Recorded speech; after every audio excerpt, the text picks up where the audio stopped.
All right, it's 9 o'clock. Wow, that is really loud. Good morning and welcome to the North Richland Hills City Council Goals and Planning Work Session. It's 9 o'clock and I will call the August 28th, 2025 City Council Goals and Planning Work Session to order. A quorum of the City Council is present. The meeting has been posted in accordance with Texas Open Meetings Act of the Texas Government Code. With that, we will begin down the process, but first I get Billy Parks to open us in prayer. Let's pray.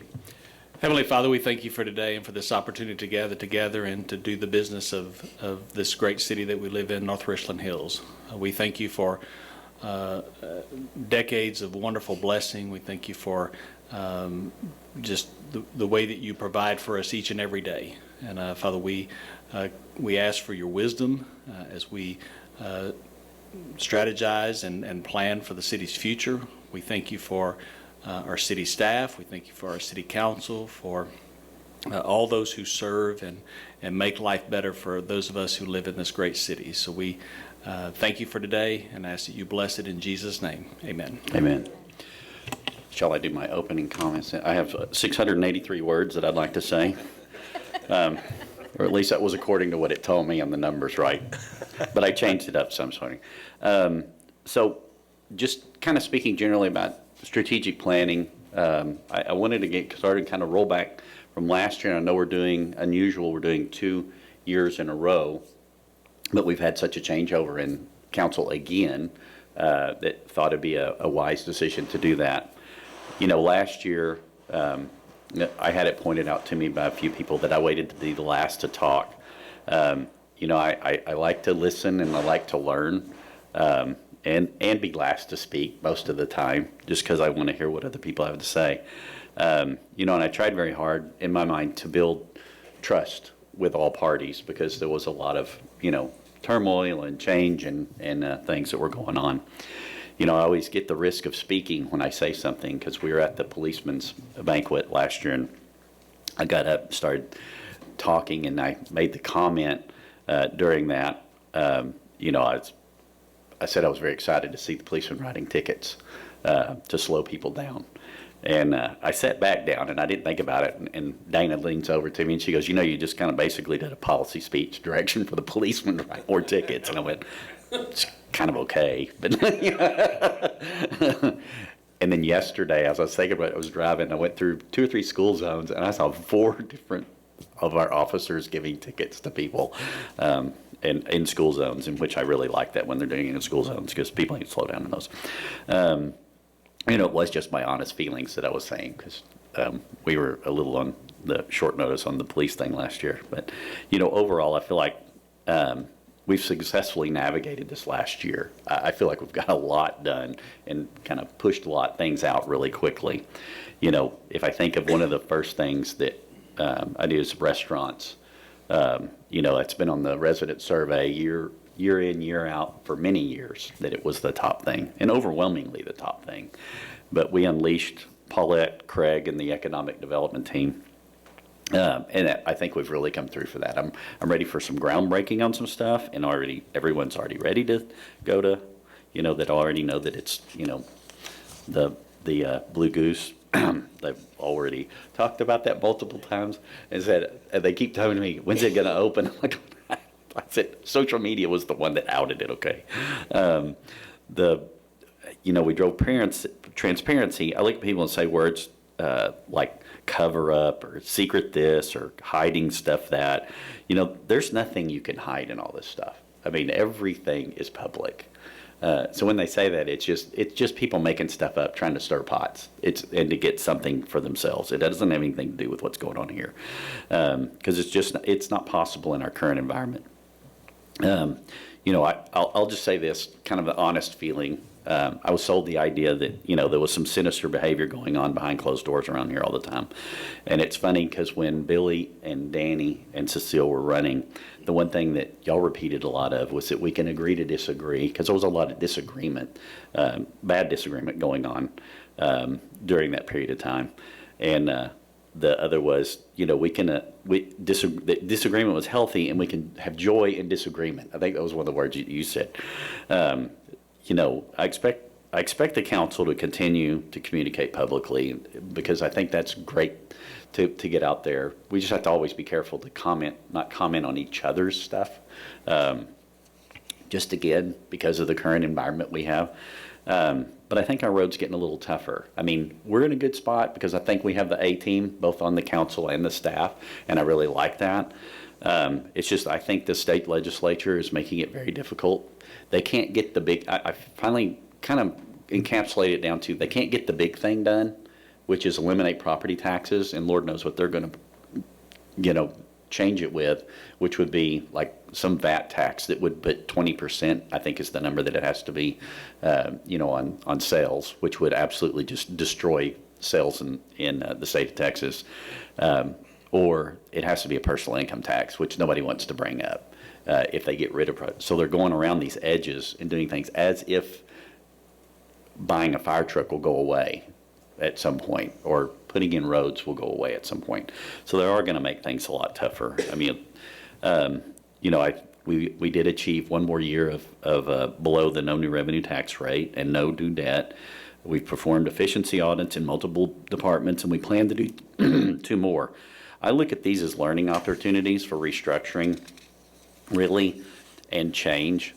Kind of think of it as training and having an outside group doing it, and then we look at it going forward as an inside thing versus an outside group.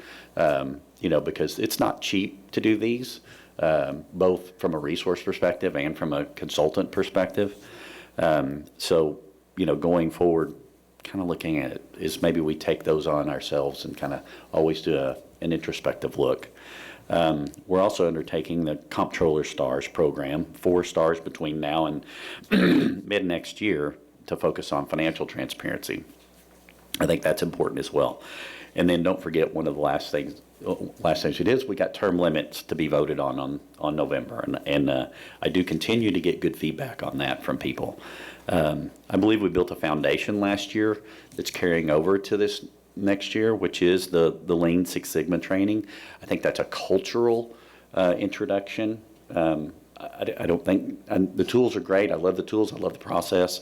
And I love the thinking of optimization, process improvement, cost reduction through data. But I think that's more of a cultural foundation that we've really built. With that said, I love the last few council meetings we've talked about it and bringing things up and saying, that specifically Corey that brought up the ordinances to simplify. I think we all really want to do that more. I think there's some that are out there that we can do that are a little bit confusing sometimes. And we mentioned many ordinance improvements that are on the list that we're going to be seeing, and I think that'll be a positive as well. Refining our business-friendly pillar, which is what we said is the number 1 or most important on our list or whatever at the time last year, and I assume we'll kind of re-up those again this year that we haven't talked about. I think we took this year and get the right people on the bus and in the right place, and there has been changes. I was curious in some of the survey that there's been a lot of turnover. In my book, there hasn't really been a lot of turnover, but I think when key things turn over, it looks like there's more turnover.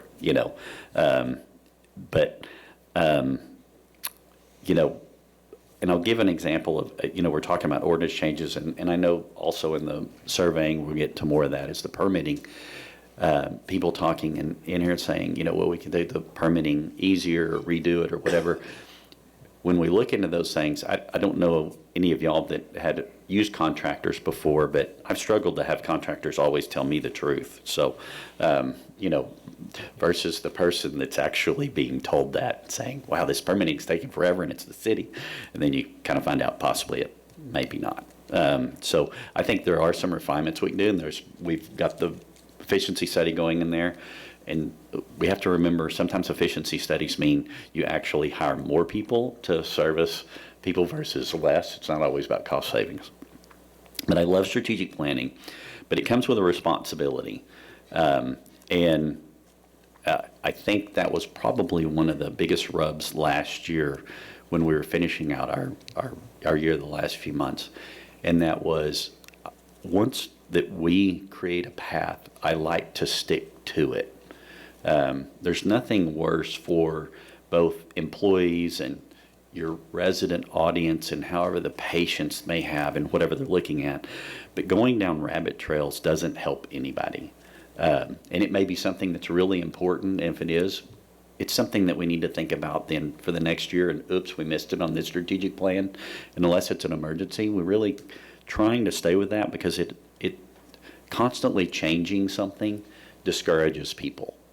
So once we've I feel like we've kind of set our direction, what we decide after that, we should kind of make sure it either fits underneath that, or it's something that we want to wait and put in our pocket for next year, or as I would say, put in a parking lot or table it, or whichever, words that you want to use about that.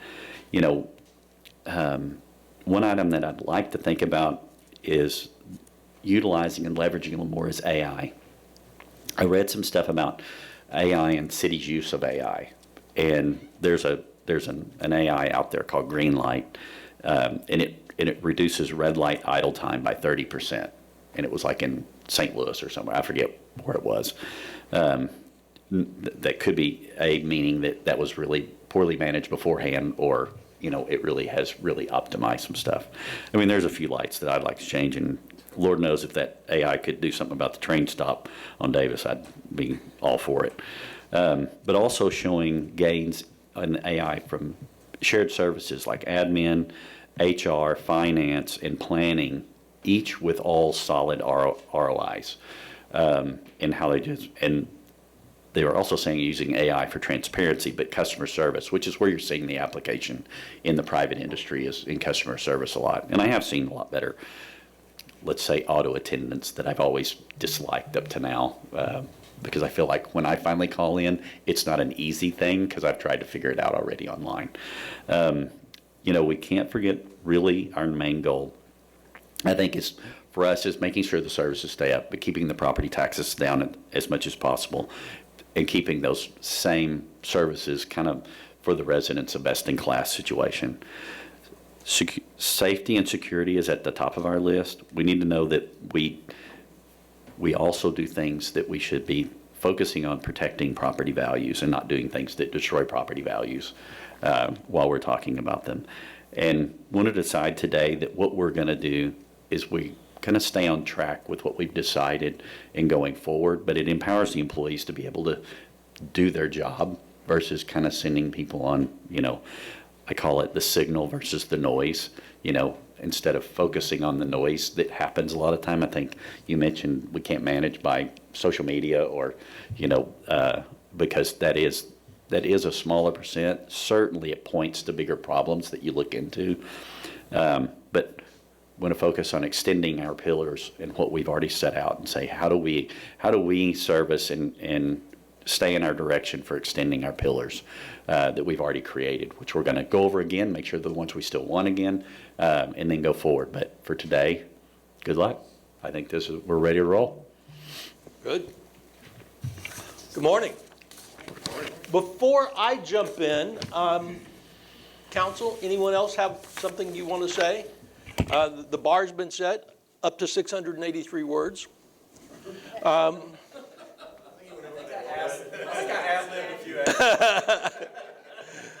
Paulette, anything from your side that you want to talk a little bit about before we jump in?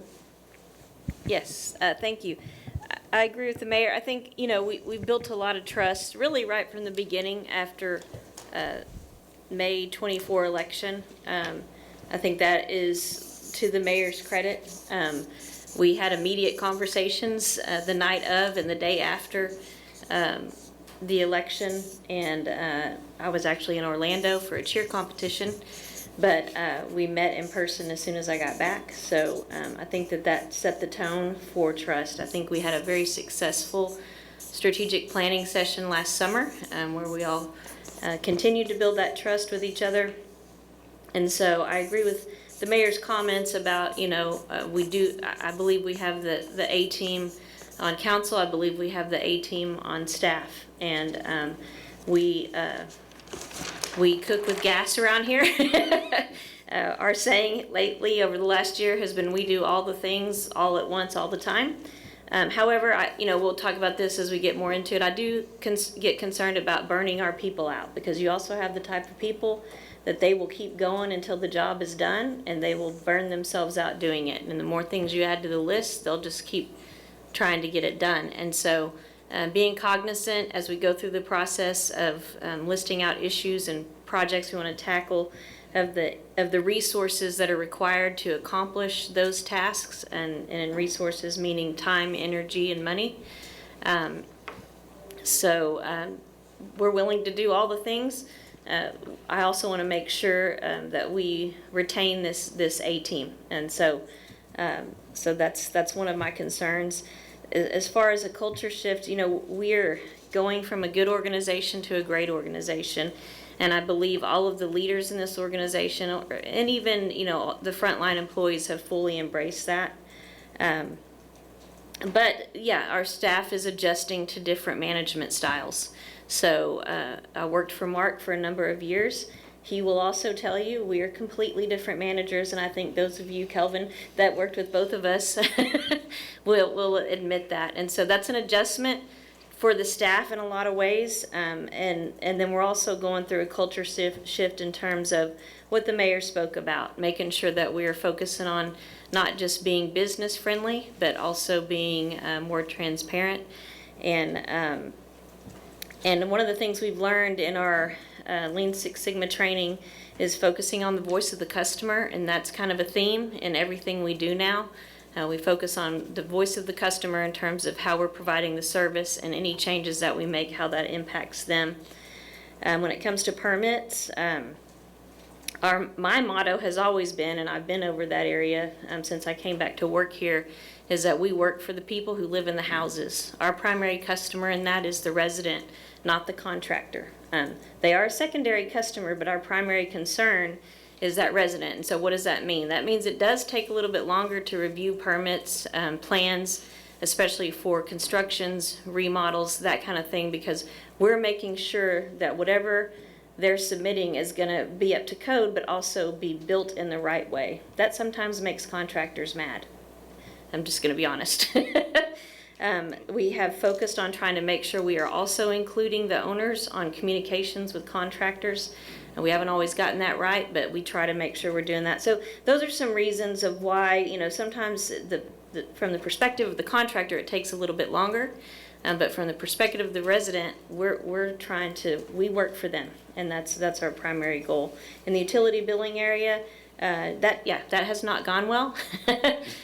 We have not gotten that right. There are some reasons behind that, starting from when we were planning the implementation, but I'm not going to make excuses. We're going to just fix it going forward. So that staff in our utility billing department is working really hard every day, overtime, and every week to try to make sure that we're fixing that. And so as we go forward today, really what would mean success to me at the end of this session is a good list and a good prioritized list by the council. And then, as the mayor stated, as we move forward, sticking to those issues, sticking to y'all's plan. I know it's easy to get off on whatever the issue of the day is, whatever is getting the clicks, whatever is getting the political responses. But remember that getting off on those issues takes time, energy, resources away from the accomplishing your objectives. And the mayor and I have had lots of conversations about how long it takes to actually accomplish things. And for example, recruiting restaurants and then actually having them build and open, that's going to take at least 2 years. And so what that means on the back end is if we take resources away from those efforts, you're just making it take longer. We do have a lean staff. We have a lean operation. And because we have a lean staff, we have directors that work that they don't just oversee their operations, they also have to take on projects, including me. So that means that when you go off on these issues, who's the person doing the research a lot of times on whatever it is? it's probably going to be me, because I don't have a deep staff to like just give it to this person or that person. And the staff that I do have, these two assistant city managers, y'all know, are rock stars, and their plates are loaded. So I don't mean that to come off as negative. I'm excited about this. Again, I agree with the mayor. We have the A-team both in council and in staff. And I just want to make sure that we get a good plan that's prioritized, and as we go forward, we stick to that plan. Or the council makes a collective decision to veer off the plan to address something. Because it's not just these objectives we have our daily work. We also have emergencies that happen from time to time that will take our resources away from focusing on those objectives should those things occur. We've been blessed. We have not had a major emergency in this city in a while, but I hope that continues. I pray every day about it. Yesterday, I was scared we were having a cyber attack. It turned out to be just an update from Dell and Microsoft. But we had several computers that we crashed at the same time. And so I'm running around, admin going, shut down your computer, shut down your computer. And it turns out it was just an update. Yeah, I wanted to be. Listen, I should have been. So, but that's just an example of how the normal day can turn into we've got to focus on whatever issue happens. So, anyway, I thank you all for your time and your service on this council, and just appreciate all that you've done, and particularly the trust that you've built between me and the rest of the staff. Thank you, well, since Yeah, by the way, I counted, that was exactly 683 words. So, Matt could have counted maybe with his pen. I don't know. all right, let's jump into it. Quick question. What does a snail say when riding on the back of a tortoise? Big. Whee! Right. Perspective matters, doesn't it? So good morning. And let's talk about today. Let's talk a little perspective. First off, what a difference a year makes. Amazing. And you'll see it throughout everything that we do today. When we started planning for last year, we originally thought it might take 3 days. We did it in 2. This year we're doing it in 1. And if we work the way I think you're going to work, we may be even out of here at a reasonable hour this afternoon. So, I mean, I think it's a difference in perspective that you all bring. So, congratulations. I was thinking as the mayor was talking, some of you know, I sort of have a dual personality when it comes to the work I do. I work in public sector and private sector, and you think that they aren't the same, but they kind of are in a lot of ways. And I was thinking about the playbook model that I use, that pretty much everyone uses when they're going in for transformation. And it really is 3 steps. First step, 1, reduce the chaos and focus the energy. Now, depending on which way you are, it's like eliminate a crisis, reduce the chaos, focus the energy. It depends on how much transformation we're doing, right? But the first thing is we got to focus the energy, and a lot of times that means reducing the chaos. The second thing is build for the future, which means put the things in place that will allow us to go forward. And the third step always is become best in class or world class, depending on your perspective. Now, Standard. when I work with private equity firms, by the way, they think in terms of 1 year. Reduce the chaos, build for the future. They don't want to get to here because by the time year 3 is, they want to flip it and turn it. But when you think about a city, a municipal organization, we're sort of constantly in that cycle, aren't we? You know, we're always getting better at focusing energy. We're always building for the future. And best in class is an elusive target. Several years ago, I wrote a book called Results Rule. Great book, did very well for me. The subtitle of that book was Build a Culture That Blows the Competition Away. Interestingly enough, what's changed, one of the things that's changed since then, is you can't have blow anything away in a book title anymore. Can't do it. But I talked about a municipal government in that book. I always try to think about municipal governments whenever I write because I've got a real passion for what you all do. I used the town of Addison in the book. Now, at the time, Addison was, I'm not sure why I'm getting all this feedback. Can you turn me down a little bit, please? Thanks. Where we go. At the time, this was coming out of the time. Who remembers when Addison was considered a leading edge city? If anything cool was happening in municipal government, Addison was doing it. Anyone remember that day? Yeah, they had Volvos as police cars. By the way, the story around that is everybody thinks, well, they had Volvos as police cars. Unintended consequences. Council said, we'd like to buy police cars from a local dealership. And there were two local dealerships, the Chevy dealership and the Volvo dealership. And the Chevy dealership refused to bid. So they bought Volvos, which, by the way, the police officers really loved. They're boxy. You could get stuff in them. They didn't take a lot of room. Admittedly, you don't do a lot of high-speed chases in Addison. They're extremely reliable and what have you.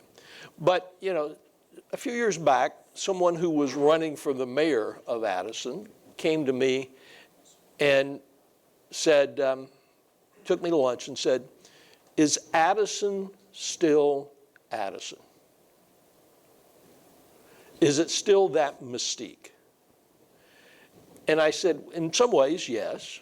I mean, it's still a unique community, 4.5 square miles. It's still got a lot of interesting things going on.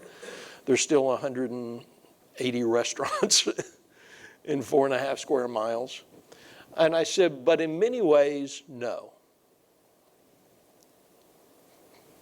The mystique is not quite the same anymore. And he said, why? Has Addison gotten worse? And I said, from the outside, arguably, no. Everyone else has gotten better. That's the way it is for us too. Everyone else is constantly getting better, which, by the way, that means that sometime in the last couple of months, every city around us has had some kind of conversation like we're about to have today, talking about things. And when they think of who they want to be, they're thinking of us. When you're thinking who we want to be, you're thinking of something else, right? So that best in class is always a moving target. But it's important to remember you've done a lot to focus the energy in the last year. You've refocused a lot of energy, and you've laid the foundation to build for the future. Is that an accurate assessment? Good. Here's the other perspective I want us to remember. It is my very favorite quote about government of all time.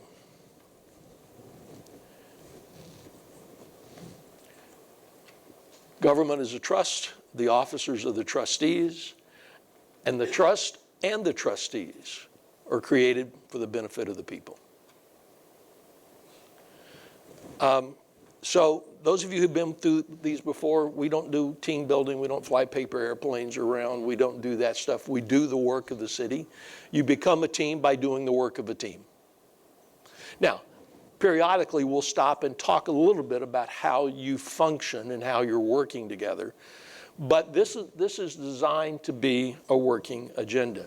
Speaking of that, you all have on your tables sort of our agenda for the day. I've targeted us at 4:30. I think we'll beat that a little bit.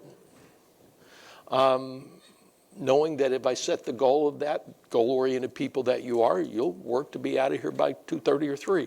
So, and that'll be fine too. But here's how you'll notice that there's an anticipated break for lunch, and you'll notice there's a lot of vacant tables. All your directors will be here this afternoon. They'll come in around lunchtime, right? They're going to come join us for lunch.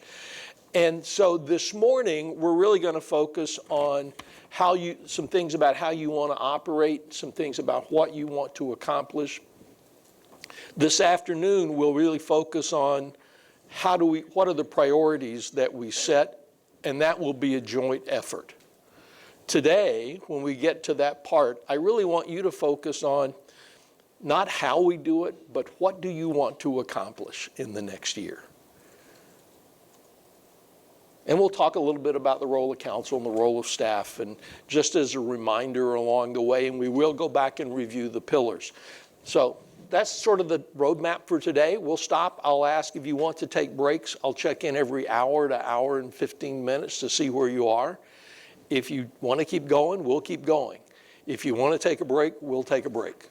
Now, the other part is if 4 of you get up and go to the restroom at the same time, we're on break. So if you can't wait till an official break, please kind of be mindful, pace yourself out so that we can always maintain a quorum while we're working. We've got Alicia, we've got Paulette, we've got Trudy and Caroline. They'll kind of keep us legal. I've been doing this long enough to know sort of where the boundaries are that we can't, right, Alicia? I don't get too far out of the way. So I'll try to keep us focused on things. If there are things coming up that we can't talk about or we shouldn't be talking about at the time, because it's not truly, I can't figure out a way to make it work with the agenda, then I'll let you know and we'll figure out how you want to go forward. So, ground rules. Number 1, be curious, not judgmental. Now, those of you who are Ted Lasso fans, right, remember that quote remember him talking about that in the pub where he's throwing darts, right? He's throwing darts and he said, people always underestimate it, couldn't figure out why. And then I saw this quote by Walt Whitman that said, be curious, not judgmental. And I realized it's their problem, not mine. Well, I loved that when I saw it. It's like, yes, be curious. So being somewhat curious, I went and checked. There's no proof Walt Whitman ever said that. He's credited with it. He might have said it. It sounds like something he would have said, but there's no proof. Nevertheless, I think it's very sage advice, especially as we go forward. Be curious, not judgmental. So we'll stop and I'll give you room to run.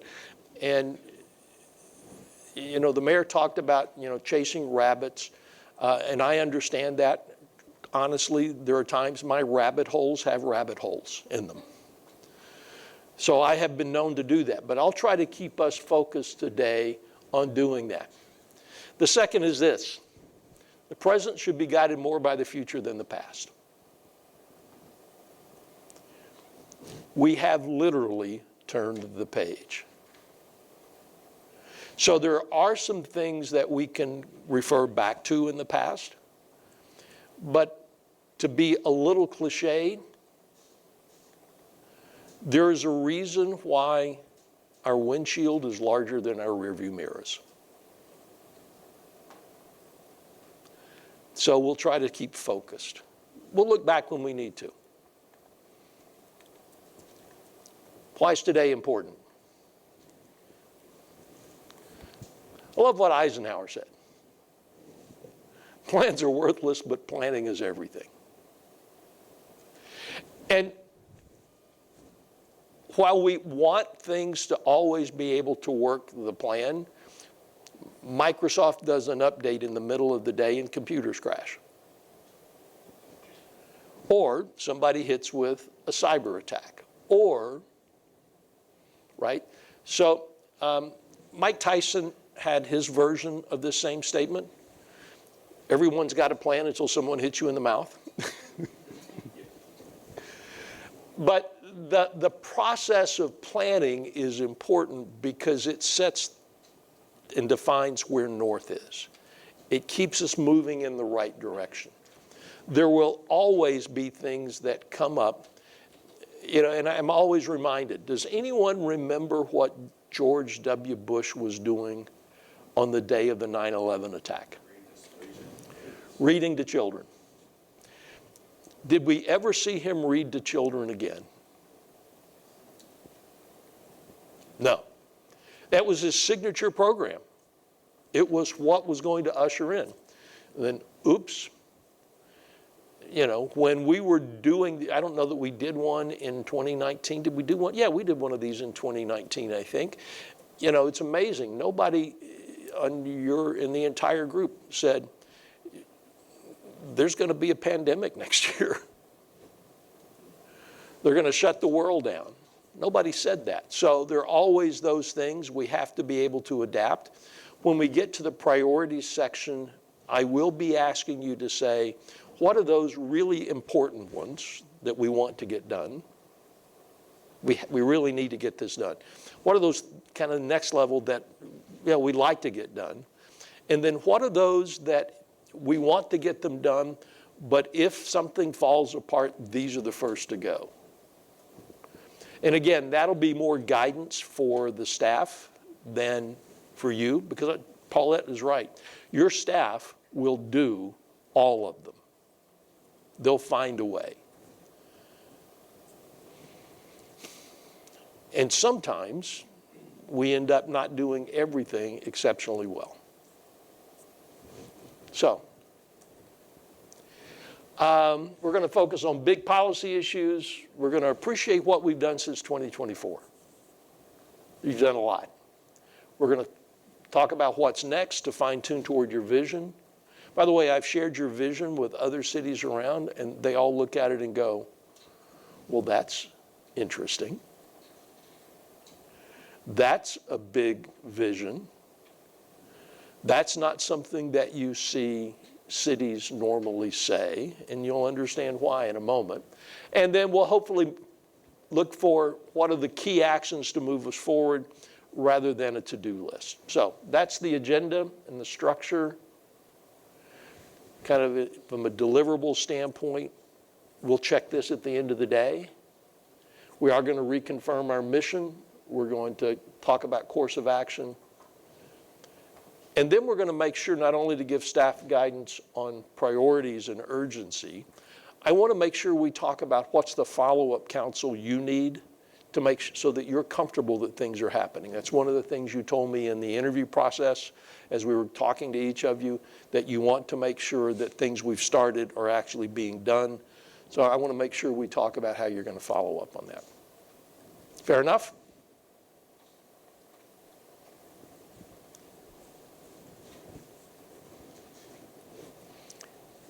You heard the mayor talk about pillars. I'm not sure if you've seen this graphic before, but it's sort of the whole thing about who we are in one piece. The foundation of everything that we do. The bottom is our mission. This is the mission statement that you all created last year. Promote an exceptional quality of life for our community by being resident-focused, voice of the customer, if you will, fiscally responsible and business-friendly. That's the mission. That's the purpose. And so what we're really saying here is every day we need to be coming to work thinking about how do we promote an exceptional quality of life for people using those three things. The next piece of that foundation is the culture here. And the culture here is based upon what the staff has called the R Spirit values.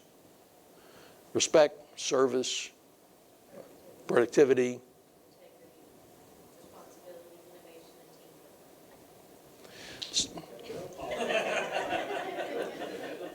so that becomes everything. By the way, I did a session with your staff back in February, I guess, was when the all staff was, right?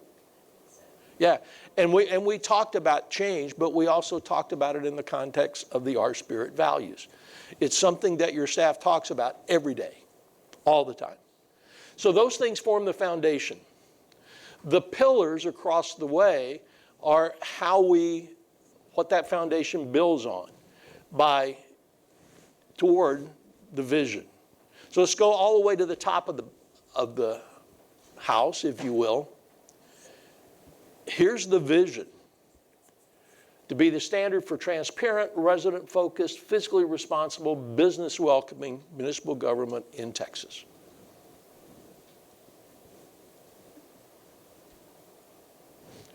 How we get there: drive operational excellence, become easier to do business with, steward the public's money well, engage residents to enhance connection, revitalize corridors, improve safety, security, and infrastructure every day, and be a great place to work. That's the house, if you will. Let me stop for a moment. Especially the new folks, Billy and Danny and Cecile. How does that feel?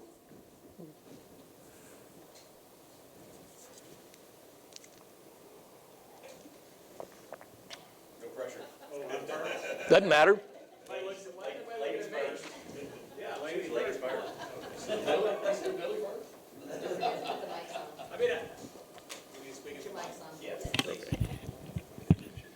Pay attention. We don't normally get called on this side, Russ, so I was just waiting for them. I mean, I don't think I would read this and say there's anything that jumps out as that's not spot on. I mean, I think that if you are putting together a house and you think about the important parts of it, I think this is what you would look for. I mean, this is the vision, this is the mission, this is, you know, the devil's always in the details, right? So, I mean, but this, yeah, I would look at this, I think, as before being on council, I'd look at this and say, yes, this is what we should be doing as a government. Thanks. Danny, what do you think? Yeah, I'm looking at the bottom, very, very foundational. If we are not really being true to those two things at the bottom, there will not be a good support for everything else. When I look at the top, when I think of vision, I think a little more ethereal. Where do we want to go? And the pillars point us in the direction, help support. I do not see any weakness whatsoever. I think if we look at this and if we do this, I think we'll accomplish the mission. Good. Thanks. Cecile, any observation? By the way, you got two people who already said they love it, so now the pressure's really on for being last, right? No, I think it's a great example of what we would all want the city to be, just as, you know, as staff and as citizens and council. I mean, I think it would be a great place to live and work. Good.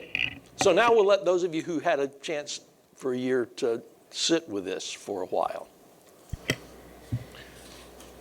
Well, I'm really proud of this, to tell you the truth. And, you know, for those of you guys that weren't here last year, it took us a long time. I mean, even to come up with a standard, we debated back and forth for an hour probably, you know, what's our, you know, these different words and, you know, what are we looking for? You know, business welcoming. I mean, we had just everything across the board. But, you know, I think this gets us exactly where we need to be, and it gives us to the future. So it's, I think we did a really nice job with that. And it's something that's going to continue to be used year after year.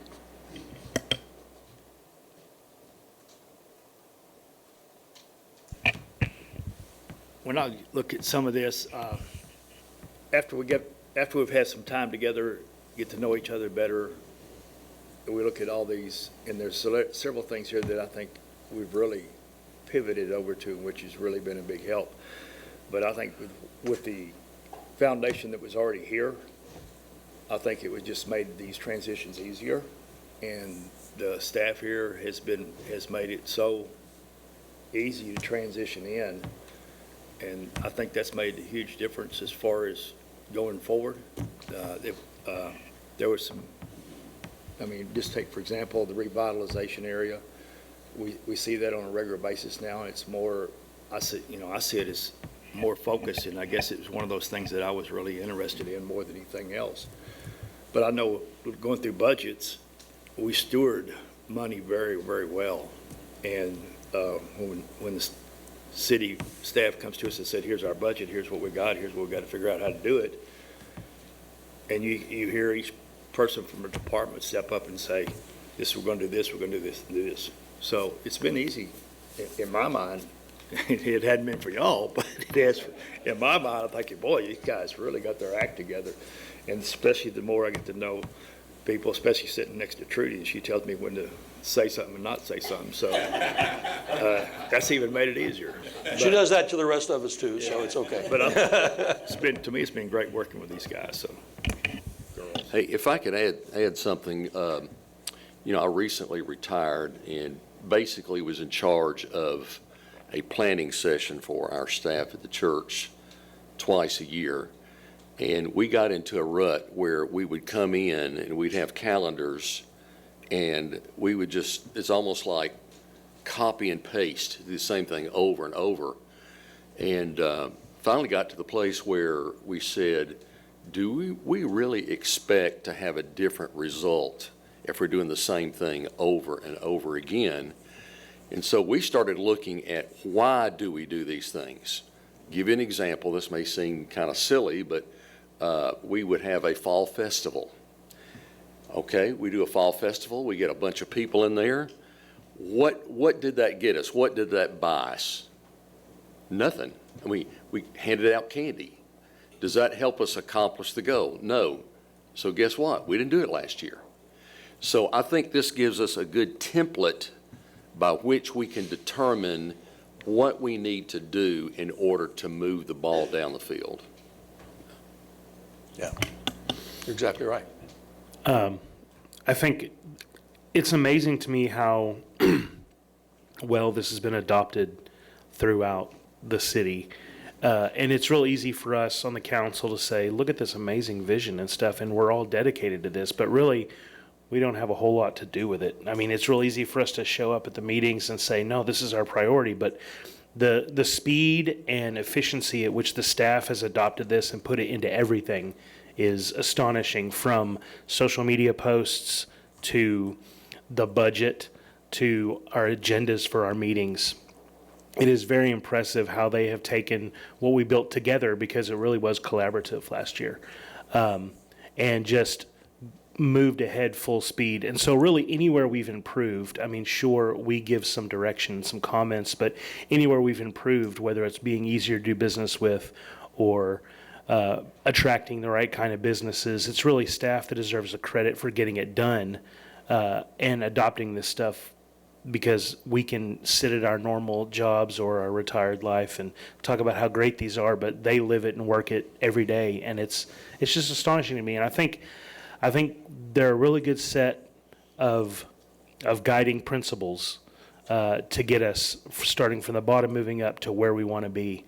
And I think, especially now, and we've already talked today about less noise and less distractions, and I think a lot of that is, if we can avoid unnecessary and unreasonable conflict, which I think we can do with this A-team now, is easier to focus on this stuff and move forward without the distractions of the noise and the nonsense that a lot of us have dealt with in the past.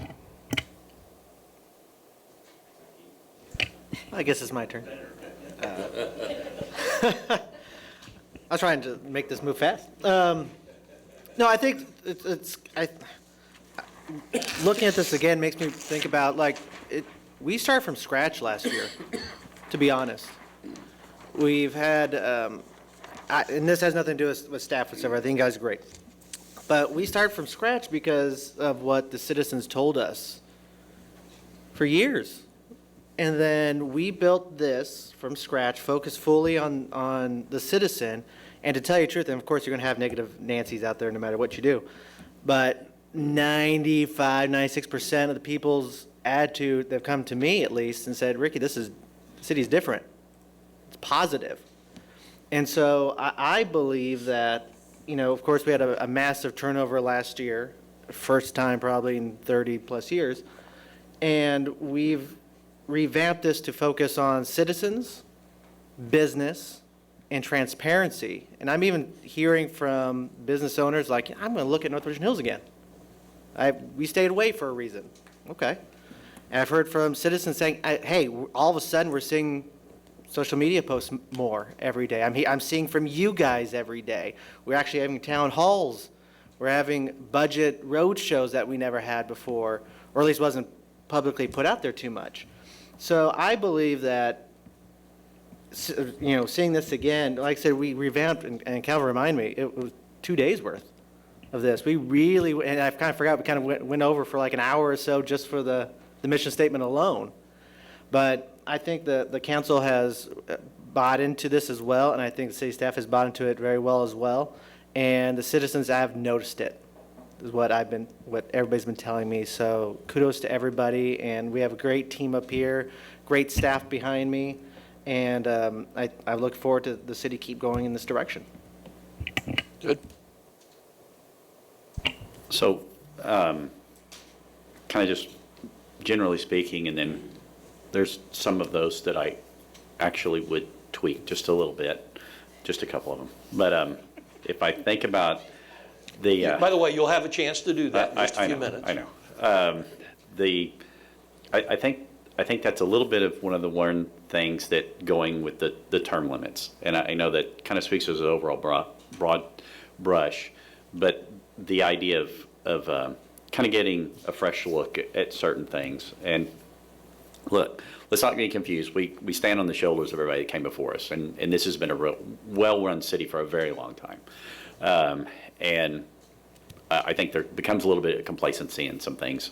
And sometimes people do have the tendency to go from serving to deserving, which gets to be a problem, and it changes both the culture and the view of people, wrongly so, in my opinion. But you can't fight people's general negative feeling about the world. But I will say this, just to touch on a little bit, even what Ricky said just a second ago, which is we've had get to groundbreakings, our businesses that are opening, and even I'll just give you the example of Malibu Jacks, or the groundbreaking of the laser engraving place that's by Tyson, right? Both of them both said it was the easiest city to ever work with that we have.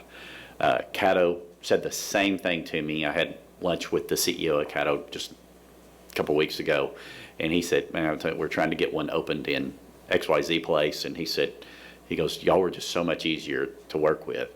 Now, and then other places he's trying to get into, he goes, they want to hunt whales, and he goes, we're not a whale.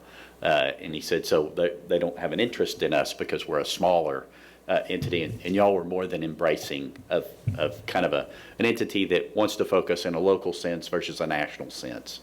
And I think that speaks all the way back to what we are from a community perspective. I think you get that. When you're talking about quality of life and community, kind of dealing with the smaller company that has the personal touch is much better, because the CEO will call you and want to have lunch and say, there was a couple of people rented at the place, and I had suggested it, and he was just thanking me for, saying, hey, appreciate you really saying good things about it. It's like, well, you succeed, we all succeed, right? And so if I look at, specifically our mission statement, I see nothing that I would change a single word in that one, just because I think that one really does focus on where we are and what we want to do.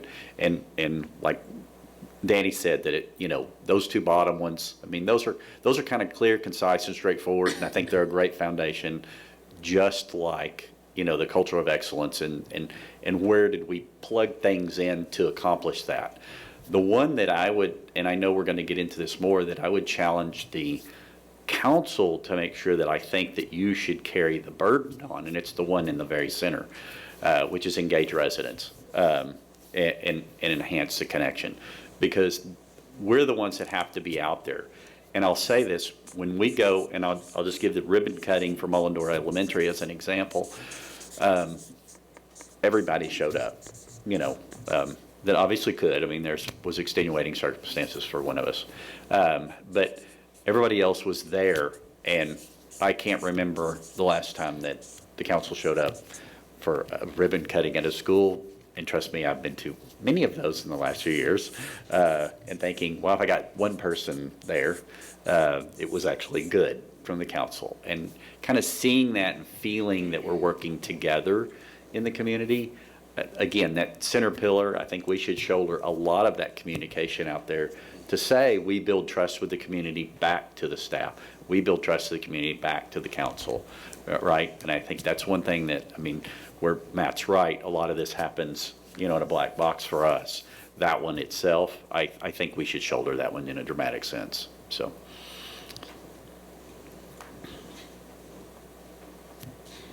By the way, from an outsider looking in, this is impressive. It's impressive. Here's the hard part. Transparency is very important for you.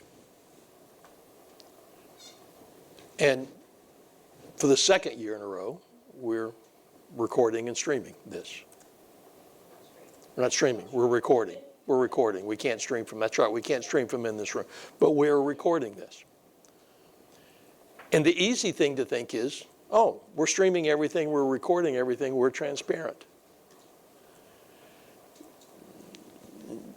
What's next, right? What's next? How could we be even more transparent? To the mayor's point, how could we engage even more? How could we be even more?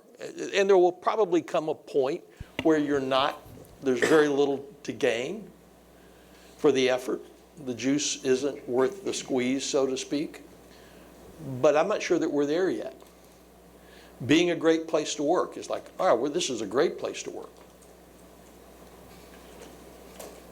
Compared to what?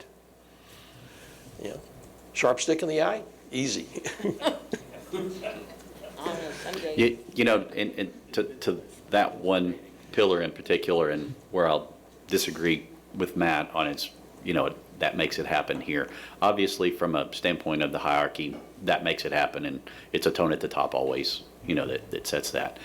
The reality is there's more than one tone at the top, and based on survey results, you can see we can make it a bad place. The council can make it a bad place to work because of uneasiness and unnecessary bickering over things that honestly aren't that important. There are important things, and we did with the budget and the tax rate and where we decide to protect the values. But if we do it over, things that are truly, the noise, then it can, obviously from the staff's comments, it can make it a bad place because it makes it an uneasy place. And we can, to again, still what Billy said that day, which is we can disagree and still have joy about the whole deal, instead of attacking one another. So let me ask a question. Think back over for those of you who've just been elected the last 3 or 4 months, for the rest of you the last year. Have there ever been times when you thought to yourself, we're arguing over sofa change? Now, the reason I said that, I worked with a professional society association board several years back, and I was in one of their budget meetings, and they spent an hour and 15, Ricky, an hour and 15 over a $4,500 expenditure in a $5 million budget.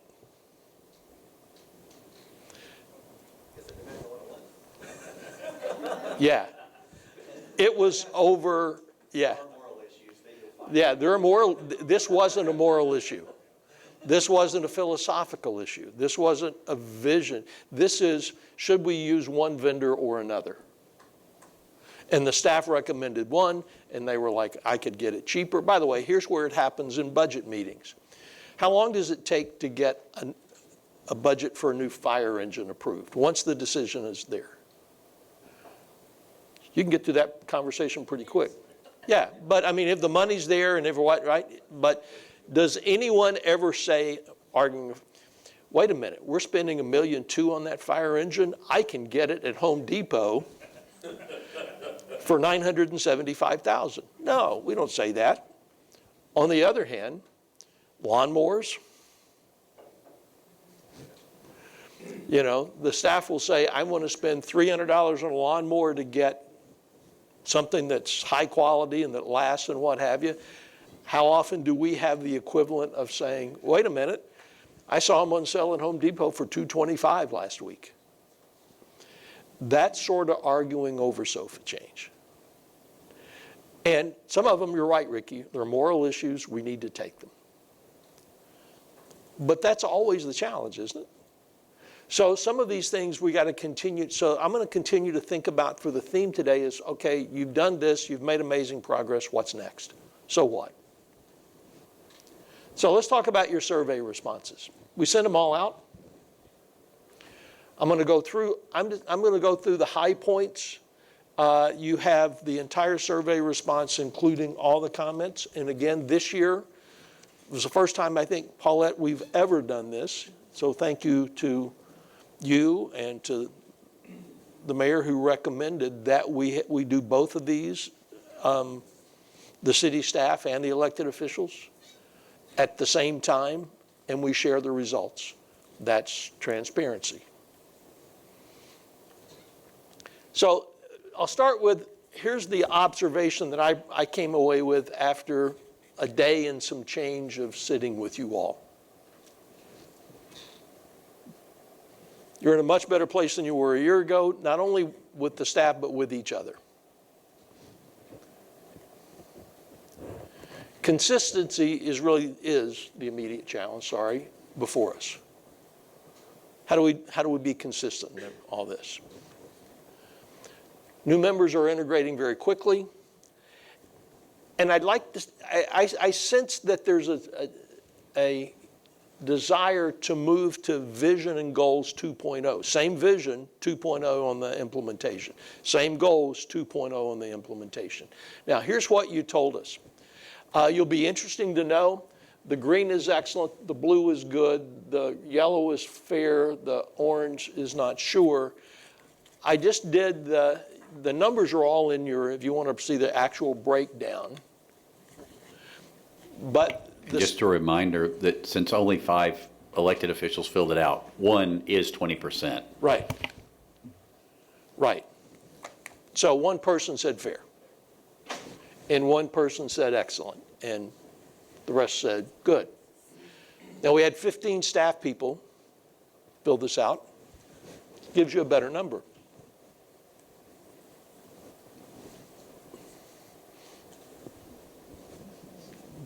But even 1 or 2 of them said we're not there yet.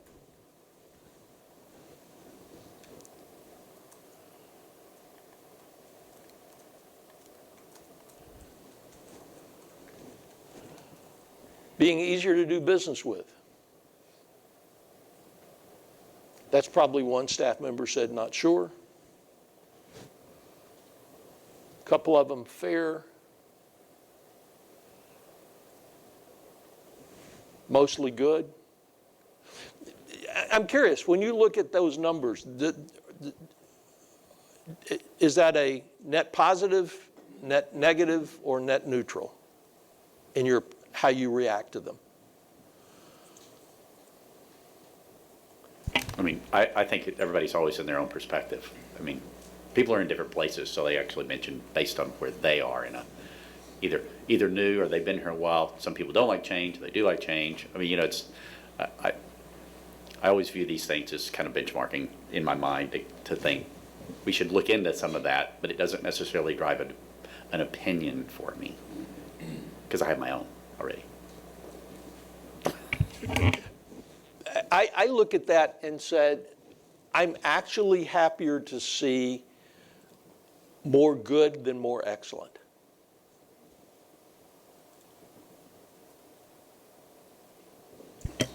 Well, I think it's the same thing with fair, and especially on the city staff.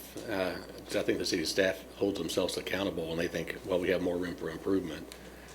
Even though, from a council perspective, we may be thinking, hey, they're doing a great job, or from the citizens' perspective, but they're always looking to improve. So I don't think that fair is anything terrible either.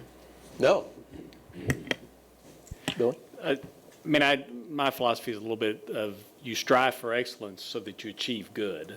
So I think good means we're doing a good job. And, it's kind of like rating systems in HR, right? If you, 1 to 5, if you're a 3, that means you're fully doing your job. And yet in the perception, that's not good because you're not exceeding expectations, you're not doing this. Doing your job is doing your job, which should be considered good, right? Yeah?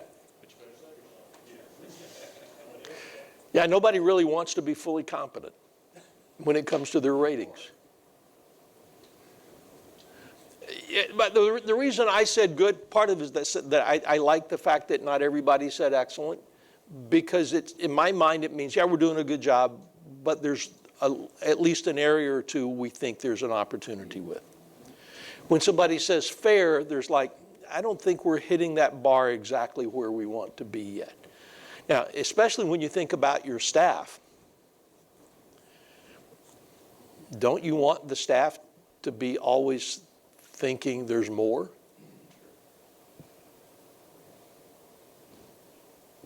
So I saw those as a good thing. Steward the public's money well. Now this one I think is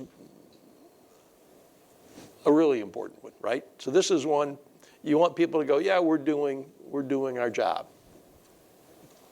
Also, we set a goal out, and we met the goal both 2 years in a row, and so, it actually exceeded the goal we had each time. So I think that's what, and honestly, I never mark anything excellent, so that's just me.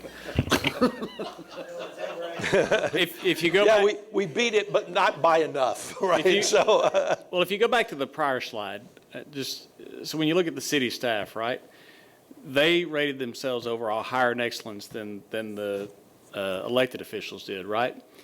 I think that's, again, you have to sell yourself, because being fully competent no longer is considered okay, which it should be. Same thing when you flip to the next slide, because now we're all rating ourselves as really good and excellent in stewarding, because that's our evaluation of ourselves, right? To some degree. Not that we did, yes, but I'm just saying we're self-evaluating ourselves, whatever that means. Yeah. But, and if we say the standard, right, to me, the standard is good, and exceeding the standard is excellent, right? But every time you meet excellent, then that's the new standard that goes to good, and so you can't be excellent. That's Yeah, and it's the same thing that happens in our job too. If you just crush it this year, that becomes the expectation for next year. That's your baseline. Oh, okay.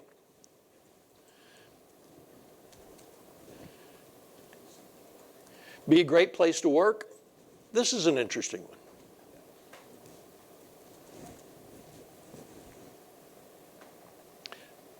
Tells you that the people are here, want to be here, like being here.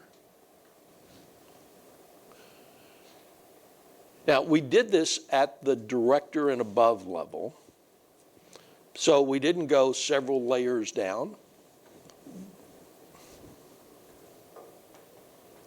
But I think, at least for that group, that's a good sign. And by the way, you mentioned that we've had turnover. I'm a little contrarian. I don't think all turnover is bad. I think strategically important turnover is bothersome and troublesome, and if it's happening, it can be bad. But sometimes people go, the organization has changed, I'm self-selecting out, I'm going to do something that's better for me. And every opportunity that happens is an opportunity for us to upgrade the talent.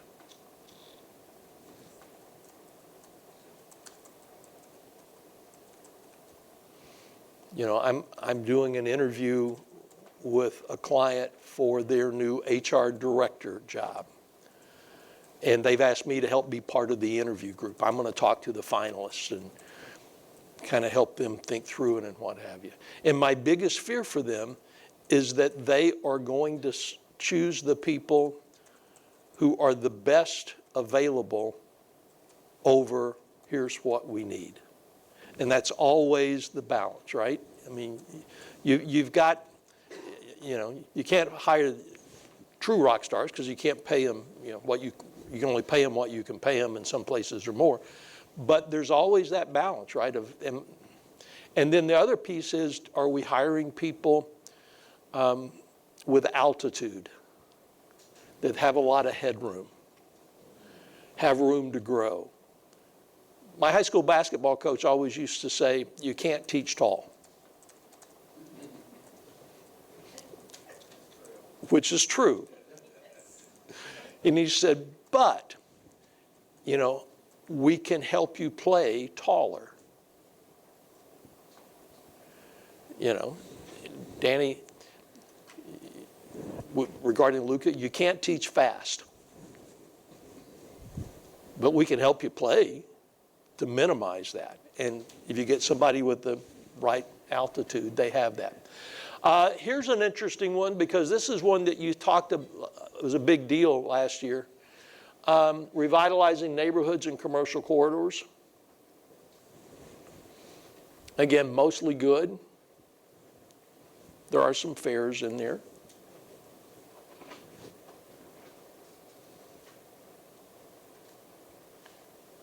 To me, that one is a little more nebulous than the rest, because it's one definition of from one person can be a lot different than the definition of that for someone else.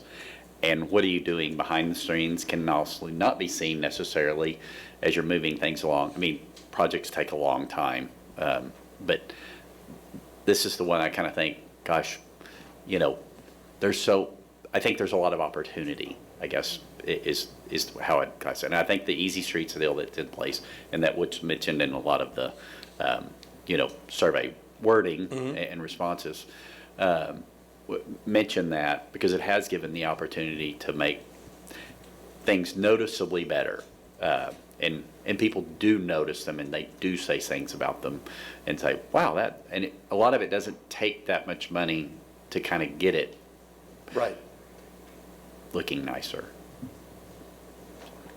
I was in a meeting yesterday afternoon, this came up, we're talking about the two schools that just reopened and, built new schools, and how people around those schools, homes, are being repainted, the yards been different, you can just tell the difference in the neighborhood. And there was a street here close to my house where we just basically did an overlay recently in the last year. And driving home, I went down that street purposely, and sure enough, there's half those houses have been repainted. So it's just some things, you can do minor things that just and it brings the standard up for everybody else to want to be part The of, standard. without costing a lot Right, of money. raises, there's that word, right? Yeah. If we were a Pee Wee Herman show, if this is the Pee Wee Herman show, we'd come back down, word of the day, the standard.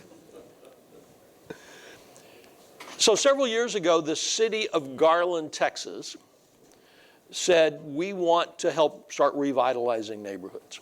And to your point, Russ, they started doing little things. And here's one of the things that they did. They dispatched people to they're challenging neighborhoods. And some of you, if you've driven around Garland over the years, you've noticed that, there are pieces of Garland that are just exquisite. Like up sort of the north end around, Lakeview, Centennial, George Bush area, what have you. And there are parts of Garland that are not. And they wanted to focus. One of the things that they did, first off, the first thought was, not every neighborhood needs the same thing. Which, by the way, at the time, that was a revolutionary idea. We had to do something. We did something for one, you got to do something for other. And so that was the first idea. The second is, they went door to door. Ricky, here's your voice of the customer. They went door to door and started asking questions like, why is this sofa sitting out in your yard? Why are the weeds grown up? Why are there cars that have been parked, seemingly for a long time? Why don't you clean up your neighborhood? What would it take to help you clean up your neighborhood? And the residents told them things like this: we'd love to clean up. That lot that's grown up, is not owned by anyone that lives here. It's owned by somebody else. We can't get them to mow it. City decided, well, we'll mow it, send them a bill, put a lien on them. They came in and said, why don't you take some of this stuff and haul it off? And they said, one, we don't have a truck, and we can't afford the dump fees. So the city pulled up and rolled in I think they did a 20-yard dumpster to start with at the end of the street, chained it to a light pole, because they didn't want somebody picking it up, joyriding it, and dragging it through the streets, right? It was full in 2 days. They ended up doing it 2 more times, a total of 3 times. They just put the dumpster there. People came and put stuff in it. It's a little thing, right? But this notion that people don't want to improve their neighborhood, they found was not true. And so it's thinking about, what if we did this? Here's your engaging residents. Interestingly enough, Mayor, you said we have more opportunity. The rest of us thought, yeah, we're doing pretty good. So there's an interesting perspective. When I look at these things, USA Today, they used to get them in hotels all the time. It's less now because everything's digital. But there used to be USA Today would put these newspapers out, and there'd be these little factoids down in the corner, right? Remember those? And I'll never forget reading one that said something like 83% of men believe they're better than average looking.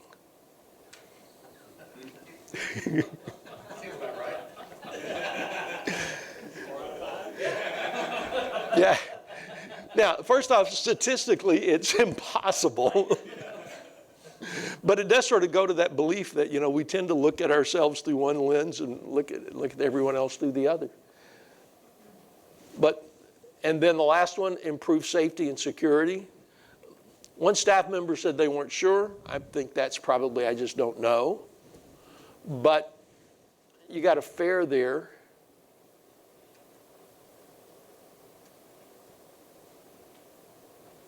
But overall, from the council standpoint,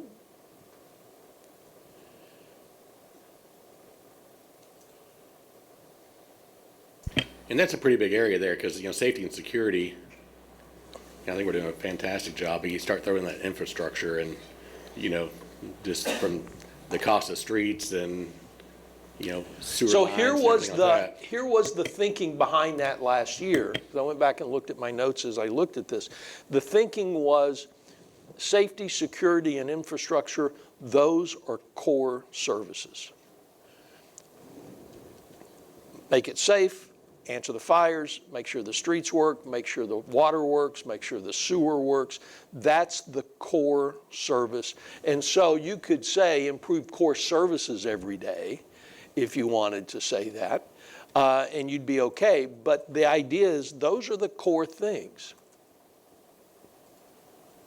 And what the council said last year is we want to be better at the basics every single day, at the core services every single day. I also want to point out too, hopefully we're doing a good job telling people, but like for infrastructure, when you want to redo a road, you think, okay, let me just clear it out and put more cement, we'll move on with our day. No, now, while we're digging this up, Atmos wants to get in there, and they go off their own schedule, whatever that is. AT&T is like, well, might as well put some lines down and their own schedule.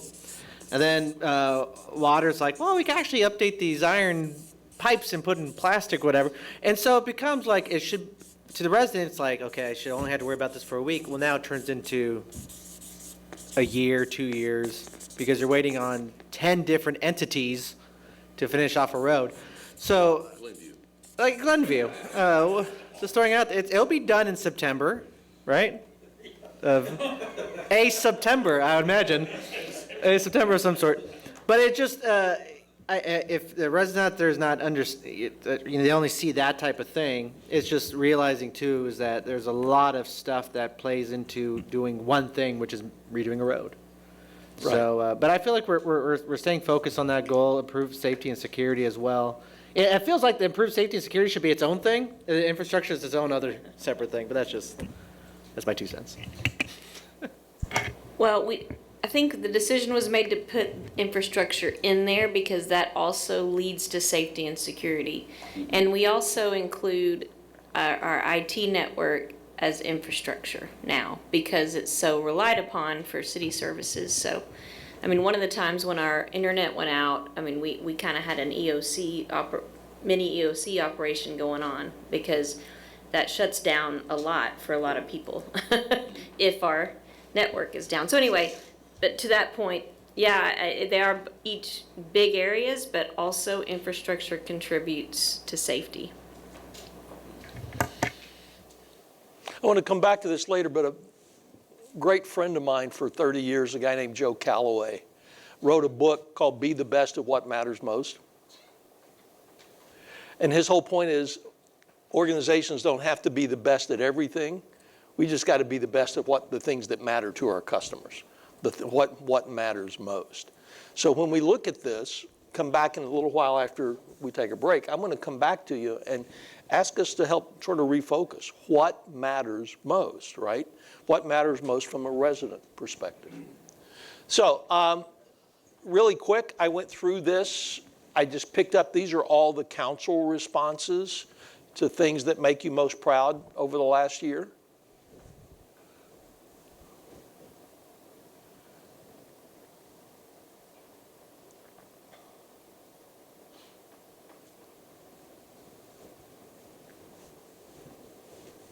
Those are the things you talked about.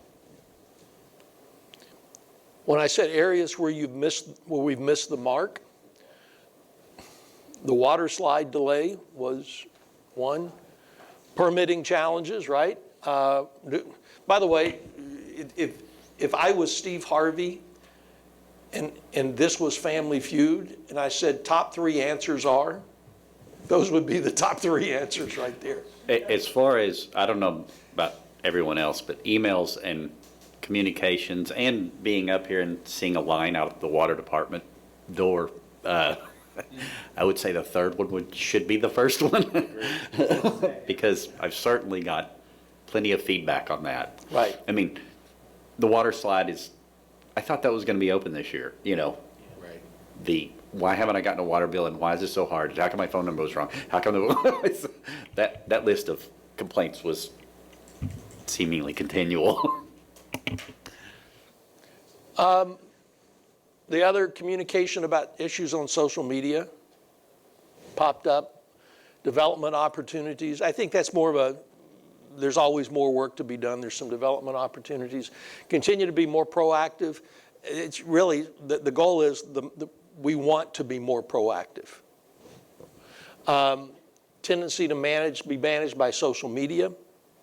By the way, let's stop there for a second. It's got to be one of the hardest parts of your day. It's hardest part, I think, of being on council. One of the hardest is knowing when one person is just one person. You know, one person is not a, grassroots movement necessarily. You know, 2 people is not necessarily a recall election in the making. Sometimes it is, but sometimes 2 people are just 2 people. So that's really tough. More ordinances need to be reviewed, processes updated. Sorry, Randy. Yes. Back on the, being managed by social media, and I'm guilty of this too, but I've put that down on several times on the survey, is, that noise that's out there. And it's just, as elected officials, it's kind of tough to sometimes say, okay, well, hey, you've got, one thing that's up there, whatever the topic of the week is, and you get, okay, well, it's 20 likes. But you put that in perspective, and it's, okay, 20 likes out of 70,000 people is not that big of a deal overall. But then we'll come to staff, and then we start, oh, hey, Paulette, this is a hot topic, and, they're shifting their resources, and they're already going down one path, and we're giving them direction that's something that may or may not be even an issue. And we're just making it into an issue just because it's popping up. I agree. And, if you think about even the last week here in the U.S., here's the hard part to know. When is it a real issue and when is it just noise? Right? So, Can I? Cracker Barrel logo, real issue or noise? Well, it depends.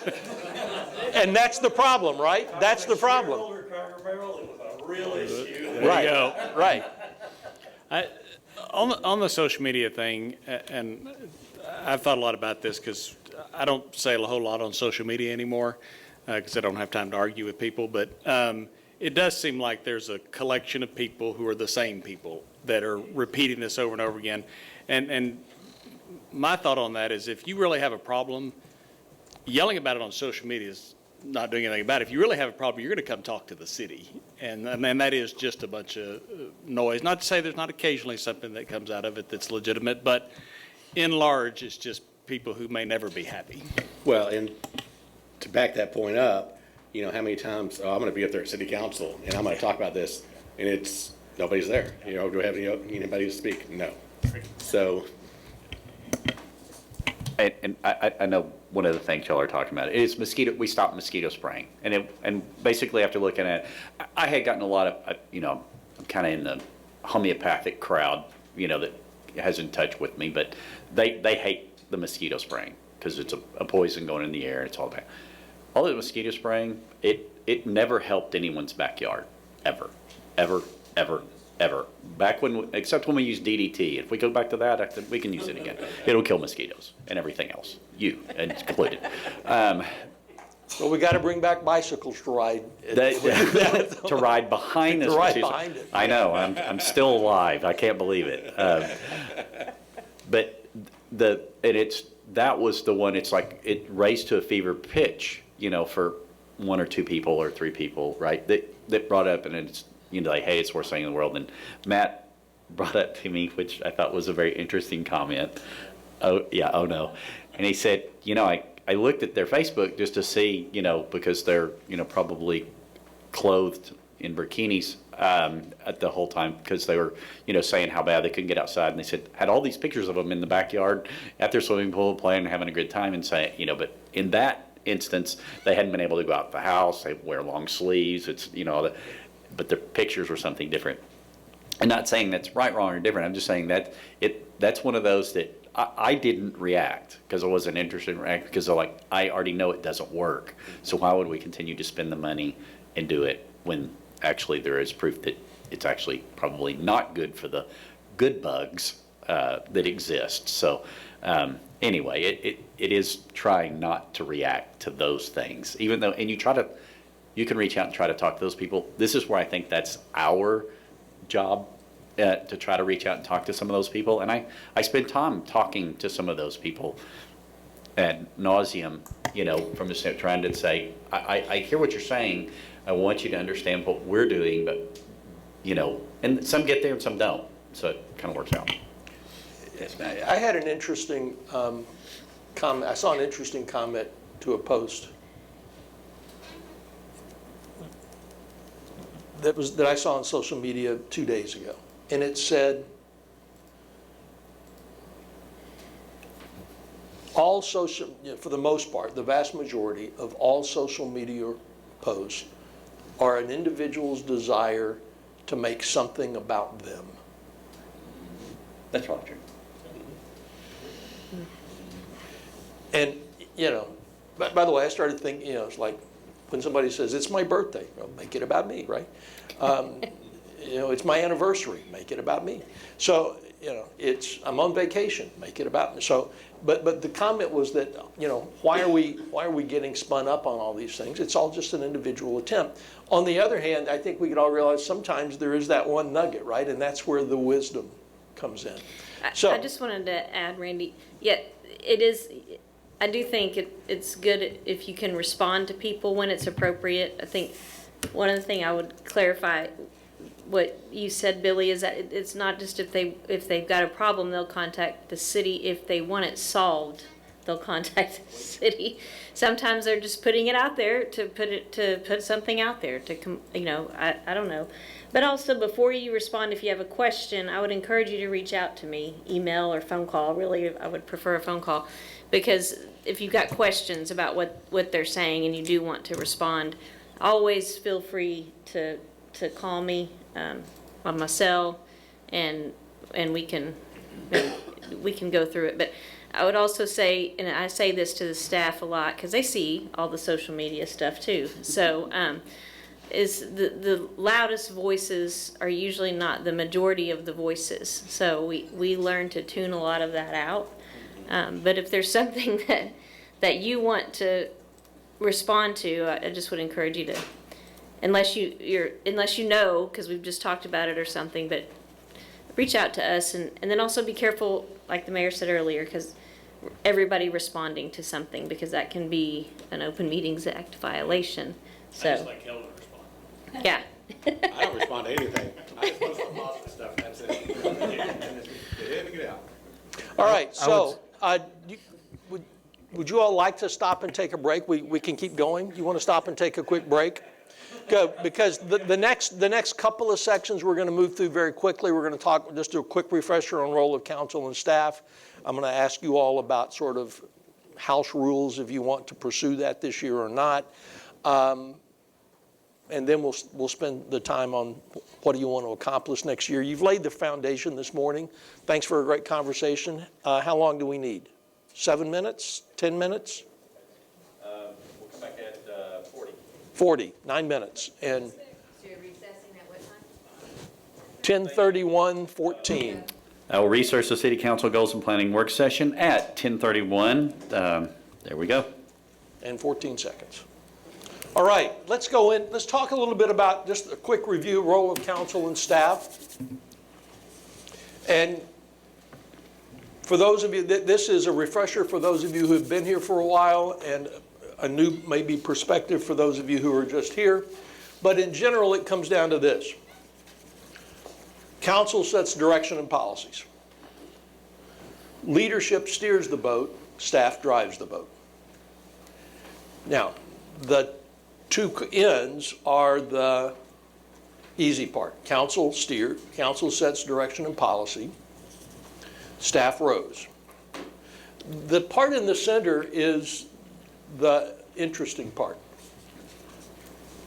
Because when we think about leadership of the city, it really is the people around this room, around this table. You know, you've got Paulette, and Trudy, Caroline, all of you, and Alicia. That's the leadership that steers, which means that relationship's got to be crucial. On the other hand, council, you get to hire how many people directly work for you?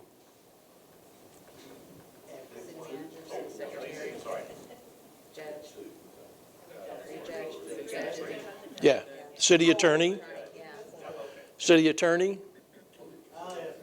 secretary, city manager, and the judge. That's it. So when Trudy does something to tick you off,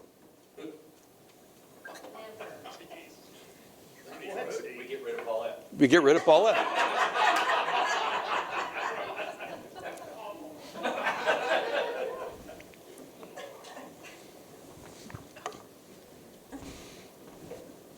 Interesting.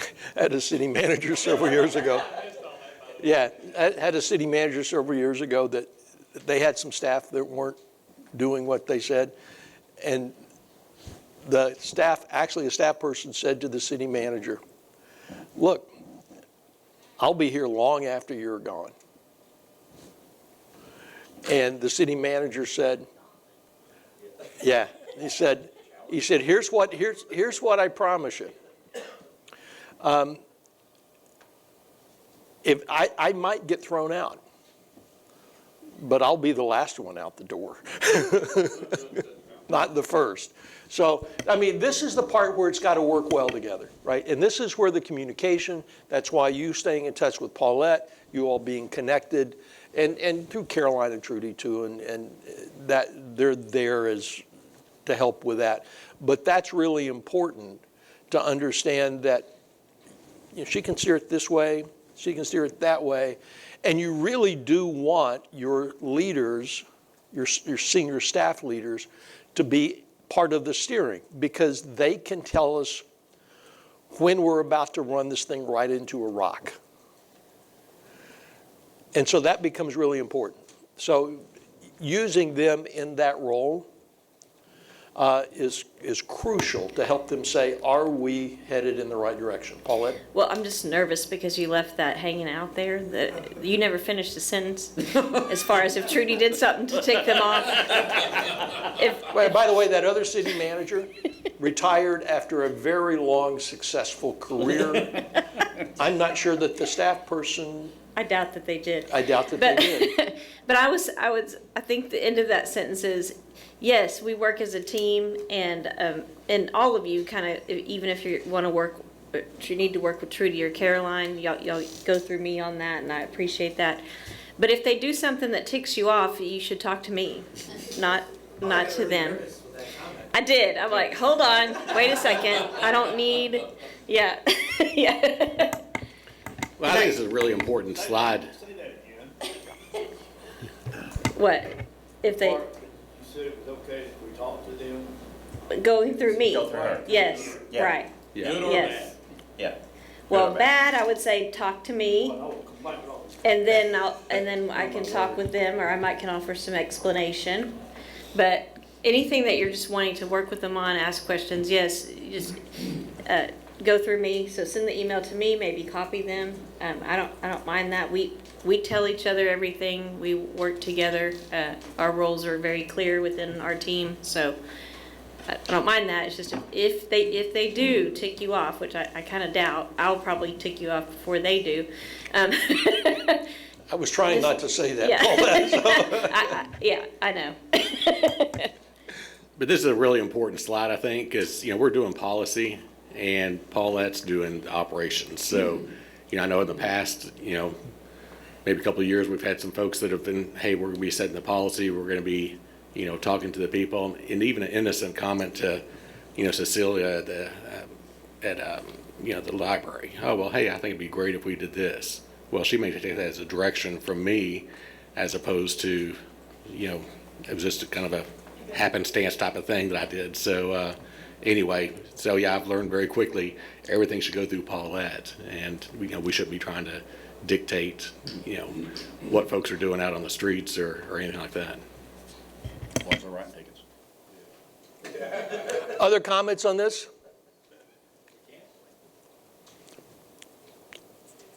In previous years,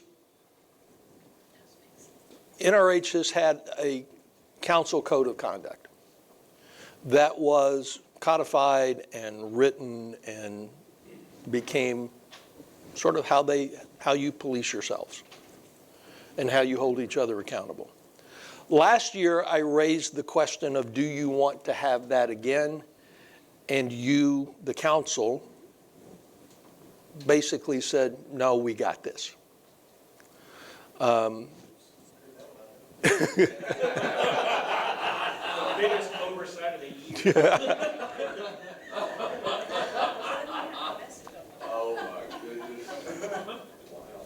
So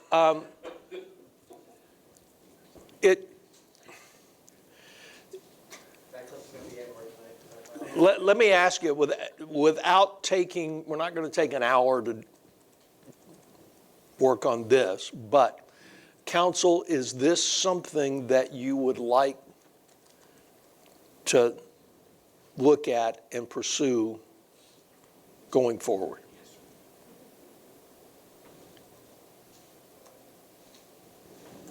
Be honest with you, when we get elected, if we don't realize we have a code of conduct, we got a problem before we get started. And that's not something we have to put in writing. You got to be XXXX. I mean, it should be our standard of our life before we ever got here. But if you want to put it in writing, I'm okay with it. I think we definitely, turn on my microphone. I think we definitely do, just because, we'll learn from our mistakes, learn from our experiences, right?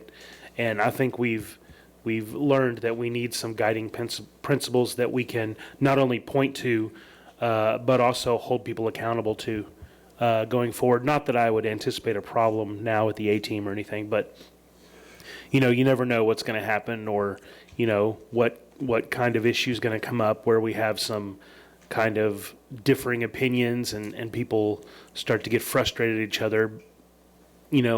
It's easier if you can look back and say, well, these are the rules we need to follow when we disagree. These are the rules we want to follow to make sure things run smoothly, because we've had some, it's not a secret, we've had some definitely issues in the past with how people wanted to conduct themselves, and not everybody agreed on how to do that. I think it's good to do it, but I think it needs to be short, not very long. Do unto others as you have them do unto you. I think that was, yeah. It's right. Simple. Yeah, I mean, interesting, Danny. Harry Truman had a quote years ago that said, "An honest person doesn't need a code of ethics. The 10 Commandments and the Golden Rule are about all you need." So, to the point of having short, that's true. Billy, do you have a comment? No? So here, Anybody else want to comment on that, whether we think we ought to do it or not do it? Just really quick, I would say yes, because, hard to believe, but Congress has one, the State House has one. We shouldn't be above it to have our own. Can I just a point of clarification? So you all do have house rules that are informal, and they're not codified. They're not codified. And that's kind of the issue that gets run into if you ever have a situation where you need to censure a council member, because that code of conduct and house rules, or whatever you want to call it, is not codified. That creates problems if an issue turns up where you want to censure someone for violating that code of conduct. So if you look back in your orientation packets, you'll find those house rules that are informal, but again, the issue is just it's not codified. So there's nothing that specifically speaks to what happens if a council member violates that code of conduct. And it is a good write-up. It's pretty straightforward, actually, so, on all of it. So I think you ought to take a look at it. We ought to think about codifying it. Somebody sent me this last night, and I was going to read a few of them on each side. The difference between functional governance and dysfunctional governance. And functional governance, I'll just read a few down that side. It says, able to make unpopular but necessary decisions, disagrees respectfully, explains decisions to constituents, respects the council manager form of government, believes that there is another, that another has the best interest of the city at heart, engages in the public in productive ways. I'll add one that I always like to use in what we did at work is assume positive intent. When somebody says something, assume positive intent versus taking the negative. Here's dysfunctional. I will not make another comment about that. Anyway, personal attacks on each other, the staff, of the public, panders to the loudest voices, dominates the discussion, trespasses into administration and internal matters, trying to micromanage the role of staff, uses social media to attack colleagues and motivates integrity. It purposely becomes uncooperative. Despite a majority vote, continues to speak against the people who voted for it and being personally critical. I know we haven't experienced any of that, but if we were, we'd know what dysfunctional was the second list. So I think getting a code of conduct rules is codified so that if that does happen again, that we'll be able to do something with it a little more easily. all right, that'll be a takeaway for the day. I just thought, I pulled up the one that was the previous councils have had, just to show what I don't know that yours will end up looking like this, but it's pretty close. Do your homework, be prepared, support final council's decision regardless of individual opinions. Consider issues based on what's best for the city of North Richland Hills rather than personal considerations. Be truthful, focused on vision, goals, and targets in making our decisions. This is a big one. Share questions and concerns in advance. Whenever possible, don't blindside the staff and sabotage them. Respect the confidentiality of executive session. When proactively communicating with citizens, ask everyone rather than a specific limited group. Kind of use technology and focus groups to ensure communication and representation. Make sure you're talking to a lot of voices, basically. Be responsive, follow practice and procedure regarding communication, but being aware of open meetings law. This one was always, I remember when this one came up, be cautious about responding to electronic communication. So here's what literally happened. This happened, I think, 10 or 15 years ago, probably. But that's when that showed up, which is how a lot of these things happen, right? They get popped in, which is why, in Texas, you still had laws against carrying wire cutters in your back pocket for years. But somebody sent an email to a council member. The council member responded in email. The person changed the text in the email and sent it back out and fabricated the council member's response. So that's why that one popped up, right? So be open with communications, be transparent, agree to disagree, debate pending issues in the council environment, not on social media, not in everything else. Treat others as you'd like to be treated with respect. Allow each other to discuss items fully rather than use things to cut things. So, I mean, it's those types of things. When you look at those, all of that sort of makes sense? Well, yes, it does, but it doesn't address what Paulette was talking about, because if you have an issue, you got to figure out how you're going to deal with the issue, and we Yeah, so the that codifying guideline, would we danced all deal around it, with we that, didn't get right? down The to it. codifying would deal with all that. Okay. I forgot I had this on. But I do, something to point out, like the slide or two before, one before that. The third bullet point, just something to kind of think about. Anybody, that could be kind of used against anybody if you post in particular one group. Someone could say, well, you're only focusing on one group. Like that might need to be amended a little bit, but everything else looks good. Yeah. Okay. Before this thing gets codified, you'll have a chance to look at them all and what have you. I don't want to spend your time.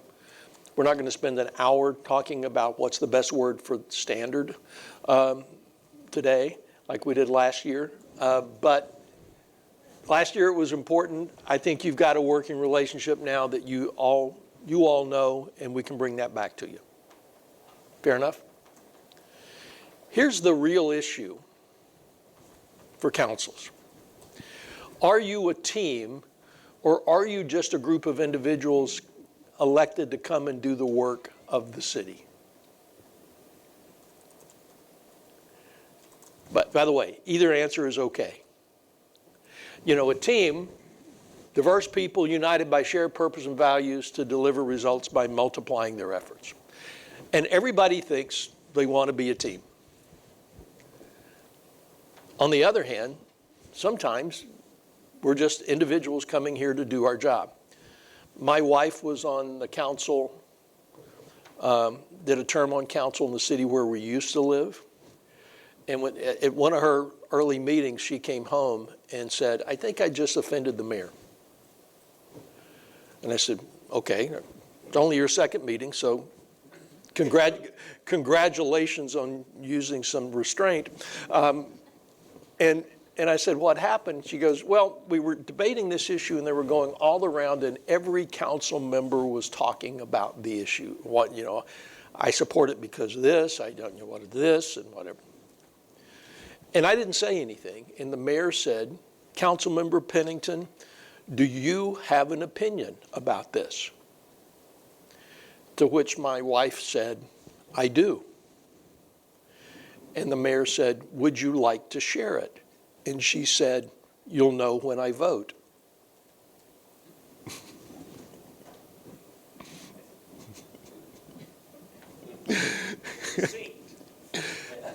Right? I don't need to, and her point was, right?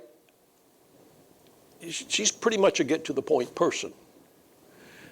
And she was saying, I'm here to do the work of the city, and voting on things and conversation that doesn't add or distract, ends up distracting, I'm wasting everybody's time for my own self-aggrandizement or something.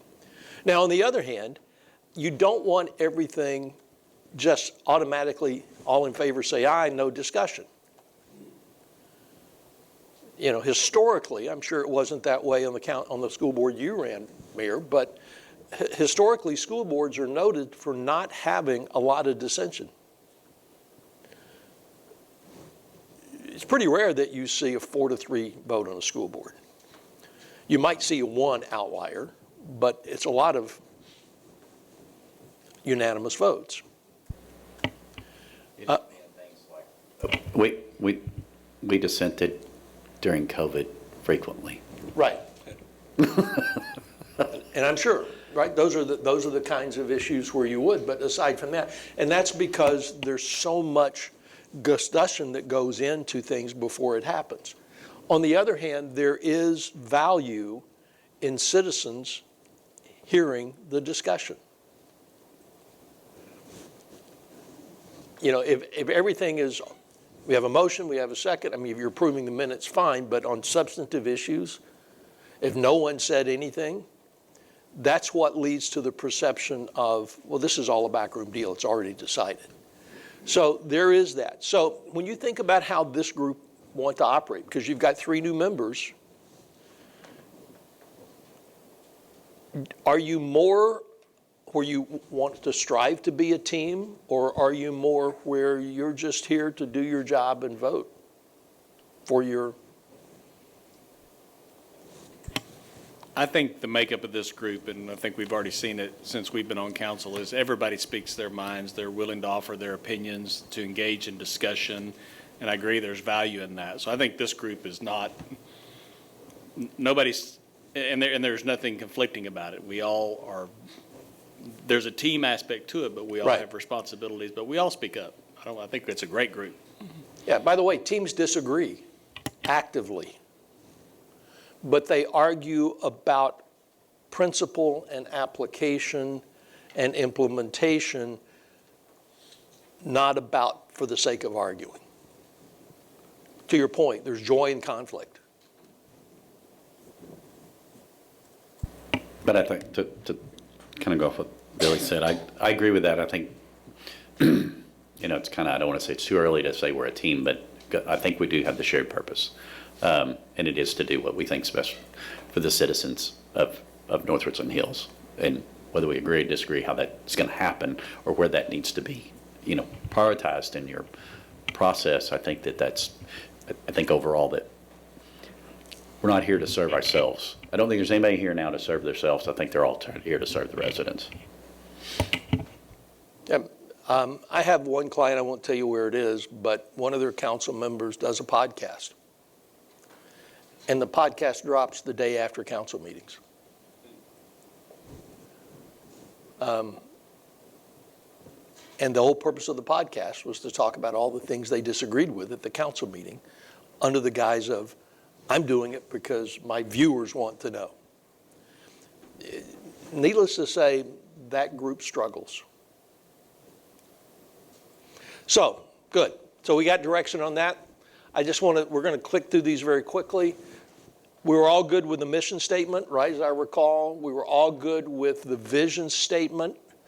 Here's this quick reminder. The vision is the consciously created picture of how you would ideally like the company or the organization to look, feel, and act.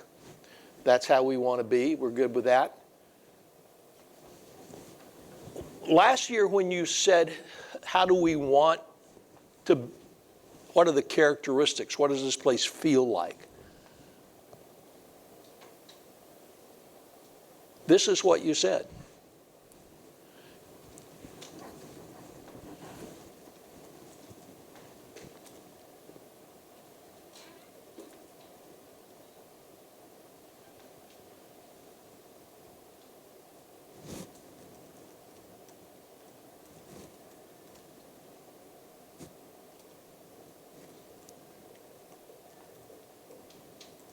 Are those things still true?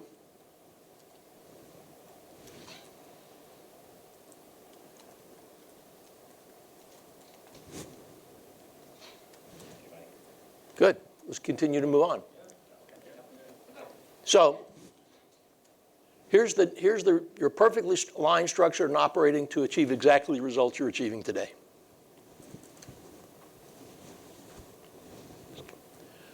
So let's switch gears for a while and just talk about what you want, what are the gaps, and what do you want to accomplish in the next year? I'm just going to let council talk for a minute. When you think about what you would like to have accomplished a year from now, where do you want us to focus? Not how, but what.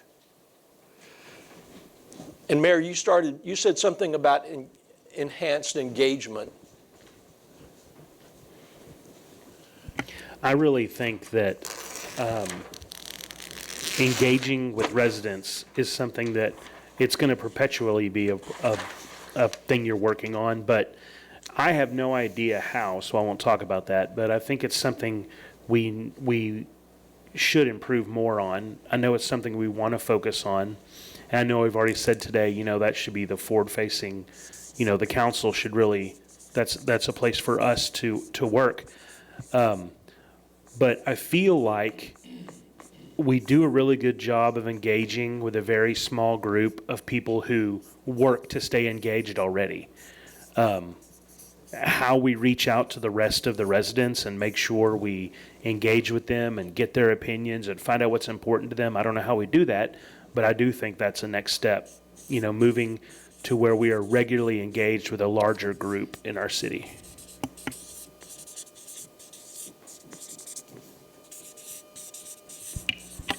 Yeah. Here you go. I have my mine on before you. Going back to I take notes. I take a lot of notes, and going back to the permitting thing, which I know came up several times. So, and we've talked about stuff related to that. So, I think a very valid point was made from the mayor about, well, it's not always where you think the problem lies, right? And, I think obviously council has an oversight role to the city, setting the vision, so on and so forth. But I also think of our role as ambassadors. And so I can't tell you I understand anything about how the permits processes work. I think educating us on that and kind of understanding how it works helps us to communicate out to the public. You think it's taking a really long time, but you may not know what the process actually is. And if I'm better educated, I serve as a better ambassador as I go out into the community and say, I know it feels that way, but let me tell you why we're doing it that way. So, and that obviously getting involved in more granular level, right? I mean, yes, I understand what a permit is. I understand there's an application, but what the people in your department go through that run that, I think that's important because to Matt's point, if we're going to go out and engage the community, engaging them on matters like that is, I think, going to be very important because that's an important issue. It's important to the realtors, right, Ricky? Important to the contractors, important to the residents and the businesses. And so that's just a thought there is really exploring that ambassador role. Now, echo what Billy and the mayor said too. Make sure we're always out and about, so citizens see us everywhere we go. I think we continue to do that. I think we're doing it very well. I think just continuing to do it. Also, I think the thing to think, and I know staff already knows this, but I'm just gonna say it out loud, is that I think next year is gonna be so hard being, for the finances. Everything's becoming more expensive. House pricings are going up. And so I think, starting today, even though we're talking about the new budget already, being really financially conscious, especially for the next budget already. I think that's going to be very important. Not just here, every city in Texas is going to have this issue. So it's not just specific for North Richland Hills. But focus financially, stay out there, public, with the citizens, be out there and keep engaging with them with town halls, so on and so forth, and continuing, push for working on our infrastructure. That's something that we're at this point where we always had to keep updating, so.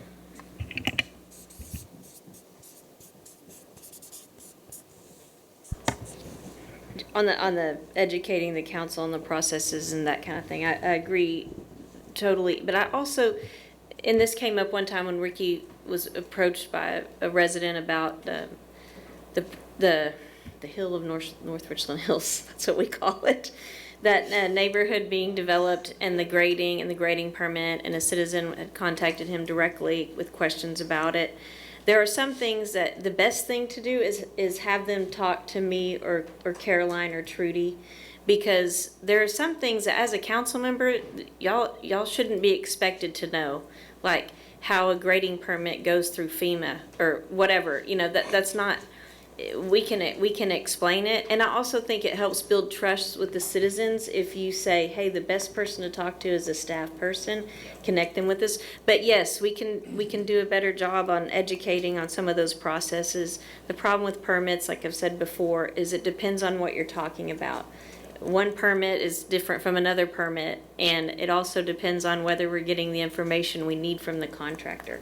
But I also add, as we're going through this efficiency audit in the permits area, we're learning a lot about the, you know, things that maybe we should have done ahead of implementation of the new system. But we also did a survey of all the stakeholders, so the contractors and builders and developers that use our permit process the most and use our portal the most, and really hardly one, I think, said that they've had a hard time with it. Most of them said that they think that the system works very well and that they appreciate the improvements that we've made. And so that's again going to be the contractors that use the system the most.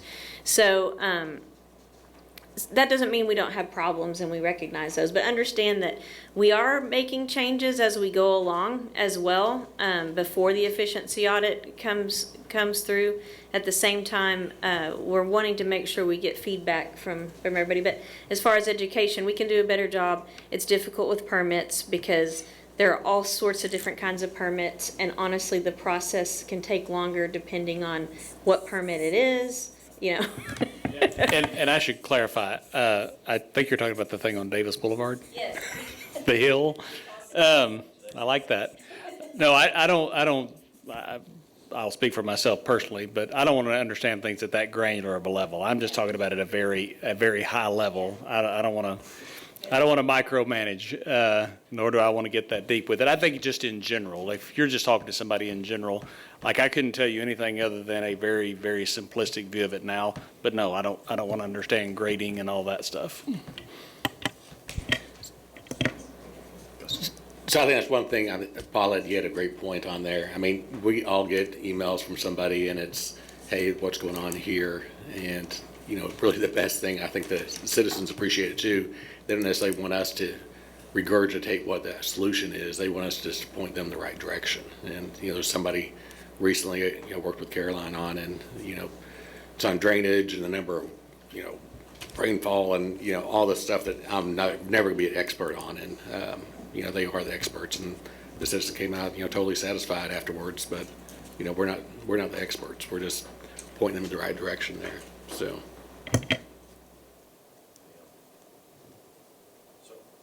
So when you're talking, just generally speaking, of other things that we need to see as far as other things we want to do also? Right. Other things we want to accomplish. Okay. But because I'll just do an aside. I really wish I did have a bullet point talking points about the billing system before it rolled out, because I did kind of get an avalanche when it all hit. And then it spit out letters to like a lot of people, including I got 2 that said, your water usage is up this month. I'm like going, well, I'm really not sure you were measuring right, but it, you know, the last month and now this month. So it created more, we'll just say consternation, churn. That's a good one. Just that it was like, y'all really messed this up. I went, yeah, I think so. It's, you know, yes, it could have been done better. I just wish I'd have known more up front. I kind of didn't. Maybe we thought it was going to go really smoothly. But if I put something on development opportunities that we had the possibility of, we got out of one this year that was in the Smithfield area. And and developing that area. And I don't want to do an alarm here, but, with the state legislator that keeps helping us, that my fear is that we need to get something developed before that they change the walls too much, where they're actually not going to let us do something, or I don't even know what could happen these days that I'm getting so concerned with what they're doing. But kind of getting that along the way under what rules we have today would be a good thing to do, and it is property that we own, and how do we brainstorm that, or vision cast that, or whatever word that we are comfortable using, but saying where we want to go and how do we got that start moving, because those take a long time to get going. So anyway, that's kind of one that yeah. Anything else when you think about what do you want to accomplish? While you're thinking, let me just offer. My guess is when people are in Austin debating a new piece of legislation that affects cities, they aren't thinking about NRH as they're doing that.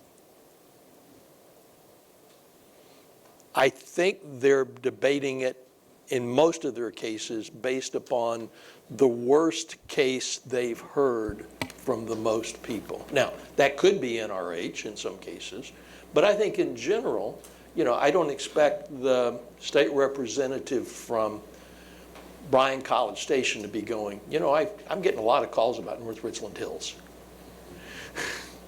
So I think that there's sometimes the good cities get thrown into the same challenges as the cities who are viewed as abusive. Yeah, that's just a perception. Jack, go ahead, Mayor. It's a rabbit trail. I just want my representative to actually understand what's going on in my city. Can I just add to that? It's more, I don't disagree with this good city, bad city thing, but I think the overall underlying system is they don't know how cities operate, and I don't know who they're hearing from, really, but what I can say is what they say they hear is opposite from what we hear from our residents. And so that's another area that, it's really, they're not going to listen to the city managers on that issue, but they will listen to mayors and city councils who represent the people here. And I mean, I'll just give you an example. They talk about all this debt issue. Y'all know that the majority of our debt that we hold right now is voter-approved debt, and it was overwhelmingly approved by the voters. So they seem to get this message from their constituents that all debt is bad. At the same time, we hear from our residents that we need street reconstructions. They approved this city hall by over 65% of the vote.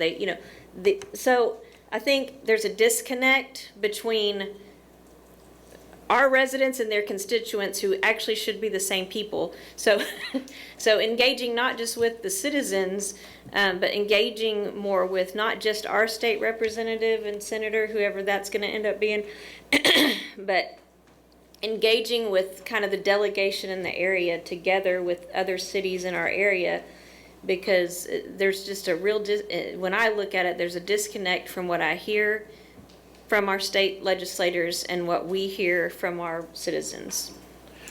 I think you can blame Dave Ramsey for that, because a lot of people apply those principles to businesses and government, which is not accurate at all, and they don't understand how the debt actually works. And that's right. It's math.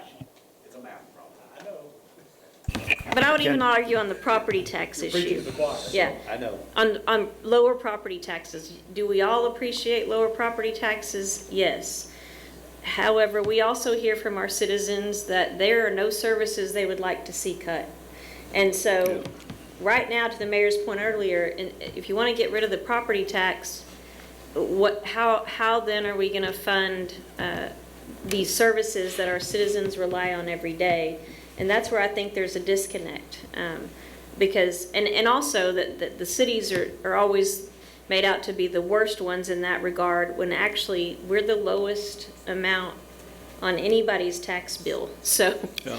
so anyway, I don't want to debate those issues. I'm just saying a good place to also get engaged is working directly, to your point about the budget, yes, and we're already doing that.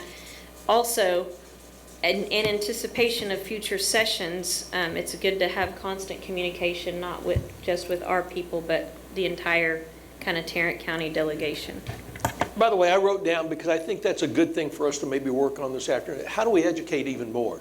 I think your budget roadshows have been extremely well received, so congratulations on that. But is it safe to say that even though those have been well received, there's a whole lot of people that still we aren't reaching, right? So how do we educate even more? But, by the way, that's an age-old problem. You know, do you all still put inserts into utility bills? Sometimes? Yeah, yes, Yeah. electronic and.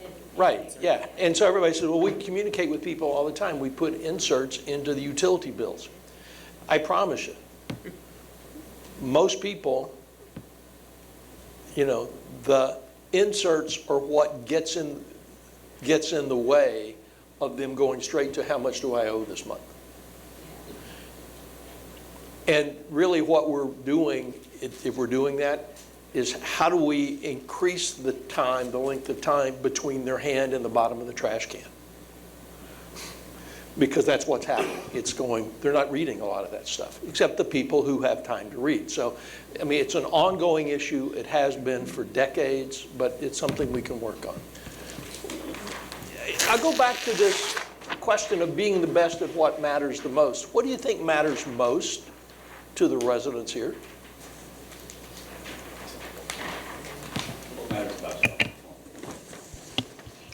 Safety, services, yeah.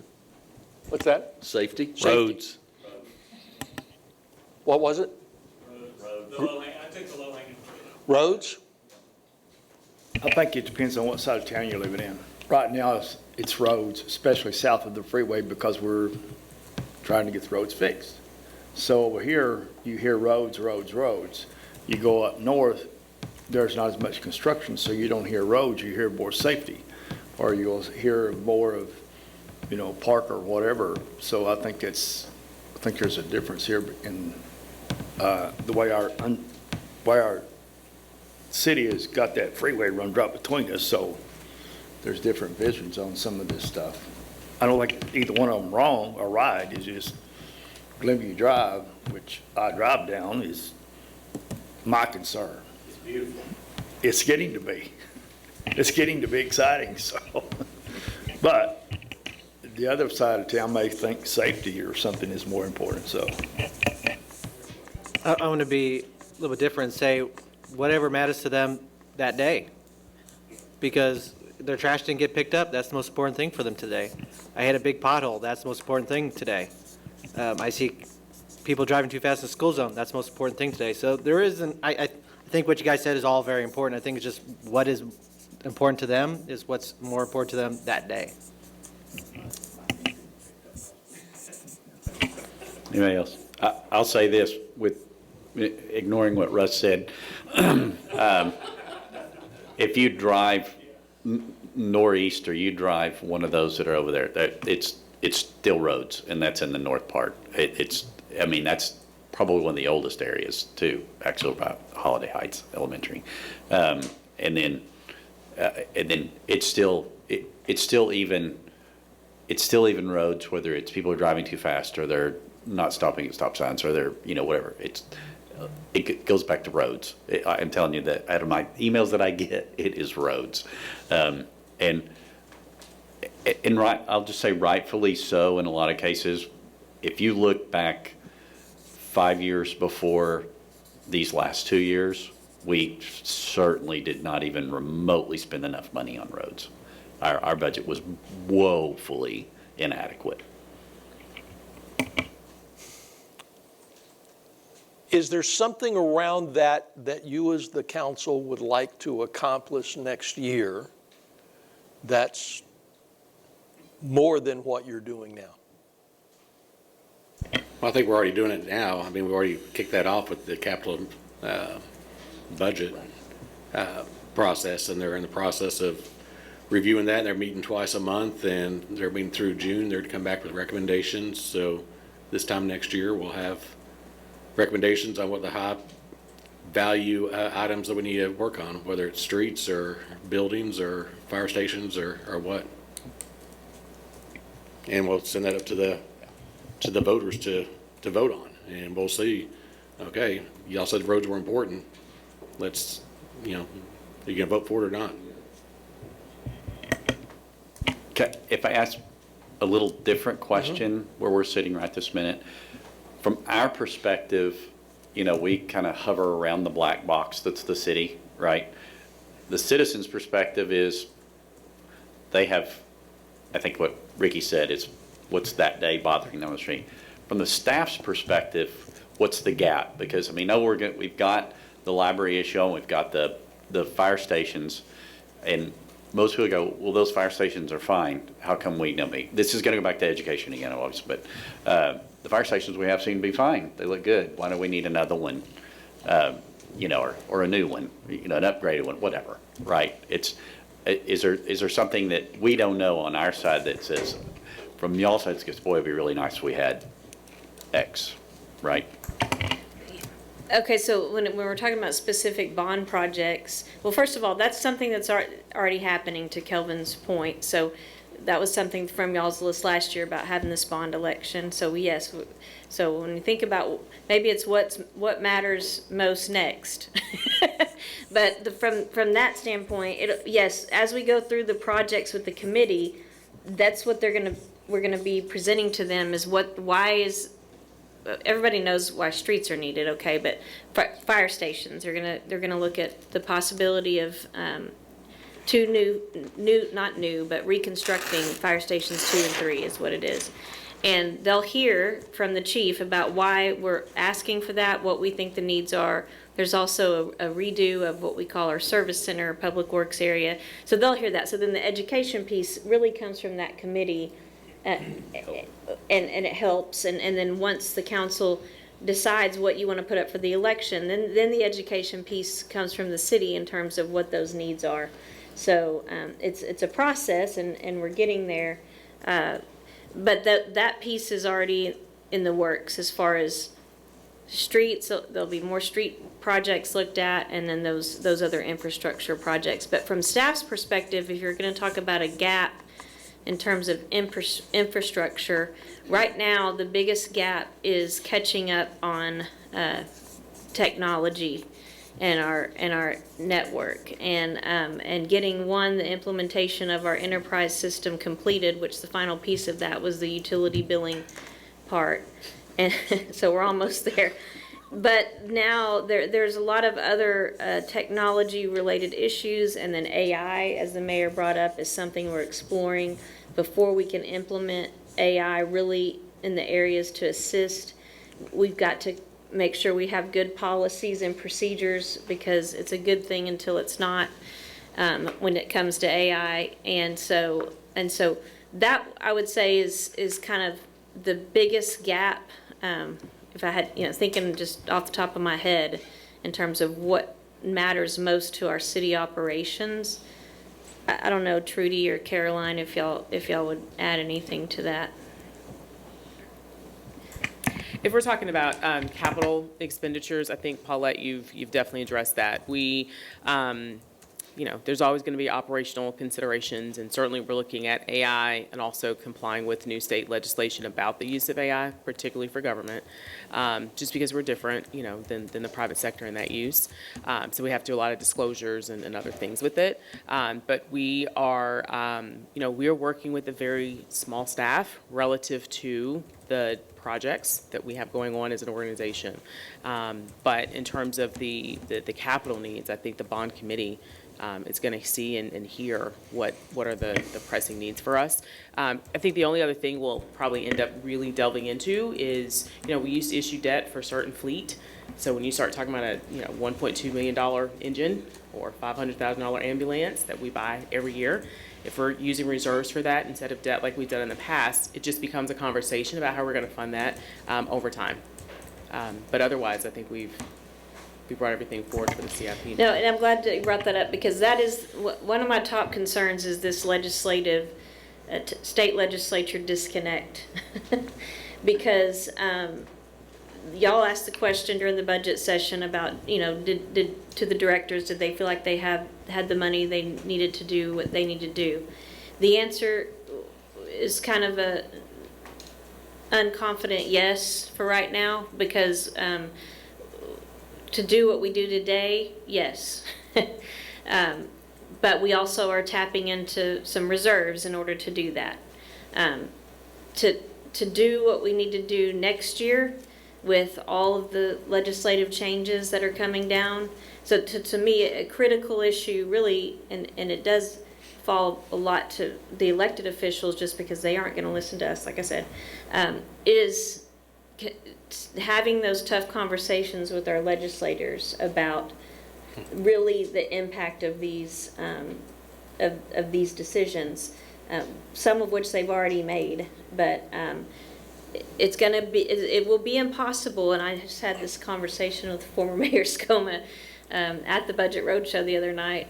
It will become impossible to continue with all of the services we have today as soon as next year. And so that's a concern to me. It keeps me up at night if I had to pinpoint something, because not just about any staff impacts, but also the impacts to our community when they see those cuts. So anyway, I don't want to get on my soapbox about it, but that is that's critical.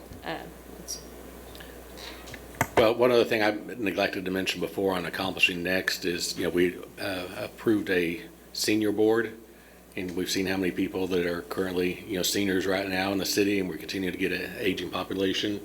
What's that board going to be doing? What can we do to, help with those seniors? So whether it's, expanding the Fix-a-Blitz, project, something as simple as that, as opposed to, getting them more engaged into civic matters where their voices are heard. I think we need to really think long and hard about that new senior board and what that's going to look like in the future.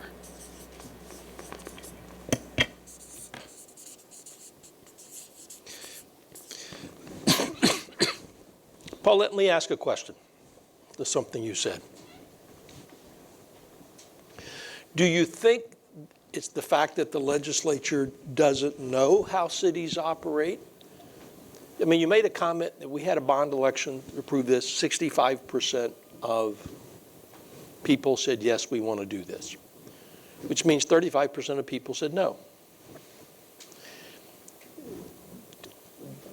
Do we think that the legislature doesn't know that it's 65%? Or is the fact that it's easier for them to listen to the 35%?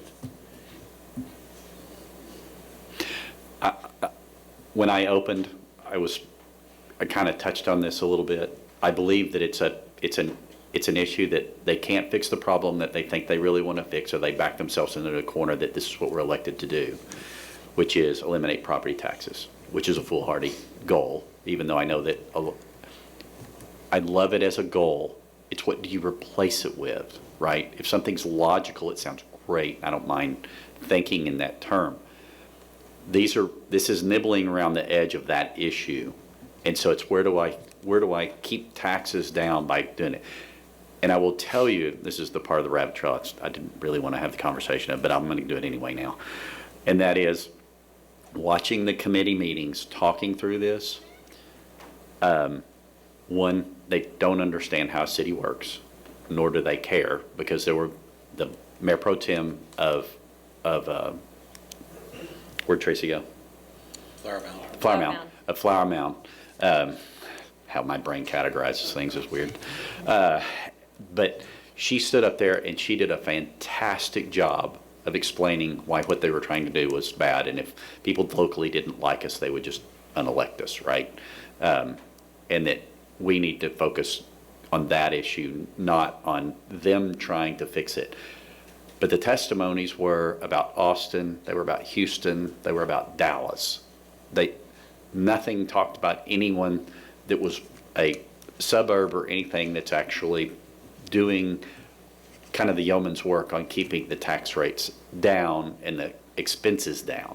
And now everybody that kept theirs down is going to be penalized about the bill that just passed today. And that is in relation to, well, we're capping not your tax rate, but your expenses. That means you were always on a dwindling scale. And you basically, like we've all discussed, I mean, there's only 3 places to cut. It's police, fire, roads. Well, the bill today excluded police and fire, so guess we know what's going to happen at that point. So that's the frustrating part is they said, well, you could do that with debt. It's like, well, you have to pay off debt, so you're actually making the position now of, I don't want you to raise taxes without a vote that cost a couple of $100,000, $100 to educate, $100 to have the election, and then you're gonna say, oh, well, we want you to have a vote to raise the taxes above the voter approved rate, but you cap my expenses. Forget that you cap my tax rate. So it's like, until I read this, I don't even know what lever now is available to press at this point and just say, I don't know, we just have to cut services. I mean, and there's a guy that flippantly said it one deal, and I won't mention what it was, but he was in a county, another one, not ours, and he says, we're getting so backed into a corner, it's like, we don't even, they were bringing their ETJ zones back in and said, we just got to let those houses figure out how to get pails of water to put out the fires of their houses, because we're not going to be able to afford to do it. And that's a reality that's coming. I mean, we should be thankful, like I pray and be thankful to the fact that we're almost built out. Because if we weren't, we would be suffering some serious problems. There we go. And I can't even go into all that I've spent hours and hours learning recently. And it is tough for me, because being in the same industry for a long time, I actually, and I don't want to say this like in the wrong way, but I was an expert and I actually did know pretty much everything. So I didn't actually have to ask people. I just told people where we need to go for stuff. And I knew all of it. So I've, worn out Caroline this week on dirt work. Just trying to understand it, in some of it, because it gets a context for actually saying anything for me, right? It's not, I don't want to say anything flippantly. I want to know what I'm supposed to know before I even actually say something. And that would be nice if our legislatures decided to do that as well. So I think it's their inability to do this big thing that they laid out, and to just put other little arrows in their quiver to protect themselves, to say, why didn't you do what you said? Anyway, that's my opinion. And for me, I'm not going to address the politics of it, because that's not my role or my concern. But my concern is, and I failed to mention the debt piece of it. So also with the debt limitations that they will pass eventually, what that also means is we can't issue debt to do the things that we need to do. And I know it's all good and fine to say, well, we're going to be built out, but what that actually means is we're going to have more infrastructure needs, because our infrastructure is aging and old, and we're going to have to replace it or rebuild it. And so all of those things together, that to me is the most critical issue that we have in front of us is this conversation. I wish that all the elected officials were like Jack and many of y'all, and wanted to actually know and understand.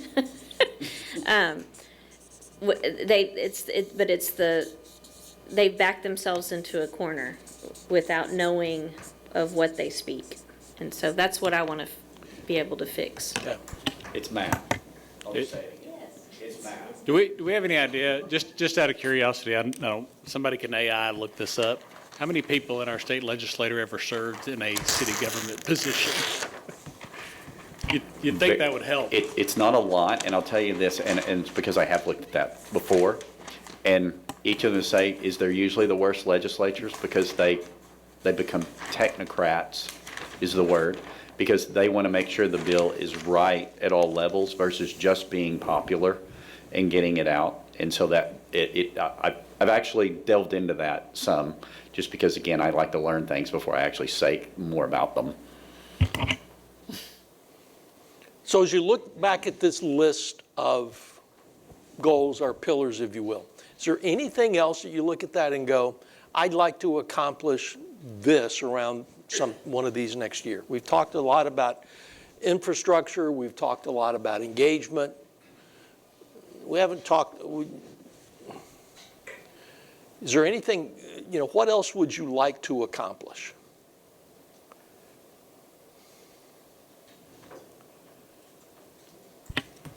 If nobody will talk, I will talk. I love what we do on the revitalization and on the business development stuff that we're doing.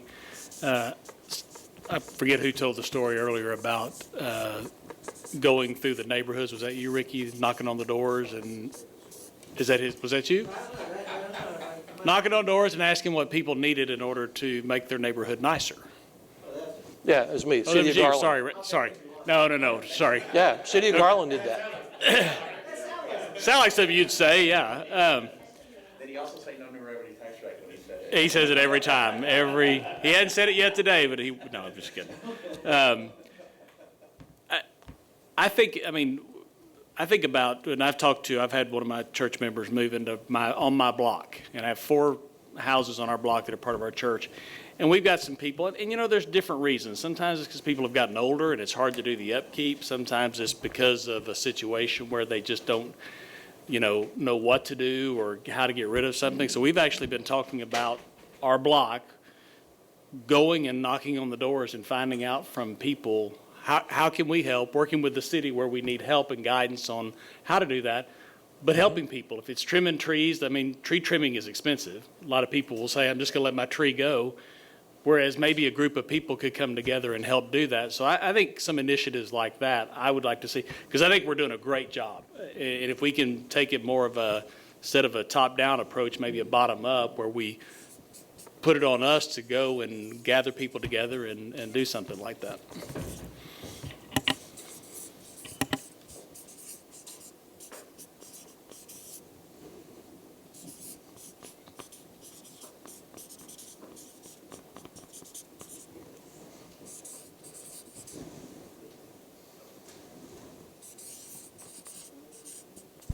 Are you kind of thinking more organized, planned, and scheduled town halls, Billy? Are you talking about more like organized and planned town halls, like plan a quarterly one or something like? Is that what you're kind of? No, alluding I to? just something where people, we empower citizens to take initiatives, but it kind of assist them with some guidance. I mean, 'cause we're gonna do this on our own. Mm-hmm. We're going to say, hey, we're going to go knock on doors and see where we can help some of our neighbors out, where there's got stuff's overgrown, and just giving people sort of the empowerment to think that they can do something like that. It's not in violating anybody's, if you go knock on a door and offer to pray with someone, 90% of people will accept the prayer, even if they don't believe. You go and knock on the door and offer to trim your bushes, probably most people would say, yeah, of course you can trim my bushes. Well, I'm gonna jump on that because we brought this up last year, and several times I went to Caroline and said, hey, can you check an address just to see if the person needs help or the person just refuses to clean up the mess? And the city's been really good about doing that, and I think we've sort of found a balance there where some needed help, some of them just needed to clean their mess up. So, but the city, I know, first 6 months I was here, my wife finally said, you need to quit calling or sending her message, hey, would you check this address, you check this address, because you're just wearing her out. I said, but I know she's very good at what she's doing, because she was getting, she found out what the real problem was, and not necessarily it was a problem, it was just, like you're saying, somebody needed help, and that's it. And so the city responded. That's what was good about it. And we have programs for this, right? The Fix It Blitz and everything, and that's stuff that's coordinated through the city. And I'm just talking about just on an ongoing, regular basis where we do stuff like that, but we can go to the city and ask, hey, can we do this? Can we do that? Where would we put this? How would we get rid of that? Yeah, and I would say, as situations come up, if a resident brings something up, one of you brings something up, we go and make contact, that's that opportunity to let people know about these programs. In some cases, they had no idea. And so we're able to help them out. And even if they had no idea, presented with that program, some elect not to receive that help. But that's always part of our outreach. You know, we're not knocking on doors typically when we haven't been notified of a problem. So that's something that's a little bit different. And so along those lines, yes, we, for a number of years, we've sort of approached code compliance a little differently where, especially ones that we see have been a long-term thing, we try to get to why aren't you mowing your yard? What is the, not just you're not, so here's a fine, but why aren't you doing that? And just to put something additional on your radar, this is I know, we have some new hotels coming in, but we also have some older hotels and some older apartment complexes. And one of the things that when I went around and did my listening sessions with the police department last fall, that was an issue that was of concern to them, not so much the multifamily, but the hotels. And so I want to put this on your radar to see if it's something you would want to put on your list. We're actually kind of starting it anyway, but we've kind of put together a task force with the police department and code really just this week to increase our enforcement in hotels. And one of the things that we had explored previously was the crime-free multifamily housing program, but some of those parts of that official program have come under legal challenges.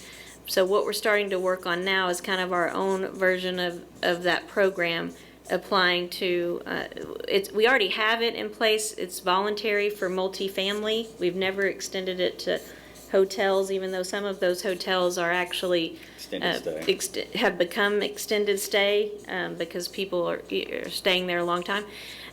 Anyway, we've started that initiative, and it's one of our priorities in terms of,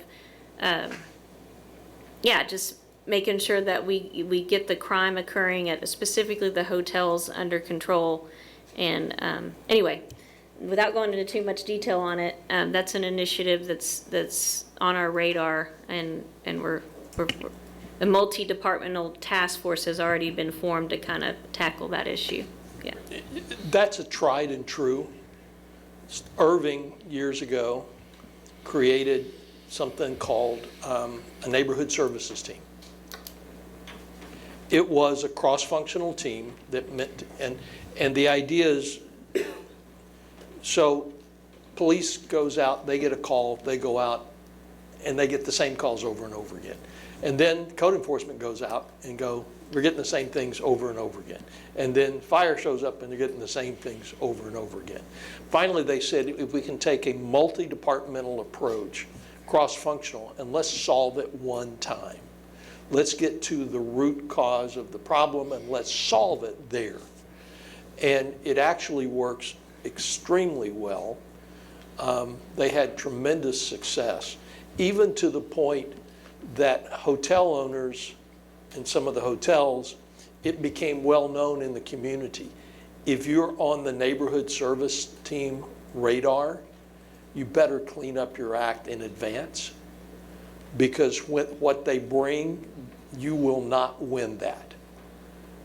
So when they say these are areas, you better clean it up, because if they take you in to pull occupancy permits and whatever they're going to do, said you won't win those. And so the team sort of in a roundabout way created more voluntary compliance because they knew the team was going to be successful. So it's a great idea.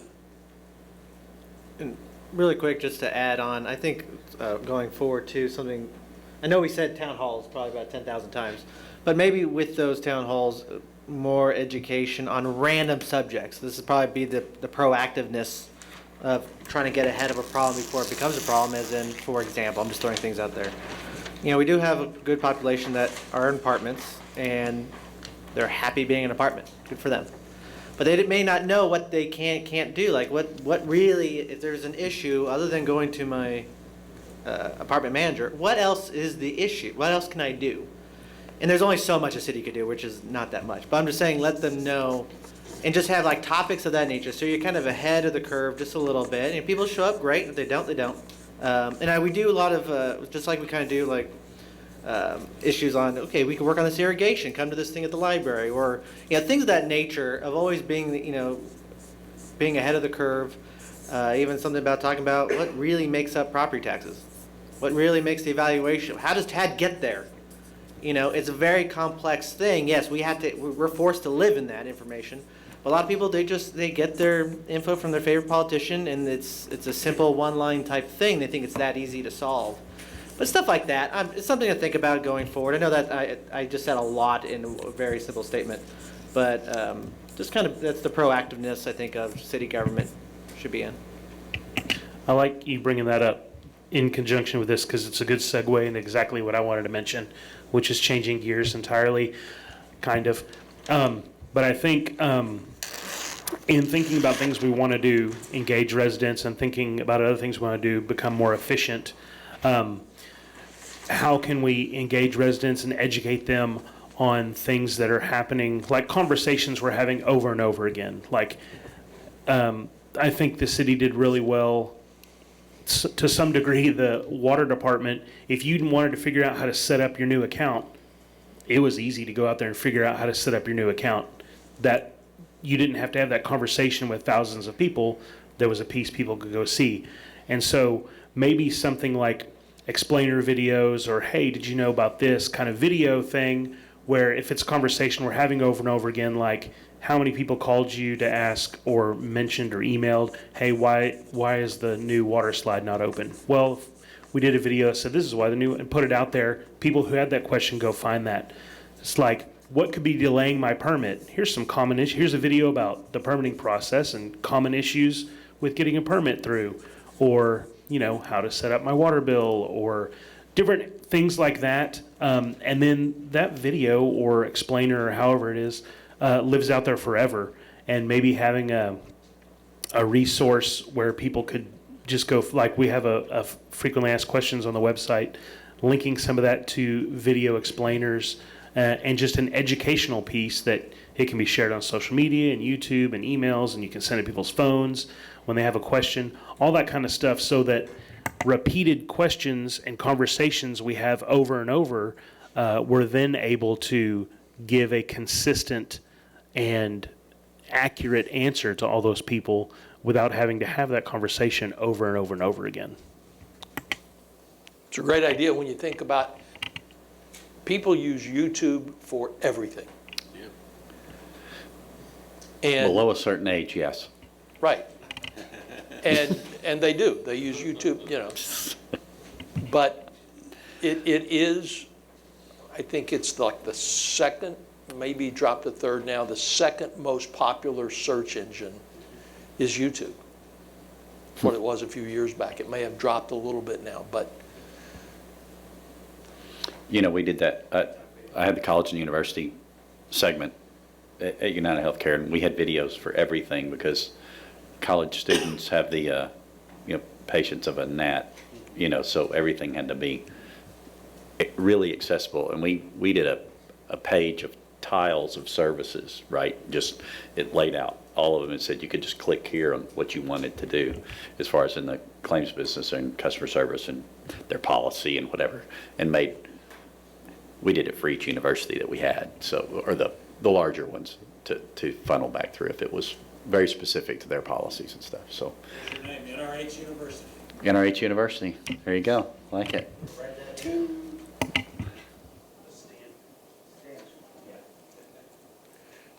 Anything else you'd like to accomplish? This is a good list. This afternoon when we come back after lunch, I'm going to come back. I'll add this up there to that one so we don't start a new, waste a sheet of paper for one. I'm going to give you, council, a chance to go vote on which one are your highest of all these things, which one are the most important to you. And then when the staff comes in, we're going to be breaking up and we're going to tackle what would be a way to go about doing that around some of those really big ideas. Yes. One last thing, this is probably All the right. biggest ask I'm going to ask right here. I've noticed when you look at our website, every city in the Metroplex clearly used the same person to make the same website 20 times over. And just an idea of, I always believe if I had to click more than twice to get to the answer, you've already failed. So just a thought process. We don't have to be like our friends to the north, south, east, west. Maybe with these videos and things like that in the future, something that's as stupidly human intuitive as much as humanly possible compared to just like, well, our neighbors use the same website, guys, so that's what we used. That seems to be, it takes 5 or 6 clicks now just to get the simplest of answers. I think something similar to like if you just open the NRH app, like having something like that and an accessible website And the app's version. fantastic. The app That's is why- fantastic. There you go. But having a website version of that, so it's very easy and very intuitive to get exactly where you want and solve your issue, report your concern, pay your whatever.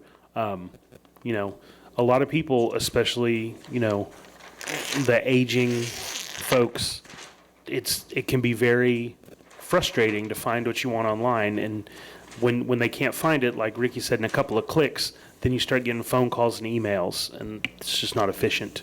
And it's hard because you're putting a lot of information, I get it. Yeah. Into a website, but. Totally. We kind of did with the app. And Yeah. everybody loves the There's app. not, just tap the app. Yeah.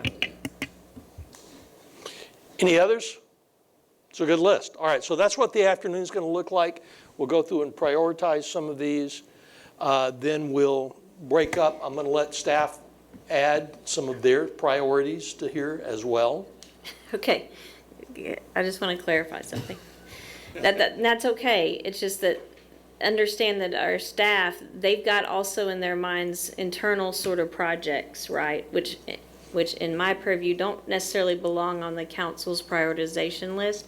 And also, I would respectfully request you to not ask them what priority they think it should be, because the whole point of this exercise is to see what priority you think these things should be. That's what's important. You all tell us the Oh, what. yeah, when we do the and then we priority determine setting, the how. staff will be watching, but you guys are going to, you as a Yeah. group are going to set the priorities. They don't prioritize, and really, I would prefer if you all would go off of your instincts of what you think are the priorities, because you're our But when we elected start officials. talking about how do We we, work for you. how might we implement them, that's where we'll involve the staff. Yes, But to be clear, we do and should rely heavily on staff input for, like, because I don't know how the water department works, and I don't know how the permitting department works. So we should all welcome and encourage input, not necessarily like, well, I think this should be the biggest priority, but. on the you know, how, yes. Yeah, They're on the how. how would you accomplish something like this? That kind of input so that we can make the best decisions, because we understand what's yeah. important to residents, but we don't understand how to do those things. Yeah. So we definitely need to hear from staff, but, you know, using their input, we set the priorities. Right, so the council's role is the what, and the staff's role is the how. So if you have questions on the how, and as you're prioritizing, I would just also request, consider resources. So the resources are time, energy, and money. And money is a big piece, especially since the legislature keeps constraining our money in all areas. And so, those are things to consider, but asking them the how is fine. Just because they're all going to think that what their department needs to do is the most important thing. And that may not be the most important thing in the Yeah, you have to council's rely, purview. Yeah. the what's important from a staff standpoint for the next year, you've already seen. It's called the budget. And realize that before you ever see the budget, council, how many things have been whittled down and whittled down and whittled down, so that what they're bringing to you are the things that everyone agrees across the city are the most important ones. Okay? And I know everybody wants to go to lunch, but somebody brought up earlier about asking, why do we do this? And to that point on the budget, I'll tell you that all of our directors, they're they're charged with doing that every day, and especially as they're preparing their budget. So that's how we've actually been able to keep on going. We've reduced them a lot over the last couple years, and we've also, or we've cut something out to add something more within the existing budget. And that's how they're constantly asking themselves why, and they are all, I would say, focused on efficiency above everything else. So, All right. We're right where we need to be, right on time. So, Cecile, question, comment? No? Anyone else comment before we go? How's the morning been? Worthwhile? Not worthwhile? Yes? Good? Up, down, sideways? Okay. Good. Good. So how long, you decide how long you want to take for lunch and when you want to resume? and lunch. So lunch is set up in the break room in there. It's kind of a taco salad bar, so you can do with that what you wish. And there's tea in there, and hold on, Jennifer sent me a text message. But it's set up separately like a buffet, so those of you that don't want to have the carbs, you can just have the meat or whatever. Let's see. And then there's sweet and unsweet tea. Anyway, that's all. I don't know about y'all, I'd rather have less time at lunch than more time at lunch. So, give you 10. I was gonna say 20, but, so right now I'm gonna say, we'll recess the city council goals and planning session at 11:59. And then, let's try to get back in 20 minutes, reconvene in 20 minutes, if we can. I'll reconvene the city council goals and planning work session. It is 12:31, and we are ready to roll. Hey, noise pollution. You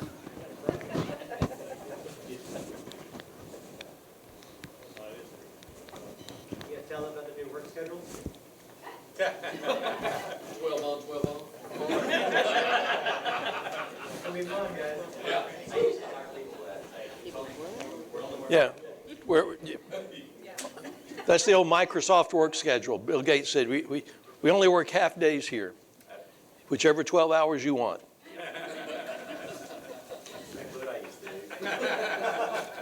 All right, welcome, and welcome to the directors. Good to see you all again. We've had a busy, busy morning. So we'll talk a little bit about, we'll catch you up really quick and then bring you along and then get back into the afternoon. So first off, the council went through the survey results, which I'm sure that you've all have read and seen. And one of the things that we talked about was that overall, everyone thinks we're doing pretty good right now, right? We're doing really well at meeting our goals. And one of the things the council talked about is that, you know, there's a high number of good and a little lower number of excellent. They see that as an indication that you staff are very attuned to the fact that we can always be better, which is a good thing. That's part of that continuous improvement culture that's there. You'll be pleased to know that we did not change the mission, we did not change the vision, and we did not change the strategic goals. So, sigh of relief, right? Collective sigh of relief.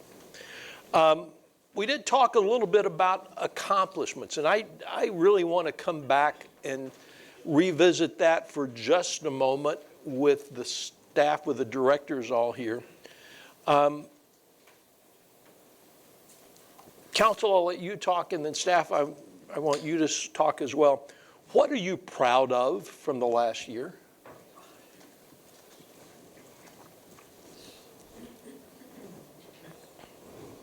Council, we'll start with you. What are you proud of that we accomplished? What are you proud of? Oh, okay. Place two. Proud that we kind of refocused on focusing on the citizen, bringing down the tax rate, and being business focused, or diversifying what we have in our city.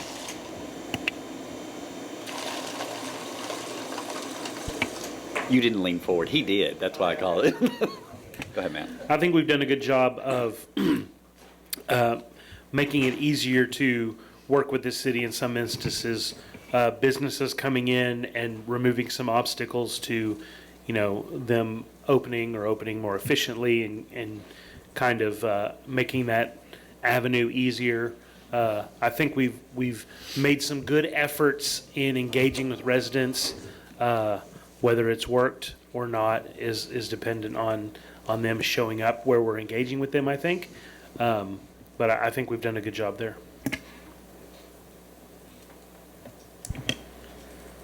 Well, I do think that, as far as budgeting goes, we've given a goal, and hey, we'd like to be at that no new revenue rate or less. And each of the directors have come back with their budget. I know they've been working on that for months and months and months, and they've come back with to meet that goal. So I think that's very worthy. I think the fact that just everybody that's on board, there's a lot of, I say new people, Paulette's not necessarily new, but, newer to her role, chief, and we got a lot of new ideas. We got Corey, we got a lot of, new faces, and I think everybody's kind of blending together well, and all have the same goal, so. I think we've done a great job of doing more with less, getting more accomplished with less money.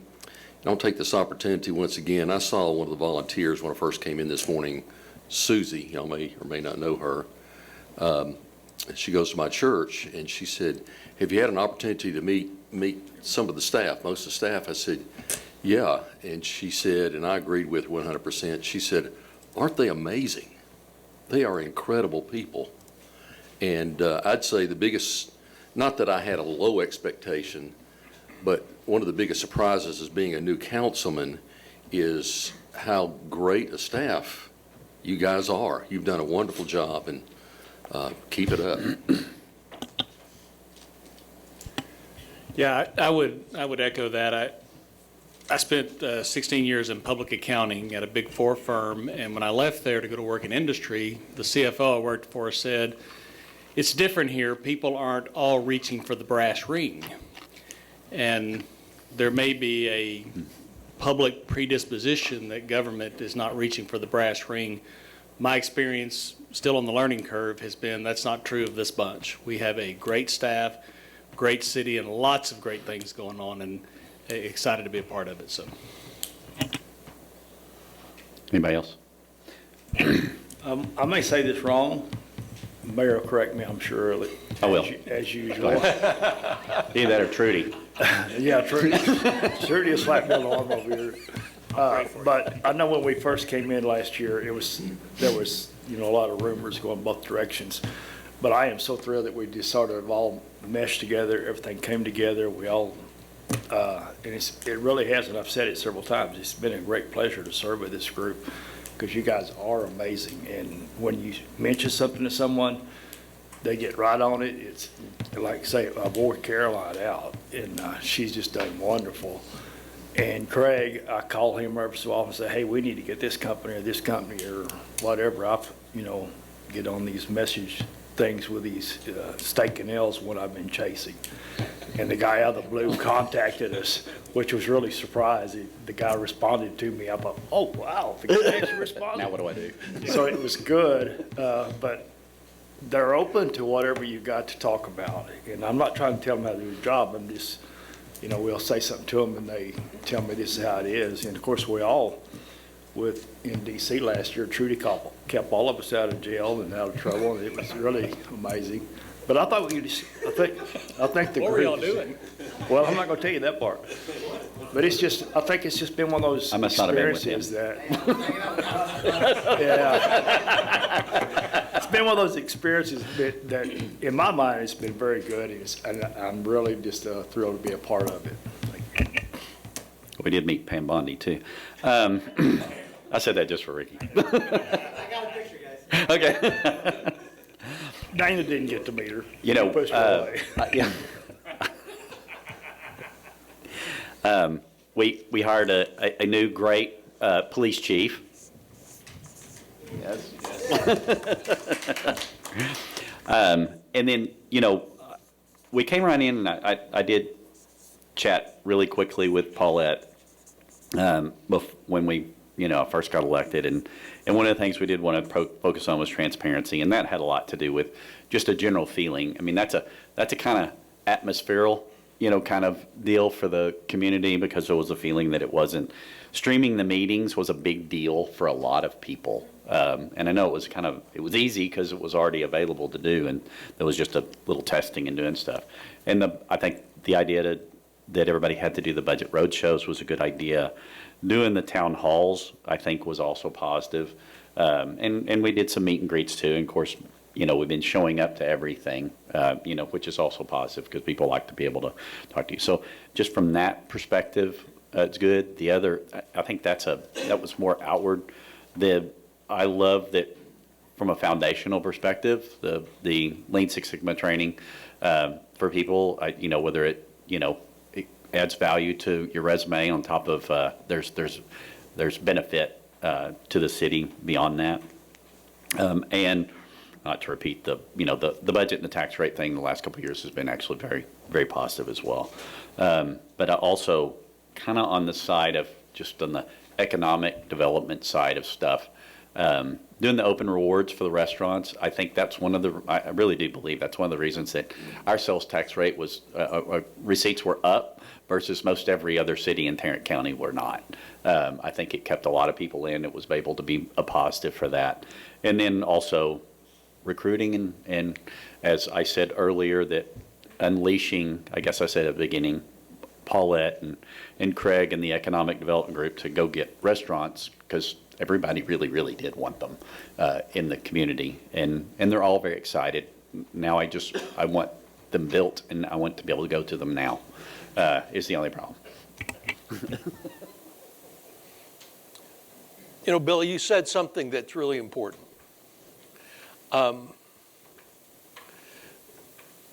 There is the belief that if you work in government, you are somehow less than. That if you could work in the private sector, you would. My unique perspective, from like yours and having been in both sides, most private sector people could never make it in this world.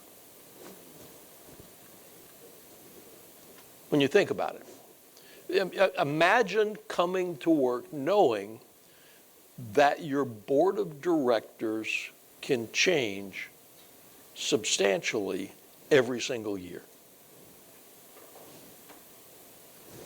Which means when the board changes, the direction can basically change.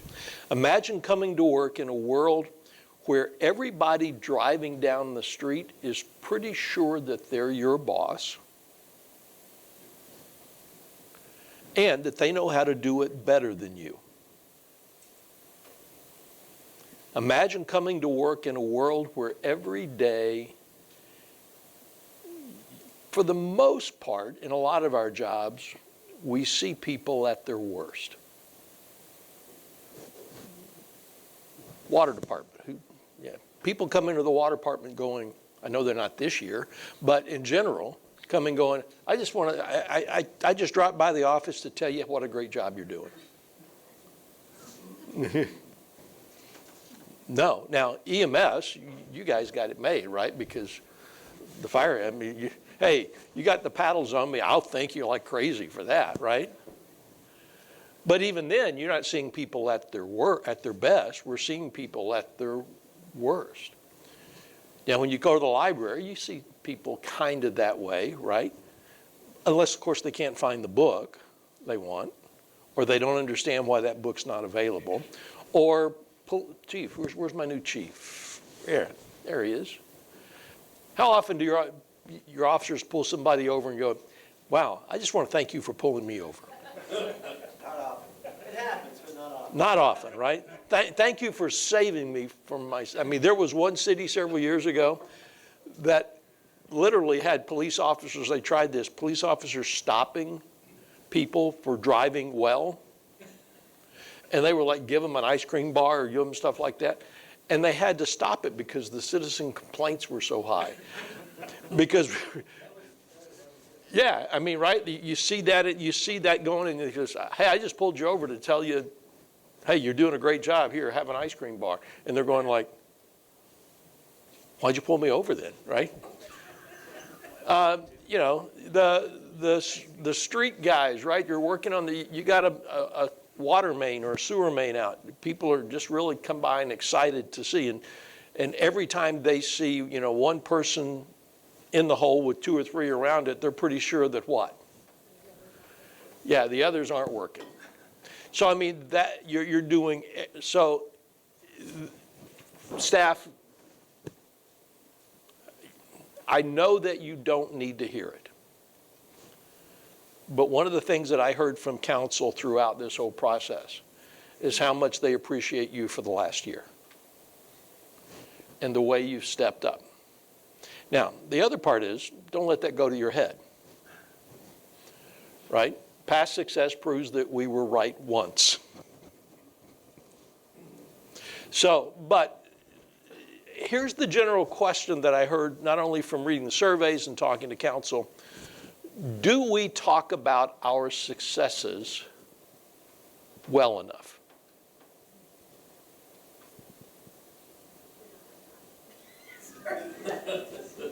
Seriously, we don't, and I think what Laura's doing is, like, we just go on to the next thing.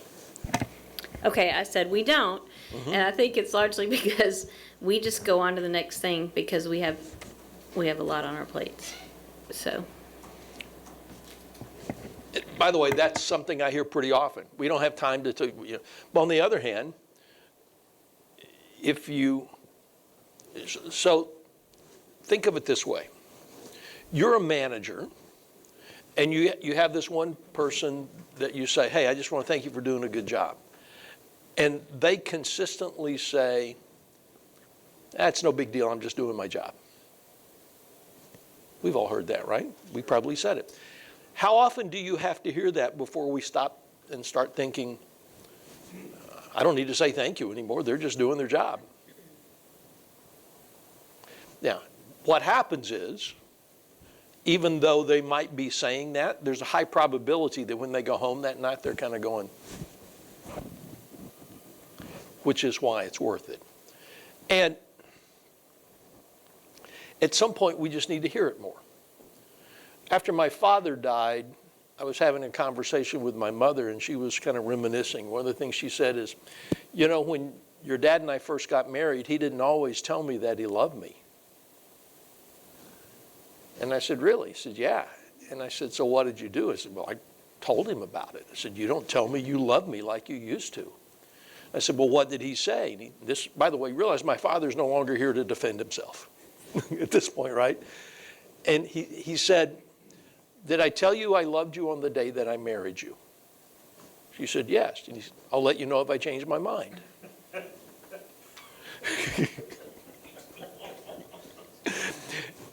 Danny, how well you think that worked, right? Yeah. So here's why I wanted us to take just a moment to pause. Although a couple of you might be tempted to use that one when you go home tonight, right? I think it's important to stop every now and then and just take a moment to exhale and go, yeah, we did that. We did that.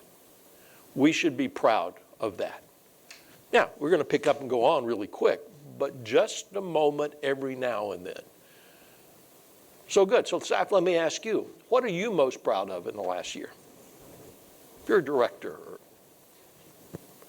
I know you're all waiting for Paulette to nod her head. That's the secret signal that you can talk, right? They're waiting for me to get the microphone.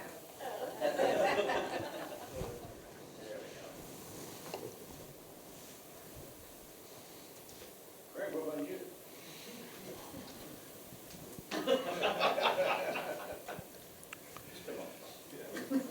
I'm not going to pin it on one actual thing. I'm just going to pin it on this room here. This is the mixture of staff and elected officials in this room is quite an accomplishment, and I'm really excited and proud of the group I work with and work for, as compared to last year when we didn't necessarily know each other that well, And I think it was an opportunity for us to revise things and reset things. So I think there was a level of uncertainty and I'll say discomfort, just because of the unknown. But having been here last year at the same time and here this year with the level of camaraderie, focus, comfort, and common vision, it's just quite an accomplishment. While you're moving, I'm going to move some things over to here, and you'll understand why in a moment. So keep talking. Not you, Craig. In general, keep talking, right?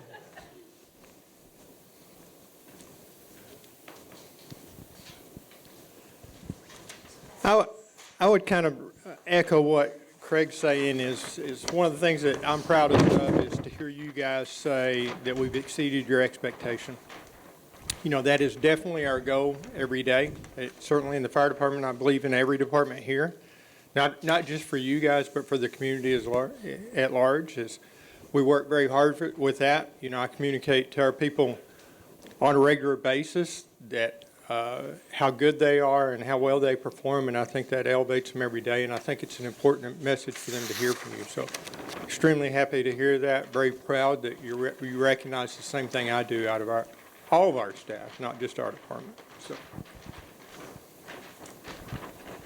Yeah, I would just echo the same. You know, he mentioned it well in that most people interact with us not on their best days, and so they don't always have positive things to say because they're dealing with challenges and struggles. And so the opportunity for other people to get to see that and to see the effort that our employees put into serving, like truly serving our community, is very rewarding. Strictly from the police department standpoint, I think we're, you know, I think you'll see all of us as staff members say that we don't ever sit back and rest on our laurels because there's always work that needs to be done. I mean, it's never ending. But I think we're achieving a level of direction within the police department that was needed, and establishing a level of dialogue and transparency and responsiveness that I think is fulfilling our community's needs. I'm proud that in a relatively short amount of time, with a lot of change, both within the organization at the staff level as well as at the council level, we have, I think, built effective working relationships together. So it's probably been stated many times, but you know, I think that's the recipe for success moving forward.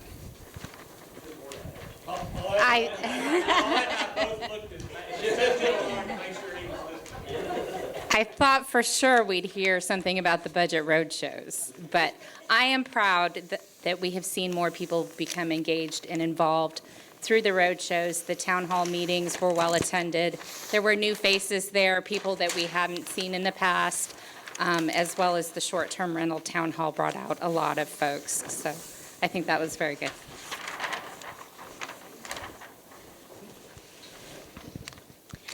I'm a baby director.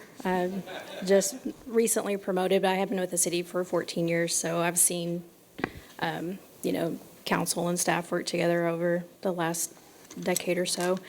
And I would say this last year, I'm proud that it feels more cohesive than it has in the last couple of years. So it's a good time for me to take this position with a more cohesive group, and that we all have the same end goal, which is impacting our community and providing for our citizens.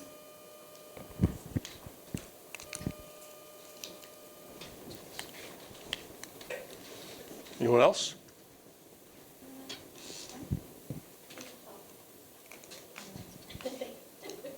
Since nobody jumped up, I will.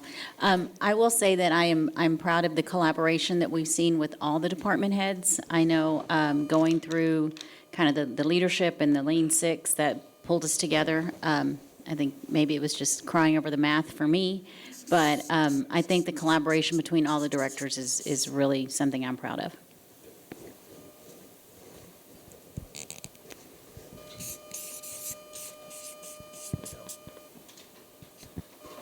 Just real quick, there's a portion of Glenview that's finished. I'm proud of that.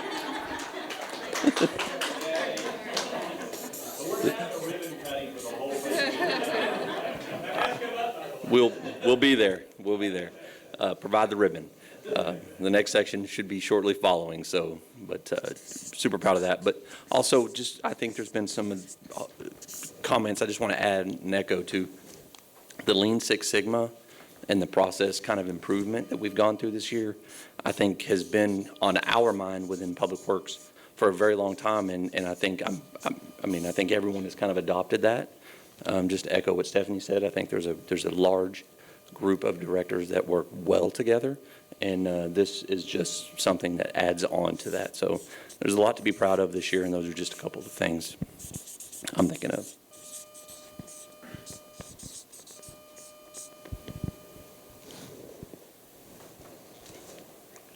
Any others? Going once? Going twice? Okay, wait a minute. One more. So I was just going to say, if this was happening a month from now, I would have something that I'd be really proud about, but we'll just leave you waiting on that. It's so close, though, so close. Proud of the work that we've done on the short-term rental regulations thus far. Yes, it's so close. What I was going to say, though, is that I'm newer here. I've only been here about 6 months, but I would say that the thing that I'm the most proud of is just how well the openness has been received to, for people to change things, that the council has seemed to be receptive to any of the ordinance amendments or kind of minor changes that are easing the process for the applicants, for the staff, for everybody. And when that's been taken back, within the department, at least within planning, people are excited about it. And I think it just shows that they've embraced this kind of vision for the council. And I think everybody's really excited about making some more changes. So, it's not one specific thing. These are all minor little changes, but it's more just the mindset of it's okay and it's not just acceptable, but embraced to make those changes, I think is something really to be proud of.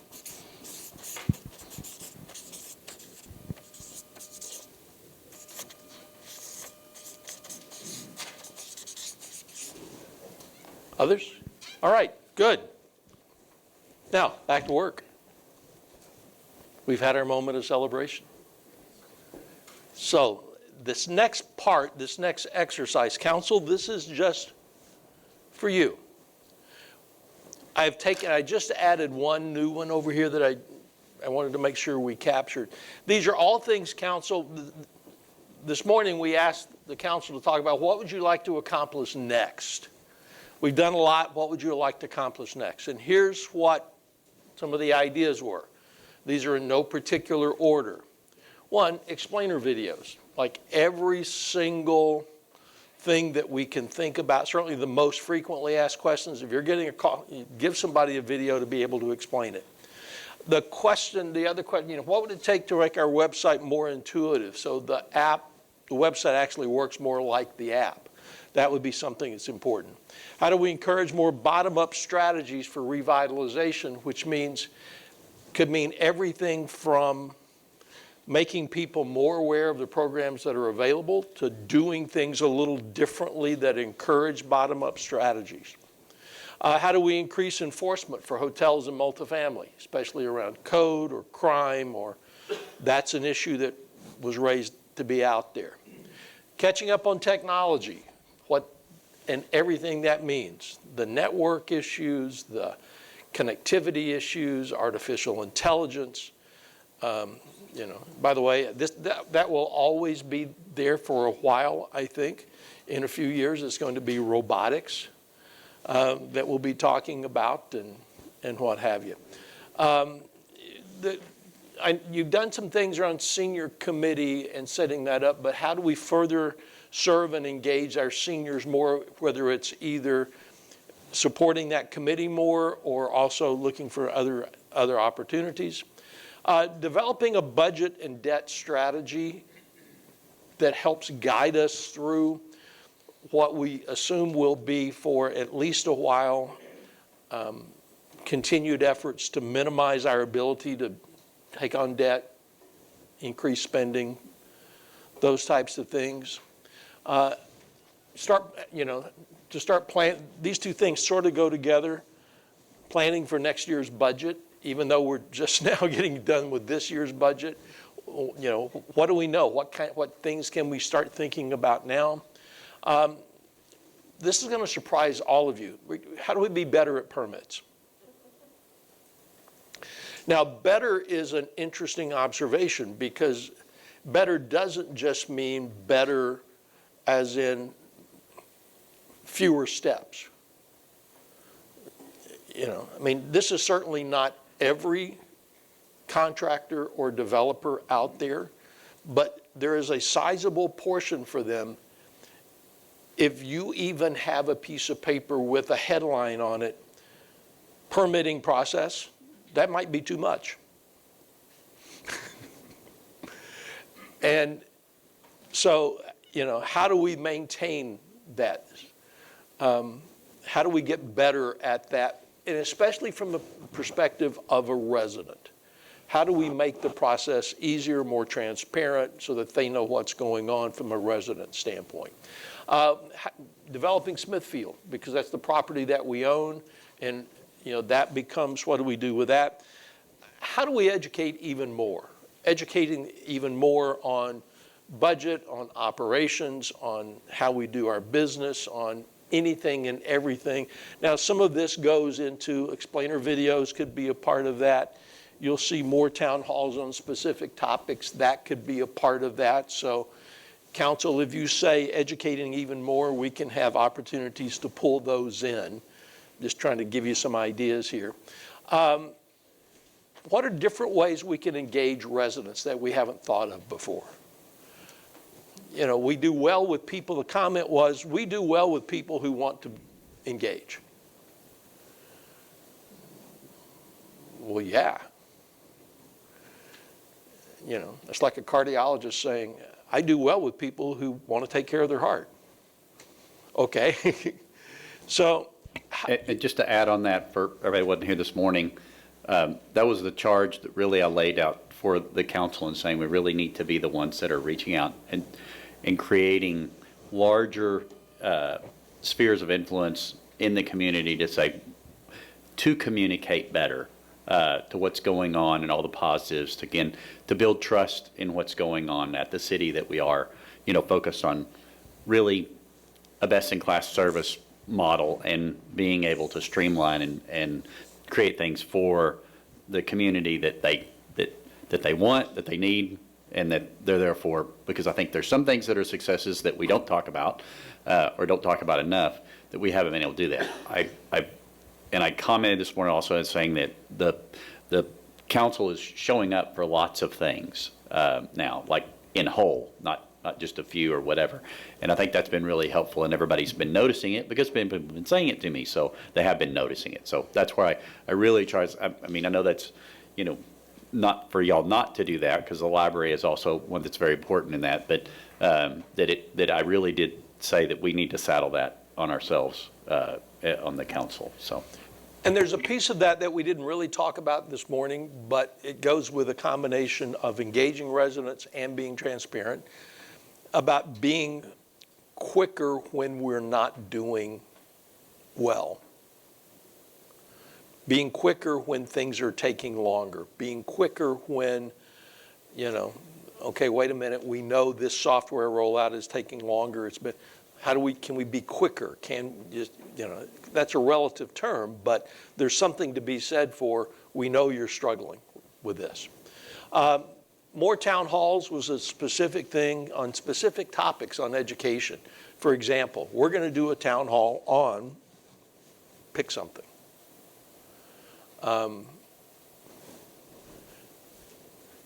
Interestingly enough, I don't know if you could do this maybe through the library, through Parks and Rec.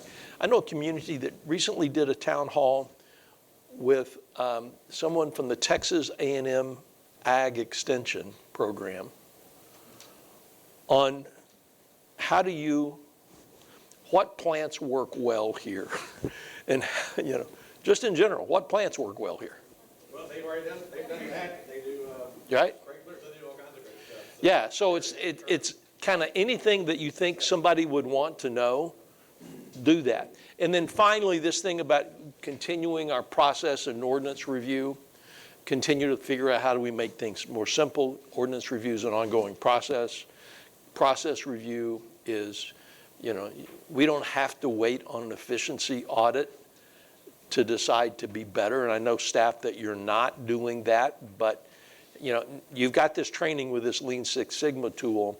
How do we use that to make all of our processes better and make it easier? And so those are the issues, Council. Did that capture pretty much everything that you said was a priority? Kind of adding one to that, and just because we've really now started to gain quite the concentration of entertainment venues in our area, and I know we're trying to do a hotel close to here, and everyone, by the way, over in the retail area of town, of hometown, really want the hotel over there to be, well, the businesses do. I don't know if much as the residents do.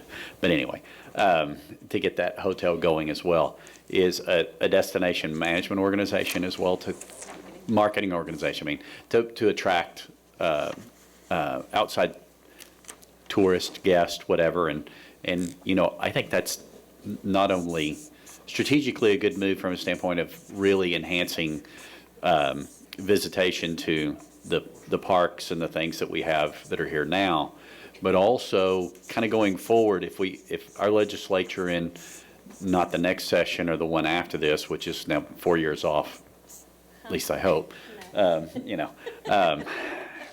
all I can think of for them right now is just please go home. But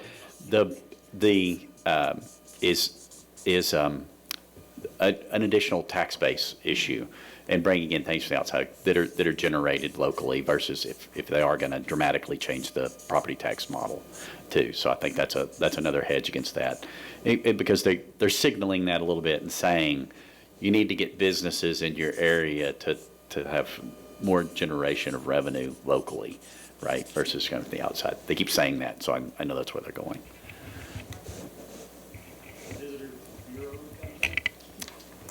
So destination marketing organization, it's actually, our chamber, some of y'all may have gone to their presentation where they talked about establishing one through the chamber for all the cities involved, but that was something we were already looking at for our city individually. And Craig can explain kind of how it works, but that along with the tourism TIF is what we're looking at for these new hotels. And what it would do is fund, you use your hotel motel tax, and then on the tourism TIF, it adds an additional amount to hotel bills that helps fund marketing efforts for our city. So to market Peppa Pig and NRH2O and various festivals and different things we're having that would generate tourism in NRH specifically. So. And I think they are calling it destination management. Management? Oh, it's really marketing. Yeah. Okay. Yeah, Anyway. so it would be a number of things. Could be a destination management, could be hotel, motel. By the way, there's a lot of ways to do that. Some groups, Irving, right down the road from you, has a very, very active group that does that for the city of Irving. They're always out there trying to bring, including bringing people to hotels and doing that. So they have a very active group. Some people put it out to the chamber. Some people have asked the chamber, have contracted with the chamber. Some people who have had their own sent it to the chamber because they realized they weren't good at it. Some people who had a relationship with the chamber brought it in because they realized they weren't good at it. So, you know, it kind of goes both ways. But the whole idea is, how do we attract outside visitors as a source of revenue? Which is always the case. I think some of you may have told, I grew up in Greenville, Texas. And when I used to drive to see my parents in Greenville, there was a big sign out on Interstate 30 that said Destination Greenville, which always surprised me because I was always looking to ways to get out of town, right? I mean, I didn't want to be there. And then I started looking around, and it turns out Greenville was, in fact, a destination. At the time, it had the only Walmart in the county. City of Temple, for years, has been a destination for healthcare, right? Their hotels are filled up at 95+% occupancy, Sunday through Thursday, to go to the hospitals there. So there's a lot of ways that we can think about that. We have entertainment coming in, but who knows? You know, there might be other things that we could set up to accomplish to bring in that extra revenue source. So in general, we'll talk about that, then we'll work at how. Anything else, council, from a priority that we've missed? It's a good list. All right, so here's the way this will work. Council, this is for you. I've got markers over here on this table. I've got 2 of each, so you'll have to share a little bit.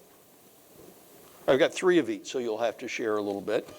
If this is a critical high priority, put a check mark in green. If it is a important to do, but not critical, high priority, you know, it's like, this will mean we really have to get this done. This would be, this is important to do, and this would be, this is the less important. The reds are in less. So if some of them, like town halls, really fall into educate more, just mark educate more, right? Because we know those are there. So we'll pick up on them. But if you really are interested in town halls specifically, yeah, feel free to use your mark on town halls. But I'd like for you, council, to start thinking about, I'm not going to give you a number to say, you have to have this, this number, and this number. Let's just see sort of where your thinking is right now. And then we'll narrow it down if we need to. I know what Paulette's thinking. Everything's going to have a green. Everything can't be green. I'm just saying. Throw the red ones in the trash. So we'll get a sense of how reasonable you all are at this point. So, council, feel free to get up. Knock yourself out.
Not surprising, council is a little bit all over the map on this stuff.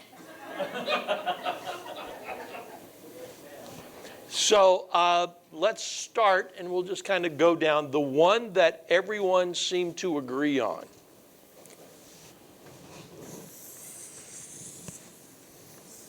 Is catching up on technology, especially around cybersecurity. That was one that everyone seemed to agree that was, I didn't see nothing, I saw nothing but greens on that. I saw nothing but greens on planning for next year. Start thinking now about thinking ahead for next year's budget and what the implications are.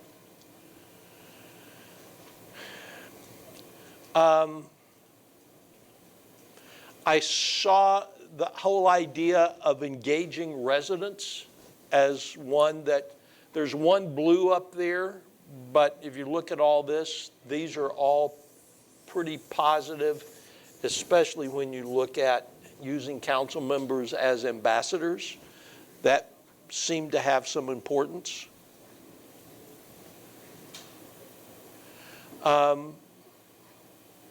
Interestingly enough, looking for outside revenue sources, let's stop there because 3 people said it was critical, 2 people said, it's not, and one or 2 people said it's important, but we don't have to get it done. So let's talk about that one.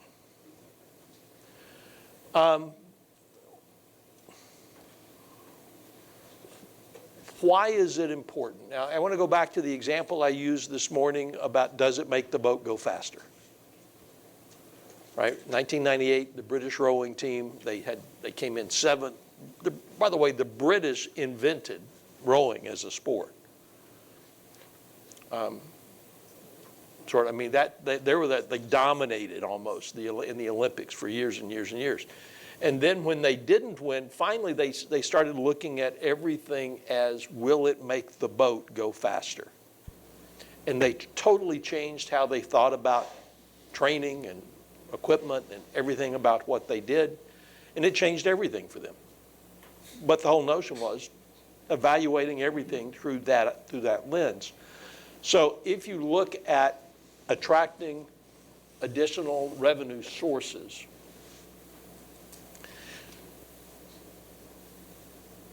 how does that help us make the boat go faster? I think one of our goals being to improve every day in safety and infrastructure and those kind of things. I think, sure, attracting outside visitors, additional tax revenue is important, but it's not to some of the things we all agree on, engaging residents, the budget, technology. Those go to our core. These are our core services. We have to get better every day at these things. And so I think that's why there's less agreement on that one overall. You know what I mean? Mm-hmm. Those other ones fit a goal. That doesn't maybe specifically fit a goal. I'll say it differently. These are much more task. That's more strategy. It's hard to wrap yourself around the idea that strategy is an urgency. That's a long-term situation that you're looking at and saying, I've got to build this to be able to pay for all these things later. And it's hard to go, oh yeah, I actually should be doing that first. But it doesn't mean anything to the residents for the most part, because you're building another stream of revenue.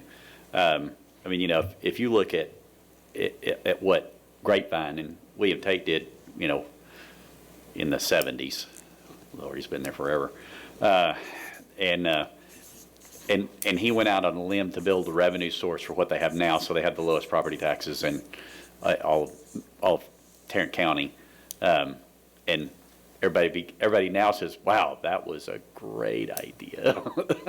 But if you if you think of it right this minute, you're making a decision for 10, 15, 20 years from now with that.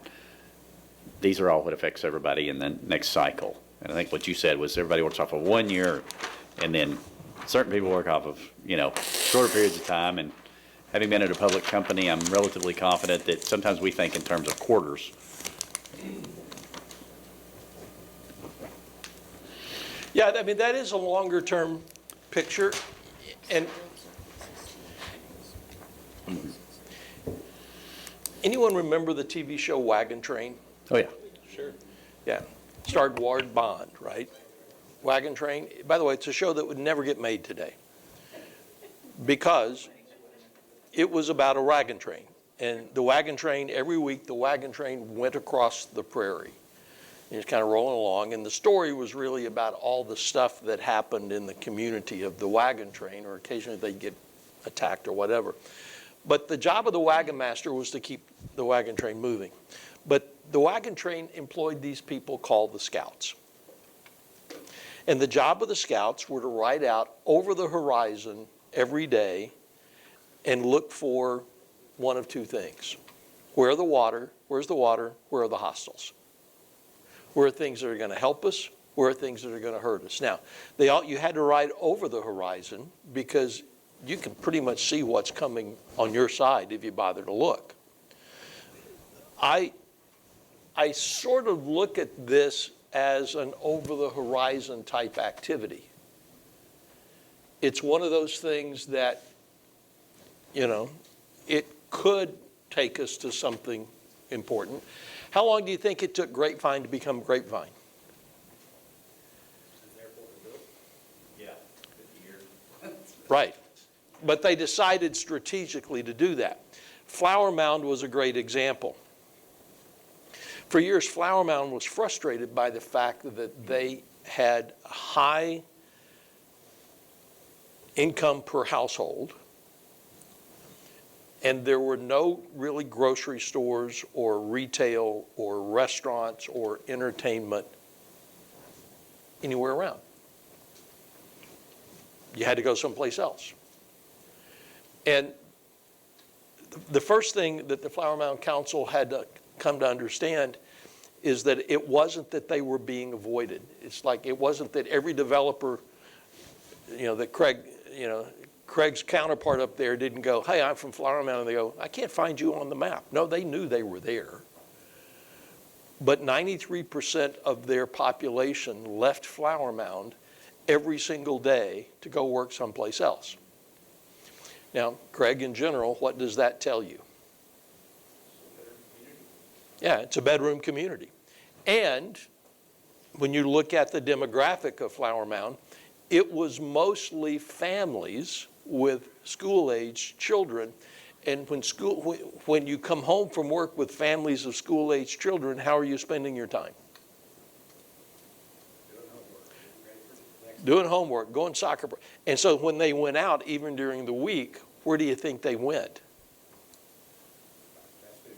Yeah, fast food place. They got Chick-fil-A and McDonald's and pizza place and what have you, which, by the way, they had lots of those places.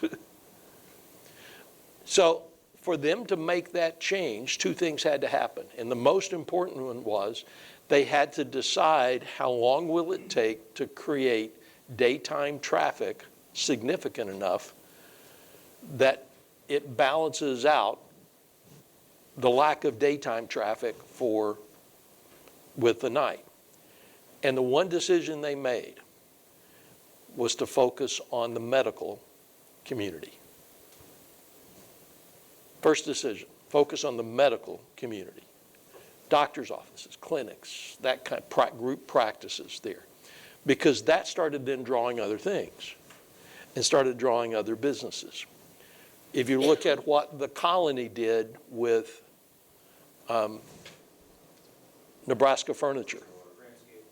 Yeah, what they did with, Paulette probably remembers this. People thought the city manager was an idiot in the colony for a while when he first did that, because you're going to give them what? And they gave him a lot, like a whole lot. And weren't people kind of quietly questioning, why are they doing that? Some.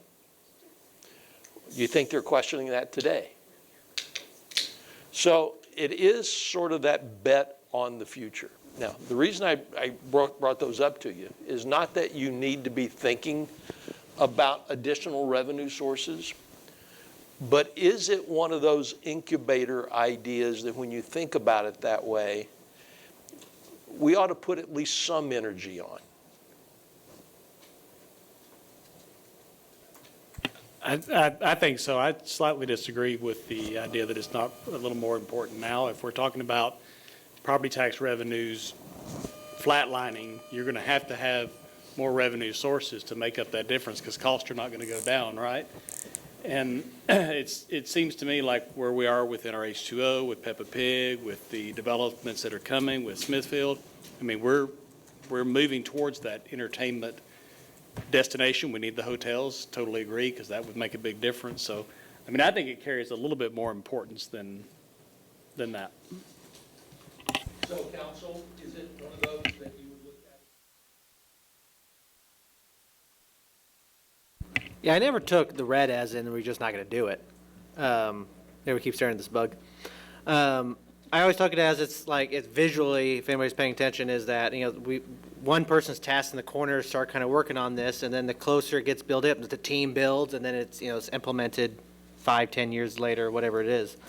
But it's a build. I felt like the red is like you're still working on it, but you're building on it. It'll take a little bit to get there. That's how I took the red for. Battery, I don't know if you want to battery this or not, but I'm dead now. All right, so it will. Just clarify what the red means. I'll just clarify, the red, this might make you rethink things, but if we're going to have green, blue, and red category, the red is something we're not going to focus on. So I'm just going to say that right away until we get the greens and blues right. Right. But on this destination marketing and also the tourism TIF piece, the thing to consider too is it takes time to get them set up, and the time to set them up is now because the new hotels, we've got the one being built right now, right outside here, and then hopefully soon the one in hometown will start. So it takes some processes, paperwork, ordinances, that kind of thing to get it set up so that you can start even collecting those. And so it's really kind of the time to focus on that right now. Plus, with the World Cup coming in 26, we want to make sure and have that in place before that starts. So that's one that even if it's kind of blue, we're probably going to spend some energy and resources on it because it not only develops additional revenues, it also builds up our existing property tax and sales tax revenues. Just to clarify, so if we decide to go with this, you could have it up and running by next year for the World Cup? Well, we'd have to get Seems started kinda on fast. all of the ordinances and paperwork now in order for that to be in place when these new hotels open or It won't for be the, next year with the World Cup. It'll be a year or two from now. well, I don't know that it would take that long. I mean, we would get started on the ordinances and the setup of it all now. So, yeah. Greg? I don't know. Just to clarify, whether or not we encourage our family and friends to stay at our existing hotels outside of the true hotel that we have, we do collect hotel occupancy tax on the existing hotels. In addition, that we will be collecting hotel occupancy tax on the short terms. So there is a revenue stream, and what Paula, I think, not to repeat what Paula was saying, but setting it up now for the existing hotels that we have, but when the two new hotels come into play, it's already in motion, and it's just those two hotels are additive to the program that had been created in 2025, 2026. And for what it's worth, I've talked to both future hotels, and they're supportive of a DMO and supportive of adding a cent, 1 or 2 cents to their hotel occupancy tax to fund such a DMO.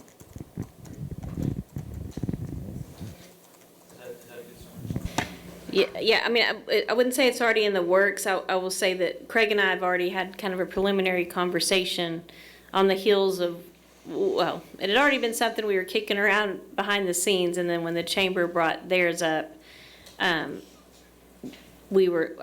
sent them an email that explained that we were going to be doing this ourselves in the future, and then Craig and I have already had a conversation about how do we go ahead and get this started in terms of all of the ordinances and things that have to be in place to set it up.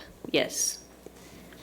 But Rick, to your point, the hotels may not be open for business by the time, the two new hotels No, may the not be open in hotels time. won't. Won't Right. be open in time for the World Cup. Right. But for the collection of the DMO and any tourism TIF created, again, we have existing revenues that we already collect from our existing hotels. The short-term rentals will be part of that going forward. So is this already in motion?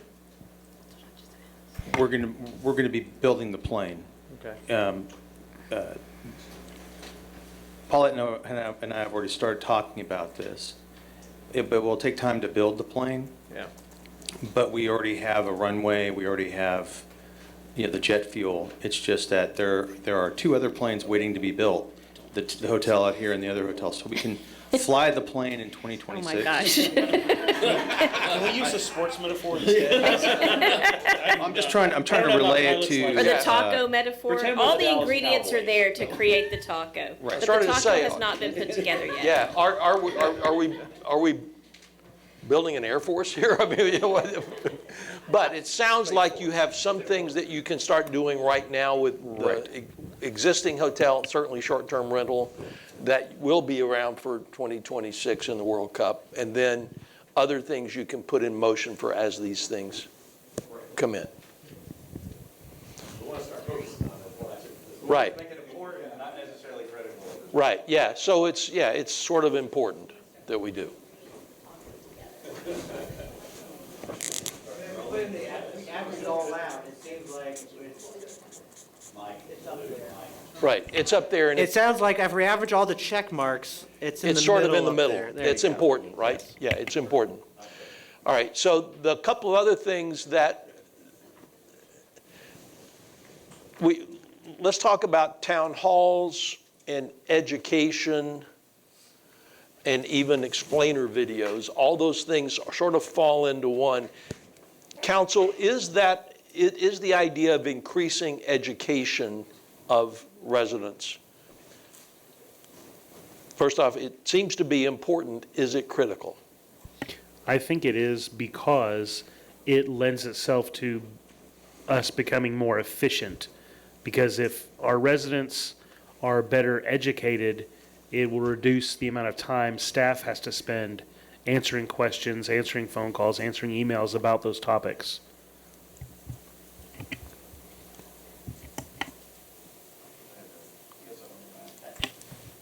I mean,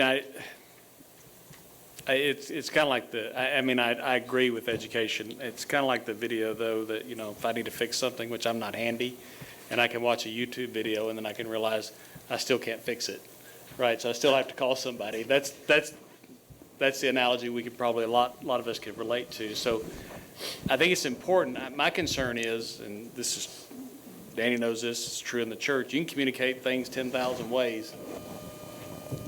People still won't necessarily engage with it, right? I mean, so I wonder if it's critical or it's important. I'm not sure it's critical because I'm not sure it's going to, that people will watch the videos or that they'll understand them or that they'll, if we do more town halls, will people show up? Are they going to be interested in that particular topic? That would be my concern. Yeah, I think it's the wording on the critical and important or nice to have type of thing, because obviously technology, cybersecurity, budgeting, that's mission critical. So this other stuff is. I do think it's important, not necessarily critical, but that doesn't mean that we can't do a few things along the way. Right. Just kind of get it started, but not pour all our efforts into it, And the videos are a great idea. I mean, it's certainly that's at least you can get an idea of whether or not you need to go a step further. Sometimes it will. I mean, I fixed a couple things around the house with videos. To be clear, maybe three. we're not doing how to fix your plumbing videos. We're not like, do you want to replace your sprinkler? Here's how you get it done. That's I'm not what calling we're Bo doing. if I have a question about how to fix my plumbing. What on Yeah, earth? yeah, I don't think we're going to replace everything like videos and all that. This It's just- isn't the new PBS. Yeah. This is. Slow roll. But we had to make sure we're out there with town halls. Some people can make it, some people can't. People are living their lives day to day. And I understand that. We shouldn't be the top of their mind every second of the day. But being out there, make sure that there's information out there, easy to get, is what I think we're mission critical and important. Mission critical is making sure the cops are on the street, keeping us safe. Important is making sure the information's out there for the citizens and have the ability to come to us for all their needs. So that's how I'm seeing all this. Okay, so there's different ideas that I've had. I'm ideating, Chase, around that. And I do think it is mission critical from the standpoint of some of the things that we're facing, like the legislature, like the constraints, and educating our folks on how that impacts our budget. And also some of the other things you all brought up as far as educating them on how our permit process works. There's another component, so we can kind of combine those. And again, it's not, okay, critical, maybe not like in the way we think of critical, but important, yes, because for the long term. One of the things that we've already been bouncing around, because we have so many things going on, like the bond committee, then we're going to start our vision, our comprehensive land use plan update soon. All of those things, we usually do a citizen civic academy once a year, either in the fall and the spring. I don't know that we're going to have the resources to do that along with bond committee and vision 2030 update or whatever it is. So one of the thoughts I had was a video series that is our CCA called NRH University. Whoever said that? Billy. Because those are the types of things that we can direct people to. We have a lot of people who are interested these last couple of years in doing the Citizen Civic Academy, because you learn the basics about how the city operates. So those are just some thoughts that maybe it's sort of a combination of all of those, that we're focusing on educating folks, and it's yeah. And maybe the categories are, and he's already doing it, critical and important. Some of them are long-term, some of them are short-term in this task list. But yeah, it's also critical, again, on the legislative piece. There's some cities, and Alicia was just reminding me of this, but that have done some really good things with their residents related to educating them about some of these legislative actions and the impact they have on the city and its services, and it's helped a lot. So those might be some things we consider in the budget, how our budget works, that kind of stuff. And it is a little harder for me from the outside. There's certain groups that are going to do certain things, and those resources aren't going to be on all of the same resources aren't on all of these. So I think about the video, and I think more marketing and PR and stuff than I do the other. So it's like some of these could move all the way to the top, because one group doesn't have association with the other task. So I love the idea of the videos because I know that when we did them in our college space, our calls to customer service went down dramatically. Just when we would, in that category, we would just pick one off and go, this is a big call, this is an easy thing, and we'd stick a tile out there that would have a click, and you'd go to the video, and it would be literally, some would go down to, where is the health center on my campus, right? And they would call us. Well, that's at UCLA, so it's, the Arthur Ashe Center, right? And let me tell you where that is. And our people would tell them where it is, and they'd never been on campus. And it'd be a video that we would stick on ours for them to come to, even for that. Not just policy information and stuff, but we would do the ones that we would get phone calls on. And it's like, what, and a call that I get that Susie, who, I'm going to say this just for Craig, who was my 7th grade teacher, but on hazard waste, toxic waste stuff, she said, well, I send them over to the water department because they know where it goes. And I said, is that where it goes? She goes, no, but I know that they'll be able to answer the question. But when somebody asked me that question, I didn't know the answer, and I couldn't find where to find it on the website either. And I know that that's probably an easy answer to it for somebody that knows the answer. So I think you can knock off a lot of that noise out there of things like that are not going to be hard. They're not complicated even to find on the website either. So I do look at it as, I look at it as, close to critical, but, is it really important? I don't know. It's right there, so. Okay. Well, just realize the things that are important, that one, I mean, the plan is to get that done, right? I mean, that's something that we'll do. But, at the end of the day, next year, when you're back here the next time looking at this, you're going to go, this one, are we better technology? I mean, this is one like we have to be better technology. We have to plan for next year's budget. We have to be able to engage residents even more and use council as ambassadors. We have to do that. These things are like, yeah, we want to do these things. We want to make sure that they're started. We want to make sure that there's effort. But if there's, so like we decide to do videos. And we did 12 videos next year. Okay, 1 a month. Now, is that a good or bad? It's great if you have none. It's bad. Yeah, it's bad if you're thinking we ought to be able to have 12 a month, right? We ought to be able to do 3 a week. So, it kind of is a perspective, but it is important that we begin. By the way, 1 a month, or you'd be surprised how quickly these things can go once you're into them. So it's important. Now, let's go back to, let's talk about Smithfield for a second. I think everyone, I sense most people thought Smithfield was developing, figuring out how we go forward on Smithfield is an important one. It is one of the things that, and I know for everybody that walked around Russ and Ricky, and even just the other day too, somebody said, saying, oh, at the rec center when we were doing the budget roadshow, the guy came up to me and he goes, you know what we need? And he was talking about, we need a place for people to go in the old Smithfield area. I was like going, that's a great idea. Because I mean, it's kind of one we've already been talking a lot about, but when we're walking around and knocking on doors and talking to people, which is the best primary research you can do, doing something like that, especially at that train stop, I'll say from my perspective, the idea of bringing people there from the train, that means it's people's other money from outside that they're coming here versus me getting on the train and going to Grapevine and spending money and proving out William D. Tate's theory. And so I want to reverse that theory. And there you go, shorter ride forward.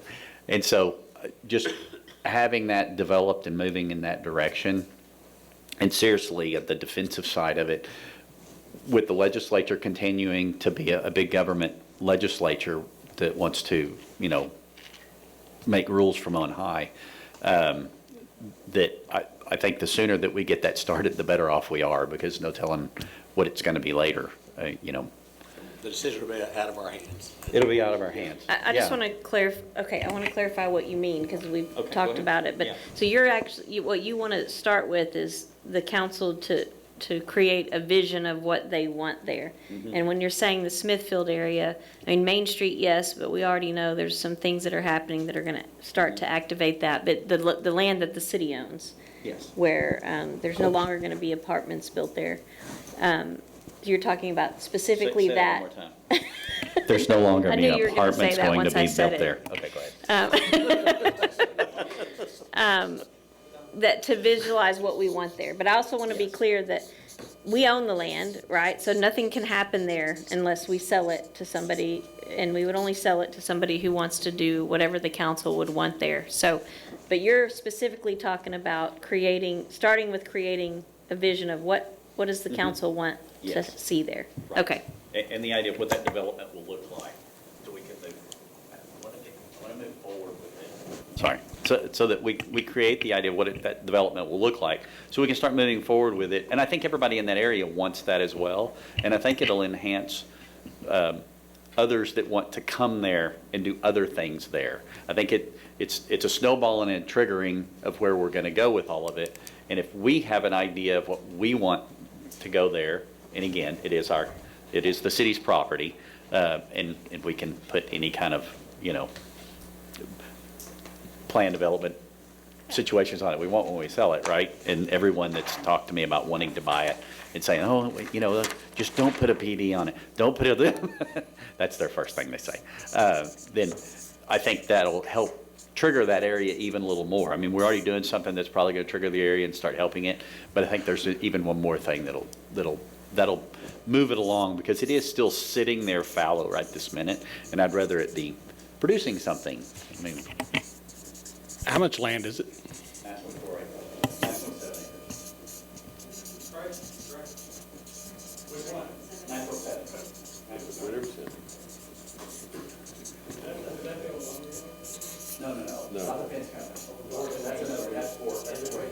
One between Smithville Elementary.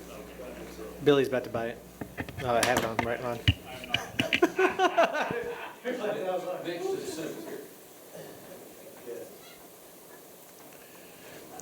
I should clarify that Matt used the word university, and I just borrowed it and added NRH to it. Give credit where credit's due.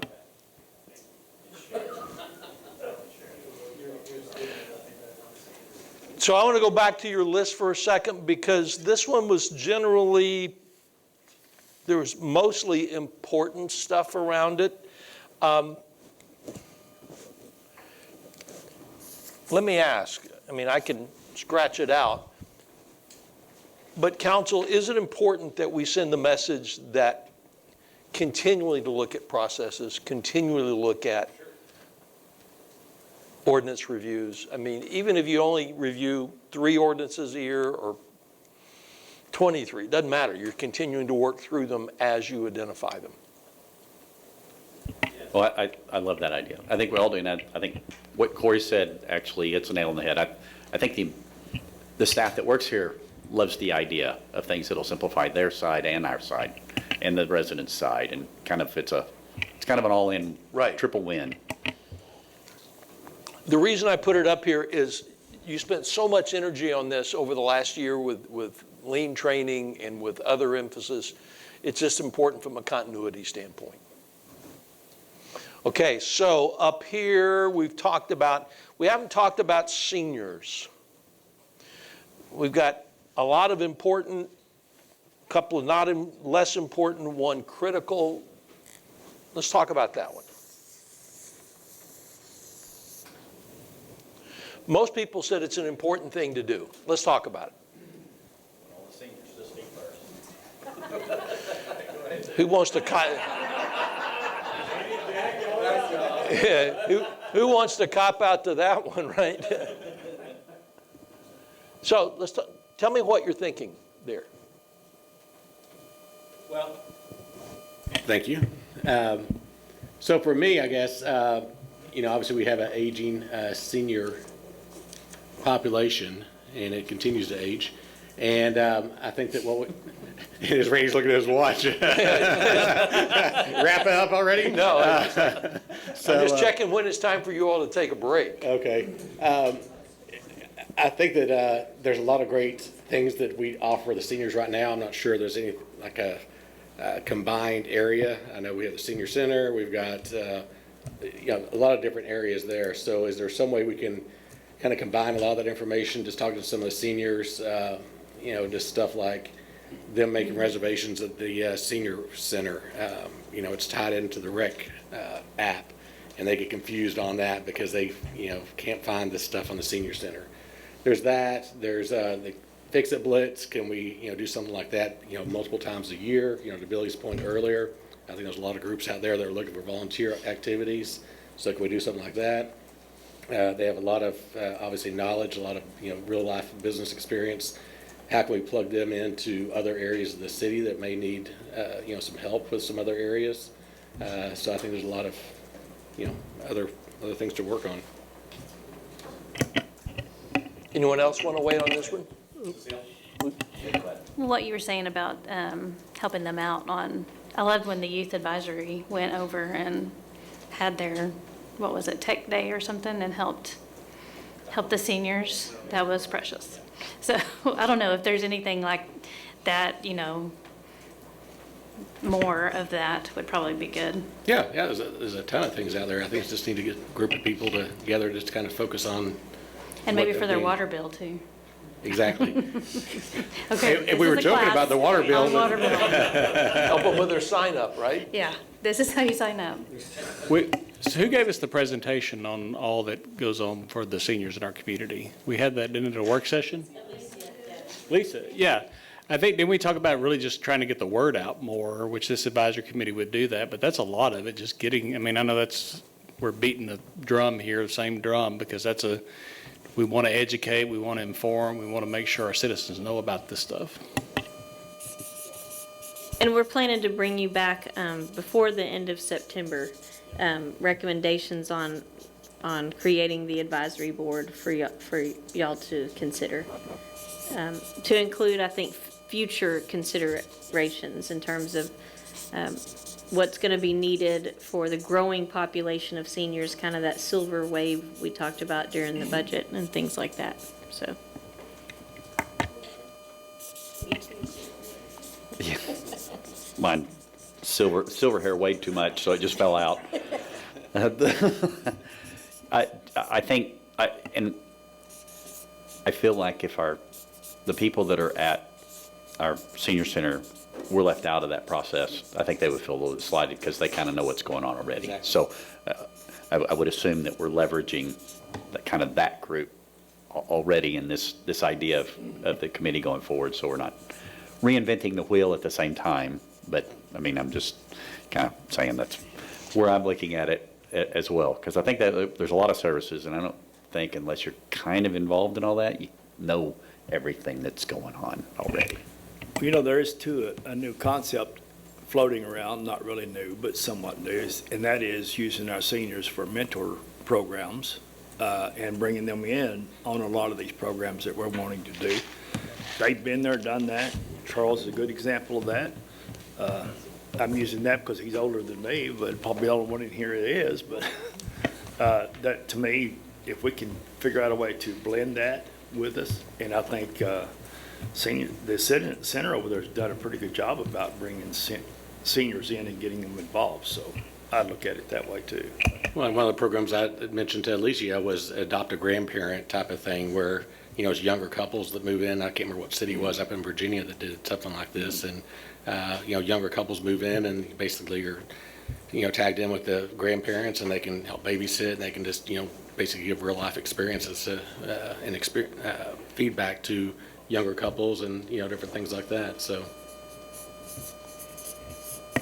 it's wide open. I think it'll morph as it goes. I mean, once you start finding out, see where their minds are without defining a direction for them, Yeah, so how I've listed it as we need to maximize and communicate both the existing services and how do we include the advisory board and what potentially could we offer. It's an important thing for us to consider. Good. I went back and looked over here. I noticed that there was a lot of energy around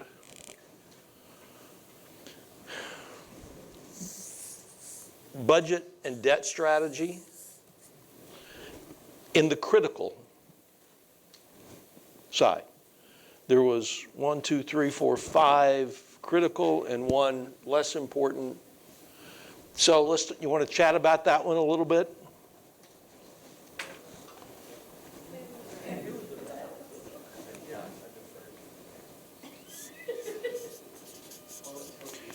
So is that one, is that one critical, that we need to be thinking ahead for that? Yes, it is. Okay. I think so, particularly because of changes we have no control over coming from the state level.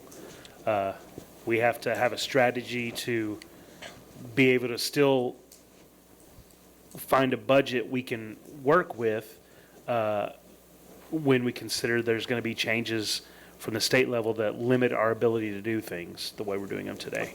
So having a strategy to handle that is important going forward. Because if we don't start planning for it now, we're going to be one of those cities that's just been blindsided, not ready for the future, and then you're just in a bad shape, not where we are now. We're in a good shape now because we have been planning appropriately.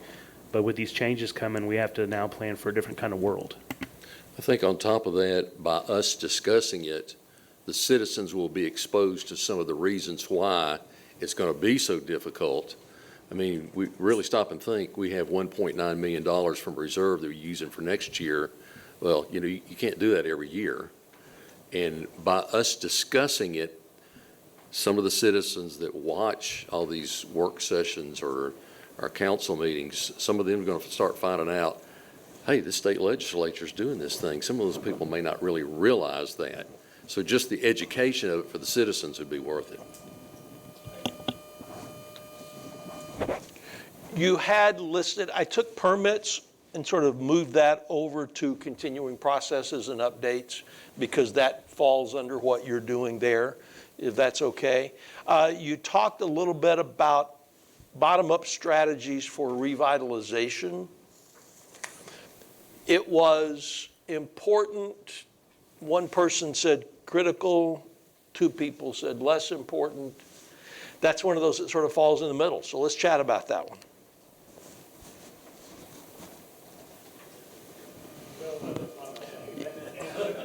Whose idea was that? Yeah. I mean, I think it's a great idea.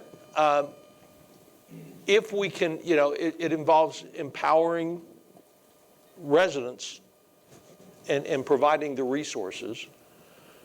I don't know that that's super intensive or invasive to what the staff does already. I think it's more of a citizen-driven thing, council-driven thing almost. I mean, somebody, let's just say we go do this in our neighborhood, and we can serve as a model, and we're simply just looking at the direction from the staff. Hey, if this comes up, how do we direct people? Not that the burden shifts to them, but just tell us what we need to do.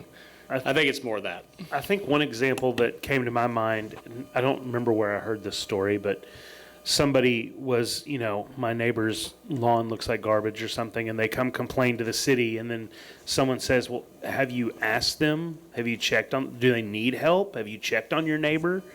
Why is your neighbor's lawn overgrown? Like, if you're complaining about your neighbor's yard, you should probably have an idea why their yard's like that before you go complaining to the city about it. And it's part of being a good neighbor, being a good resident. And I think, like you said, leading by example on that kind of thing. And we should all know if there's a problem in our neighborhood, why is it like that? What's going on at that house? And encourage our neighbors and the other residents to do the same. That was something you actually talked about last year at some depth, is this notion of how do we encourage people to be better neighbors? Now, the fact that it showed up, let me ask that, it raises at least a question. Have we done a good job at encouraging people to be better neighbors, or is there something else that we need to be doing there?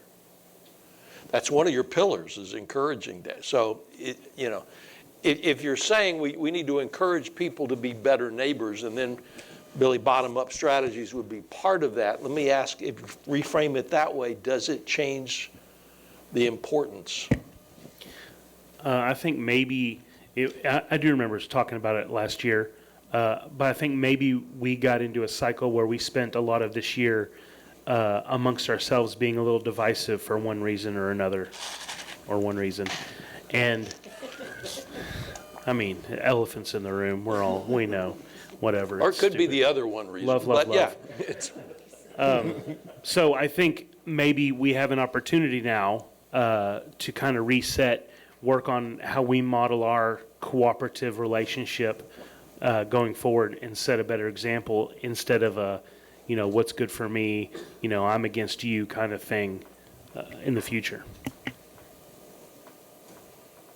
That also can be where, because we have several organizations inside the city limits that already do something similar to this, and it could be one of those things where the city needs not necessarily involved so much as if the city happens to spot a problem, they can also reach out to these organizations, and a lot of the churches have it.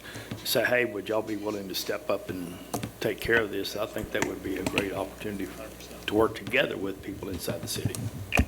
And so we do already do that to a certain extent when we're contacted, just not for necessarily code violation, but when a neighbor or someone recognizes that their neighbor needs help, they don't have the means or resources to fix up their house.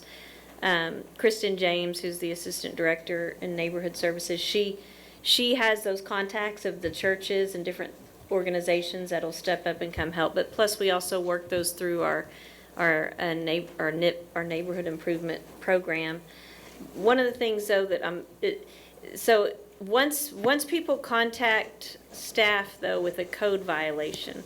So, like I said, we'll go out there and try to knock on the door and talk to folks, and we try to find out at that point. You've got this high grass, for example, and what, is there, we try to ask that question. The problem is that when code goes out there, they're less likely to answer their door. So then we end up leaving the notice that just says, it's really a notice. It's not a violation yet. It's just saying, hey, my point is to say sometimes it's problematic by the time it gets to staff, just because now you've got a uniformed code officer going out there with a notice, and some people are intimidated and scared to reach out. But when they do make contact, we do try to get them resources for help and try to. But some people also aren't real forthcoming with information. They find it difficult to ask for help.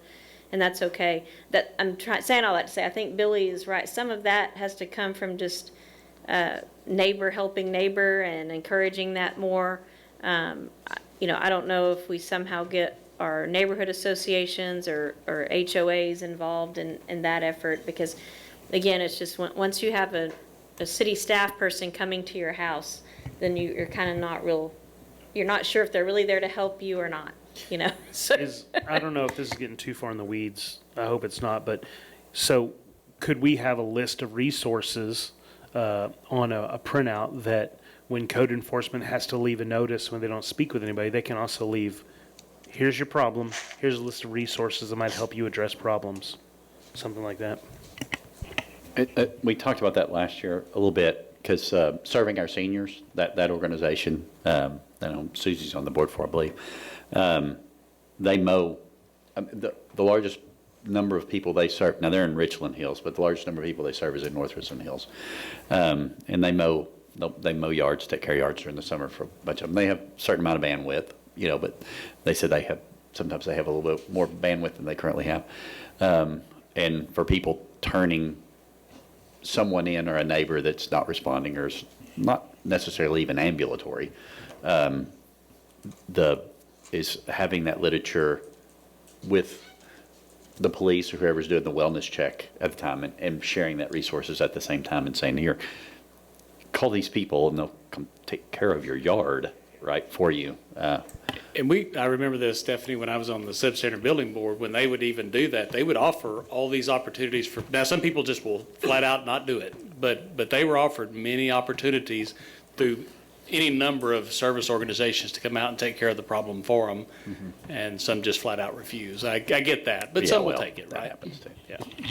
So is there anything that you would like to do differently or more of than what you're doing for that one going forward? You're sort of talking about it. Is there a takeaway action item? I don't know if there's anything that we would want to direct staff toward. I think it's more of along with council being ambassadors and the engaging force, we should lead by example and encourage some of those things. Everyone okay with that? Anyone not okay with that?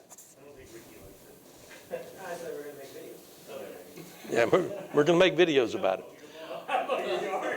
I do, would like the one thing that that I think we were bringing up is that if there's any way that, of these organizations, that if they're willing to give us the literature for us to hand out, that would be great if we could reach out to them and just say, hey, you know, SOS and CEC and whatever other acronym that we'd like to say, to have, because they have those resources. And it was brought up to me about housing recently, and it's funny because Cornerstone Assistance Network and CEC both have options for those things. And and they said, well, how do you access those? And of course, well, I just know that part. I actually don't know the rest of it. So I'd like to know more. Thank you. Yeah, and we can make sure that y'all have the list of resources that we have, but then also I just got a good idea sent to me about it, in addition to sort of our kudos that we do for staff, maybe highlighting a neighbor, helping neighbor thing at every council meeting, but also on our social media. We did used to do them. I don't know if we still do this, Mary, but we used to have a good neighbor tip every once in a while on our socials. That was basically like that. And someone actually asked about like a good neighbor award, and I'm like, I think we used to have one back in the day, but I couldn't remember. Well, I don't know about a good neighbor award. Something like you would post about, and like there's those. We Art of the Month. We used to have that. Yeah. But can we also post, just really quick? Can we post like the kudos corner that we do like on social media as well? Sure. In case if no one's watching. Yeah. Or thing, they see that. So. Just thought. There's people that don't watch the council. There's some people that don't watch our We captured some ideas. Can we call it Rock the Block? Rock the Block? Rock the Block. That implies there's going to be a concert, which is fine, but I just. No, it's it's a show on TV. Sorry. That's right. I would say for the communications, we have a couple of staff members at our church. We did a video kind of on a Mr. Rogers thing, had Mr. Rogers and Mr. McFeely and Won't You Be My Neighbor and that kind of thing.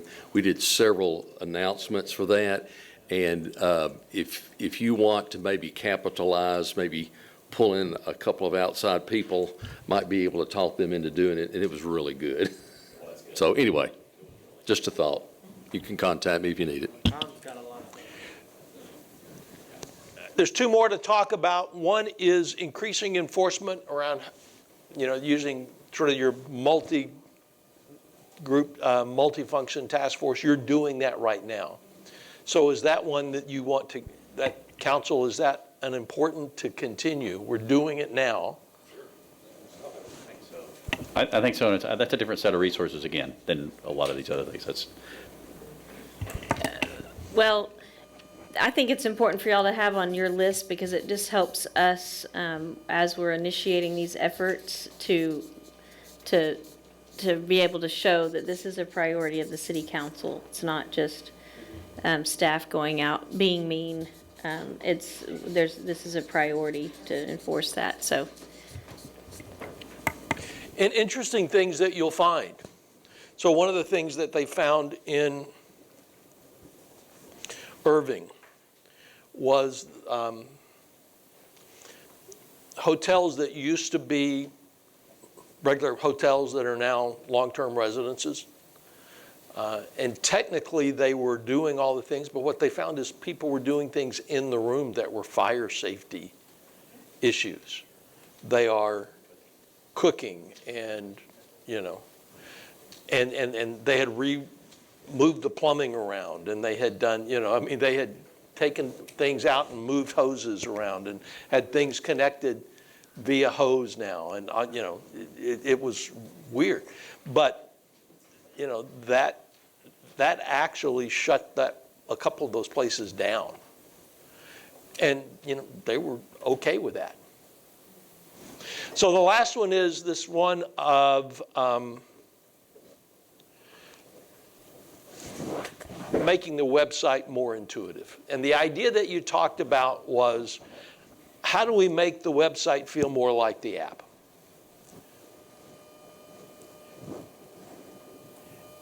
How important, that one is one that a couple of you said are critical, several of you ignored it altogether. What's your thinking on that, council? Or short term is how do you educate people more on the existence of the app and how to use it? because that's the one thing that I think that when I say something, did you do that on the app? What app? I mean, so the next question, what app? And then I take a screenshot and I send it to them and I go, this is what I'm talking about. I don't disagree that the website could be more intuitive, by the way. But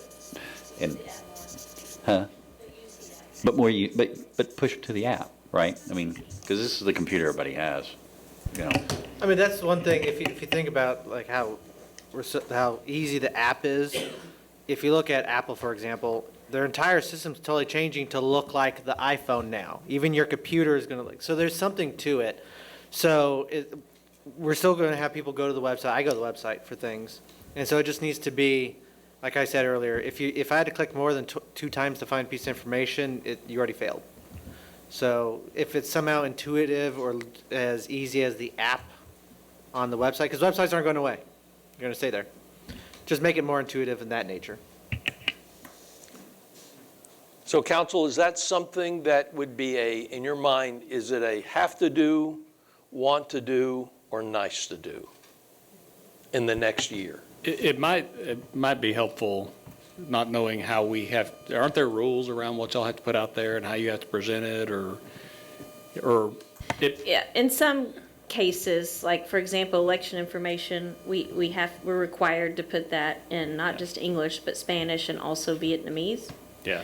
That's a state law requirement. Yeah. And for how long we have to post it, and there's public notices and things like that, but other than that, there's not a ton other than some ADA rules related to seizures. Okay. There's some of those things, accessibility, right? So there's some of those things, but other than that, as far as content, I don't know. I mean, it might be worth somebody to give us a tour to kind of show us why it's set up the way it is. Right. I don't think we necessarily have to revamp the entire website as much as if you made a landing page where you end up that is more like our app looks. Like when you first hit the landing page, it's when you first open the app, it's very intuitive. If I want this, I click here. If I want this, it's very, very easy. And I think that's more of what Ricky and I are thinking. It's not like the website needs to go away or become an entire, redo, because that's a long and expensive process. But having a landing page that is more modern and sleek and looks like the app on your phone would help a lot of that, where people have trouble finding things sometimes. Yeah, just really quick. It's just when you look at a lot of cities in DFW, and I actually did. They clearly use one company, and I know how cities works. Like, who'd you use? Oh, it's just because it's just an afterthought with the website. I think that's all why everybody's shaped the same way. Well, we do, you're right, we all use the same company. It's not because it's an afterthought necessarily, it's because they are the most value, so not necessarily least expensive, but what they offer, and they already know cities and their services. But could it be better? Yes, but it's not, it's not just because it's kind of an afterthought, it's just because a lot of cities use them because the product that they've helped us develop, we don't have coders in-house, we don't have people that can build websites in-house.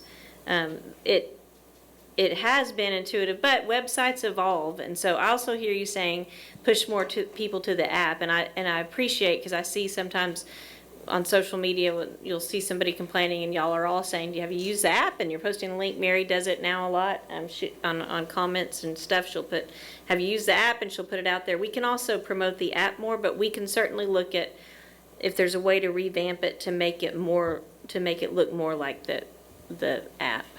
Yeah. I think even to go along with what Matt said, a kind of a services landing page, Right. or you pick a left or right nav that's just these are the service tiles down here. Hit this one for this, But, and just yeah. a roll out to that might make it easier. Is that council? Is that we have to do that, we want to do that, or gee, if there's time and resources, let's take that? Where does that fall for you?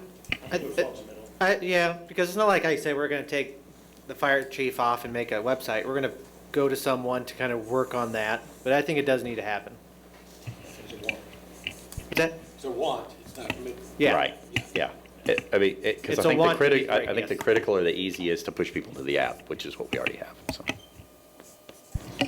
I think it'll just help take some of the burden off of staff also, if,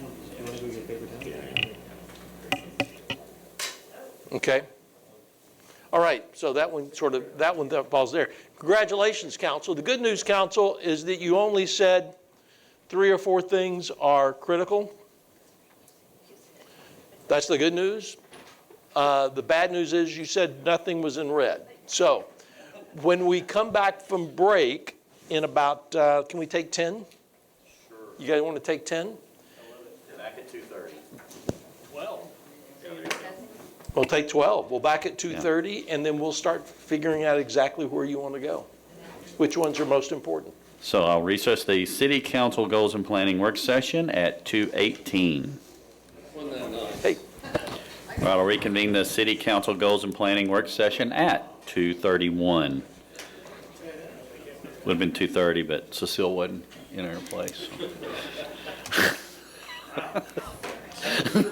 All right, council. You've said that 3 or 4 things, or 4 things are critical. Several things are important. Nothing is off the table. That's not a good thing or a bad thing. It's only a bad thing is, it's like you go to Thanksgiving dinner and people have a full plate, and then you see people that truthfully they ought to have walls built on the side of their plate, right, to keep stuff from falling over. The question we don't mind staff having a full plate, but as we remember this morning, Paulette talking about it's important that we not burn people out. So with that in mind, I asked Paulette at break, is there anything over the top on your list that we can't incorporate either as part of what we're doing right now or maybe some high priority things that we finished up last year that are going off our plate right now? Is there anything we can't incorporate? And she said, yeah, we can't do any of this. No. see, I told y'all I would tick you off before Trudy and Carol. Only kidding. She said that she feels pretty confident that we can incorporate all of these things into their existing work plan. Well, you know, there's 3 kinds of employed: overemployed, underemployed, and unemployed. And the first one pays the best. Right. Yeah. So with that, tomorrow, the directors we're doing a session tomorrow, a follow-up session.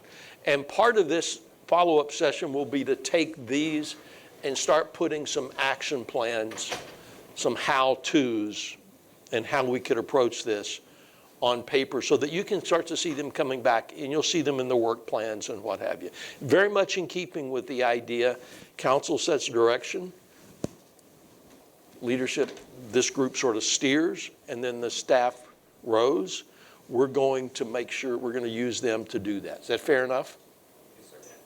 So before we get off of this, is there anything, council, that when you look at that list, it's a good list, anything on there that, or you're thinking of in what we want to accomplish or work on that we've missed? Is there something that we've missed? Take just a moment to reflect on that for just a minute.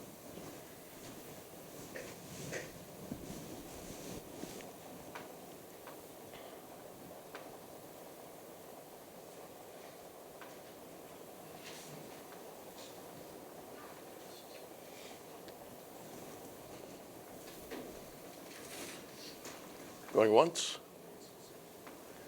Going twice?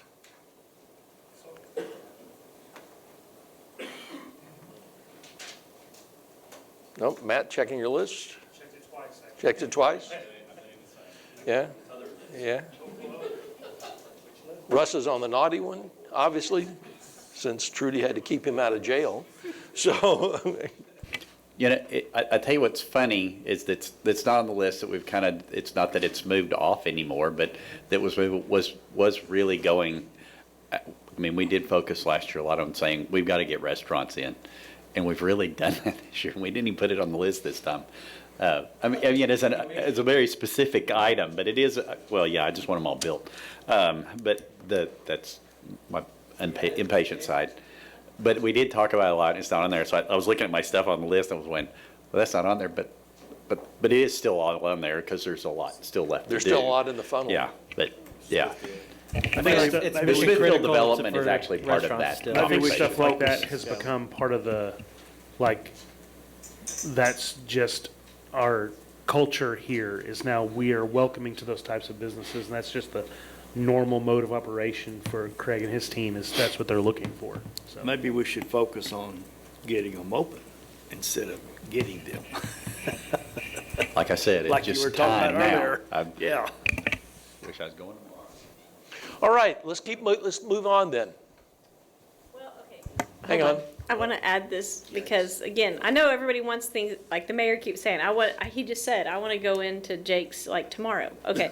And I understand that's everybody's expectation, but, and even with these things, you know, things take time. So I know people get frustrated, and especially in today's world, you know, everything's instantaneous. And people I know have gotten frustrated thinking we're taking too long on the short-term rentals, but we're actually going through the process that we said we were going to go through. And it takes time to do things correctly. So just, yes, we'll put all these things on the list, and the critical things is where we'll focus our energy first. Also, things take time to do right. Paulette that's a great point. We do live in a world where a 90-second report on the news channel is considered an in-depth analysis. So we do have that reality, and short-term rental is a great example. There's a tremendous amount of complexity to getting, I mean, anybody can write a short-term rental ordinance. The complexity is in writing one that actually holds up and that you can enforce. And even then, what I'm seeing from my clients is that there are always going to be people pushing the boundaries on it. It's kind of the nature of the beast. I can only speak for myself, but probably most of the council has an understanding that these are the priorities and the directions we want to move, not something we expect by this time last year, all these will be handled and we can move on, right? I mean, we get that these are the priorities that we want to have focused on, but it's not like this list of things is what you have to get done in the next 12 months. If you don't, then, you know, new city manager for us. I don't, maybe Ricky, but not the rest of us. Yeah, Paulette got threatened twice today. That's crazy. I should have stayed in bed. Caroline and Trudy, good news. She said Trudy's going before her, so new that's assistant city managers, right? Really quick, I don't know if we have this number right handy. The priorities from last year, do we have like a count of like what we've not necessarily got done, but like, man, we're really on that.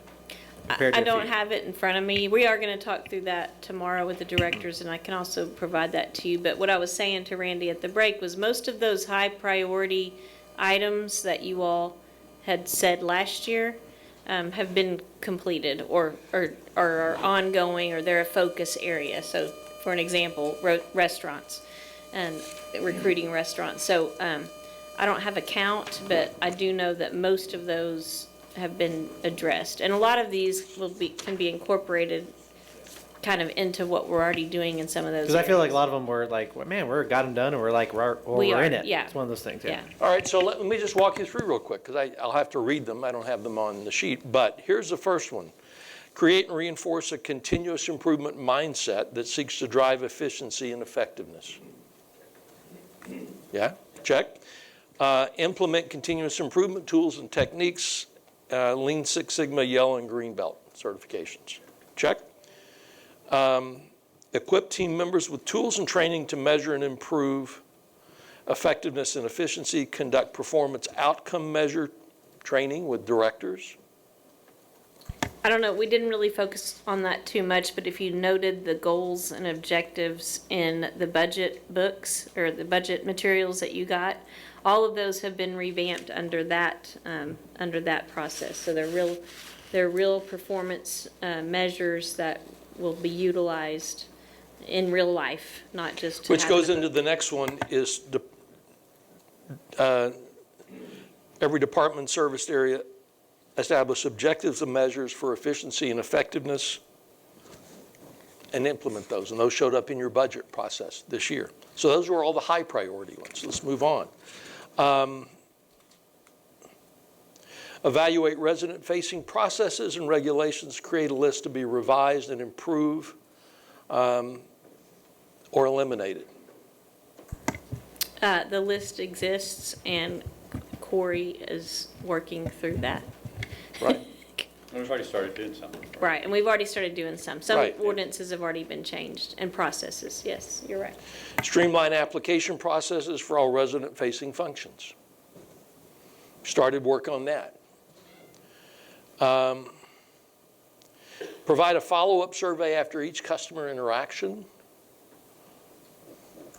That's one we're still working on, but we do have a vendor that's been selected that'll help us to do that. So we're in the process of implementing. That was kind of the thing that y'all might remember from last year. We talked about making sure that on our emails that go out to the public, there's an opportunity for them to say, how did we do? There's also, y'all talked about a simple implementation of something like red and green lights that people could, hit as they leave permits, for example, or whatever. We haven't gotten to that point yet. We're still looking at the best way to do that kind of thing, but we are almost to implementing the customer service surveys. Yeah. Really quick, I've seen on social media people got surveys from the police department, which the police department said, no, that's us, after their interaction with, hopefully it's a good interaction. If not, that'll be a bad survey. But their survey's going out, I'll tell you that. Right. Yeah, how was your arrest today? Well, thank you. They went very well. Yeah, thank you. Yeah, they fit nicely. Yeah, only one night in jail. The seat wasn't that comfortable, that seat. Had a cushion. There was one city that I worked with several years ago that the city manager said, you're not going to believe this, they'd really tried to focus on customer service. And he said, I just got this letter, and the letter started off, dear city manager's name, I want to begin by saying, my husband has been in most of the jails in this county. And of the ones he's been in, yours is the best experience. And he said, I don't know if we ought to be proud of that or not. Right? Is that something to be proud of? You get that feedback often. We're proud of it. Yeah. You give a frequent flyer. No mileage points. So one of the other big priorities, identify and understand each department's roles in various processes to ensure cross-department communication. You've started mapping that out. Interesting one that I noticed, because this was a medium priority last year, just jumped up, integrate innovative technology in every department. Popping up. Continue to improve the financials based on best practices, which you've done. Develop a long-term financing strategy for capital needs, pay-as-you-go versus debt. That's a continuous, ongoing process. Revise the 10-year CIP plan. In process. Okay.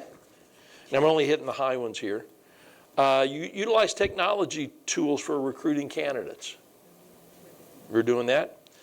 Celebrate successes both internally and externally. We're doing more of that. You talked about some ideas today. Yeah, I know earlier I said that we don't, what I was meaning was we don't tell our success stories to the public a lot because that's something we just haven't found the time to do. But what we have done more is recognize employees and have more celebrations. And we actually created the NRH Fund Committee that helps give employees treats every so often. We started it out in January with what we called Revive in 25, which was we brought in This was like a therapy room in here. We brought in like massage chairs and all kinds of things. Nettie, the therapy dog, was here for people just to come pet, and that was a big hit. We had different things people could do to kind of relax, take a break and relax, and so that's continued with different things every quarter that they've done. So. And People over giving some ice cream. Well, I appreciate that Wednesday employee spotlight that y'all do for the employees. Oh, yeah. That's nice too, because you usually have 2 or 3 employees that's Yeah. kind of above and beyond. so adapt the culture to focus on operational excellence, continuous improvement, and serving NRH citizens. Yes. Enhance the big program. Yeah, I mean, I would say we've done it mostly through the Easy Street, in combination with the Easy Streets program. Do y'all know what the big program is? It's a program where businesses can apply to get facade improvements, basically, and we fund part, they fund part. And so we've just utilized that a little bit more, yeah. Which was also one of the big priorities, is enhance easy streets, so that's good. One of the celebrate things we skip, Bo is bringing the ribbon, and we are doing a ribbon cutting for Glenview, by the way. I'm just going to repeat that again, just so it doesn't get lost. A lot of people will be very happy with it. Yeah. Craig has bought our own big scissors, and we can use them for that. Proactively create incentive packages for desired uses by developers. So it's sort of that, we want to be able to create some and target certain incentive packages, which you've done. Yeah, just a quick comment to city management and staff in this room, in addition to council. You guys have all to city management, staff, like budget, finance, and city council, you guys have really talked the talk on that. Thank you very much. This is one that continued to pop up this year. Utilize and promote neighborhood and commercial revitalization programs. Continue to use those. That was a high priority. It continued on. Some of these will continue on. Create and utilize empowerment zones. I don't know if you've had the chance to do much of that. We haven't added any more, so our only empowerment zone is what we call the Easy Streets program Right. area, but we've not been able to establish any more yet. Consistently enforce minimum but fair development standards. I think you've gotten better on development standards, right? And then reduce compliance time for same type offenses that occur within a calendar year. Reduce compliance time for same type offenses that occur within a calendar year of notification of violation. Okay? So those are all there. Encourage good neighbors, which expand the fix-it blitz, that kind of stuff. It still popped up. Still continuing. Expand opportunities to listen and gather feedback from residents. Yes? Some of the things we haven't done, are you using flash vote surveys? I know. Some of them are just too easy, right? You got to. But in duties and responsibilities of the staff, of the council, we should not be reviewing the questions. Inform and educate residents about what's going on in the community, which you're doing. Look at new funding strategies for safety, security, and infrastructure, including grant opportunities, ongoing piece. Enhance preventive maintenance strategies. Enhance community safety outreach program through open houses, academies, social media. Again, you've done that. Make police department recruitment a priority. Was a big one. Yeah, I mean, I don't know, Chief, if you want to talk about. Right now, we're down to 3 vacancies. So 3 vacancies among sworn staff. I want to say 2 dispatcher vacancies, and really just, I mean, that's about it. We have, I think, 2 or 3 in detention, all of which are normal kind of come and go type numbers. So we're in a good place as far as that goes.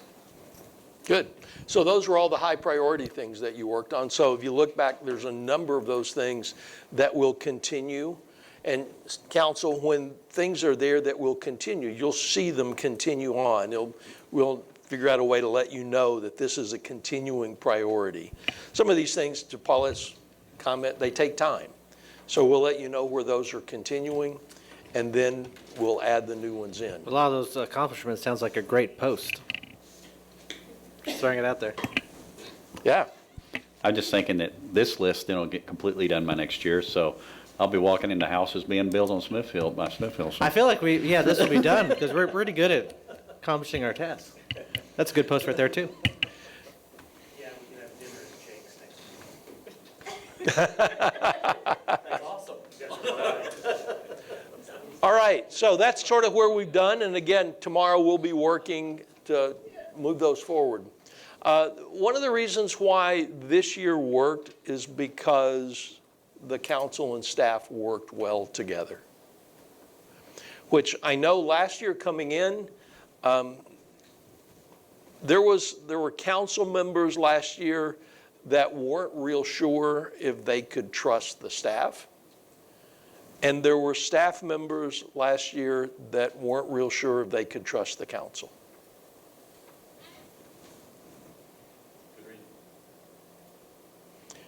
And, you know, the reasons for both of them, you can look at it and go, well, I could see how they got there.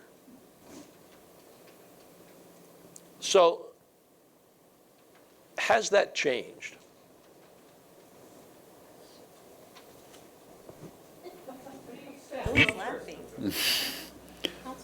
Well, that's why I said in my opening comment about, the belief is that there was, sinister things going on, so you just listen, learn, and just wait and try to build trust, and no matter what it was, no matter where it really was at the time, that was still going to be the plan.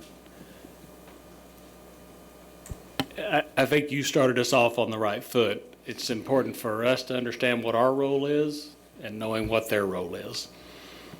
And I think we understand that. Yeah. I mean, I can tell, I'll tell you from the survey results, it's obvious that things have gotten better. From my interviews with council, it's obvious that things have gotten better.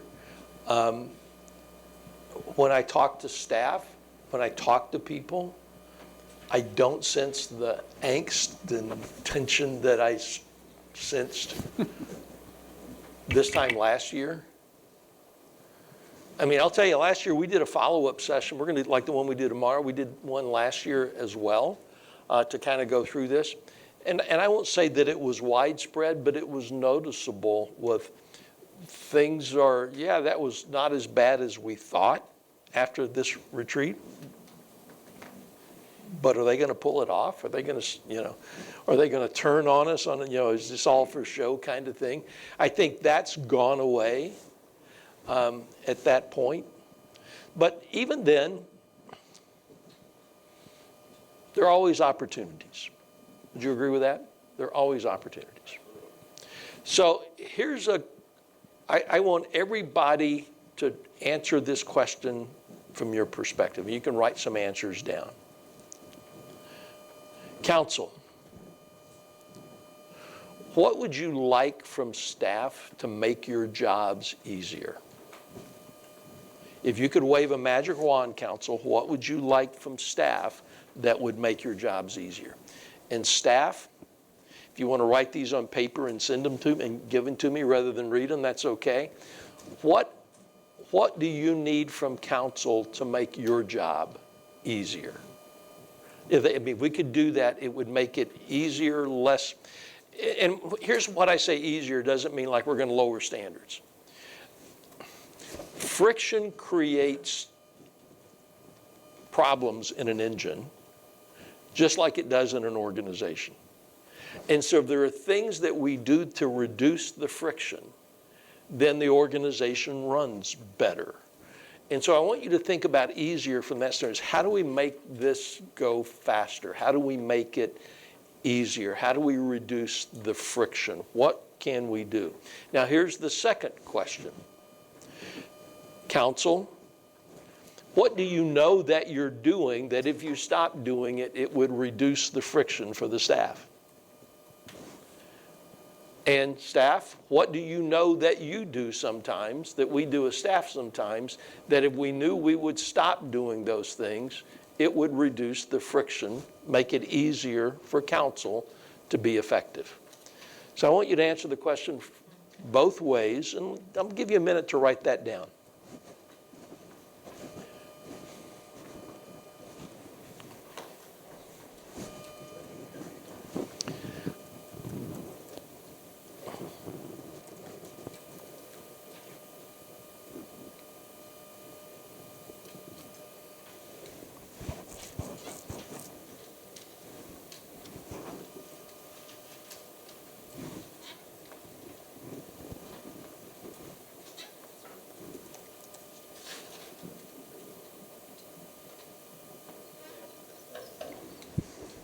This is in the spirit of continuous improvement.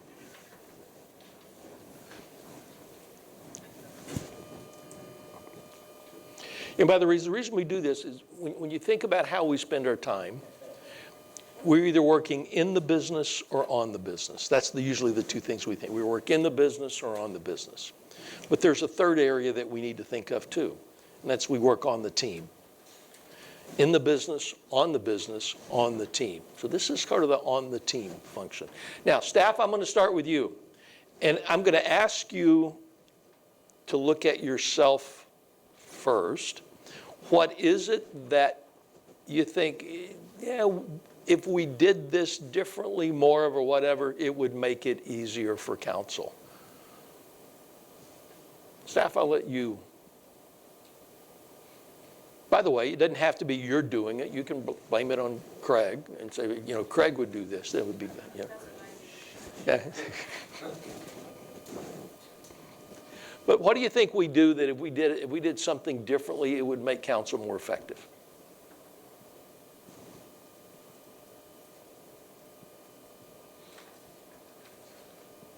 What do you think, staff? Not be afraid to overshare. How about that? Yeah, okay, tell me what that means. Not to be afraid to overshare. Microphone. Oh, I'm sorry. I don't want you to hear me. So my comment was not to be afraid to overshare information, because I always say that customer service is me providing information before city council has to ask for it.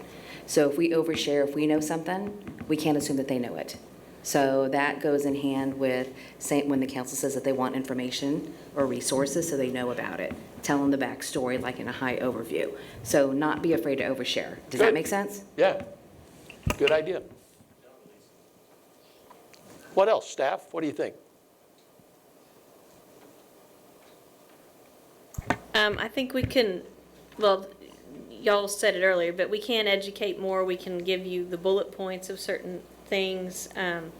We can use our work session time maybe for some of that educational piece. I know we'd kind of gotten away from that, but mainly because those discussions would not end up in a productive manner. Now that we have a council that is on the same page and all of that, I think we could utilize that time more as a time to educate you on issues, but also a lot happens in between council meetings, and I know we send you a lot of emails, but we can make sure that maybe we're bullet pointing those emails and giving you those updates. So, yeah. Good. What else? Staff, what do we know that we're doing that if we did it differently or not doing that would make it easier for council to be more effective?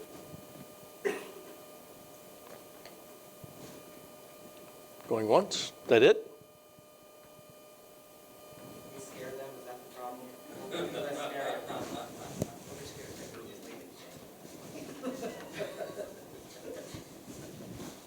What do you think, Trudy? That's why I jumped out there. I I tried to. I did try to. But literally. By the my way, note- now Caroline's going, okay, I should have something to say coming up soon. Ready. How long do you need, Caroline? How long should I talk? My note literally was more proactive information about projects. So we understand that you all are going to have a touch and a connection with community where people are going to engage with you probably differently than they do with us. And so to the extent that we provide you information in a way that is shareable immediately with your neighbor, so maybe not as much of the technical nitty-gritty, but really something that's easy to share, that's going to put you in a better position, that's going to put us in a better position, and citizens will feel more informed. Good. All right, Caroline.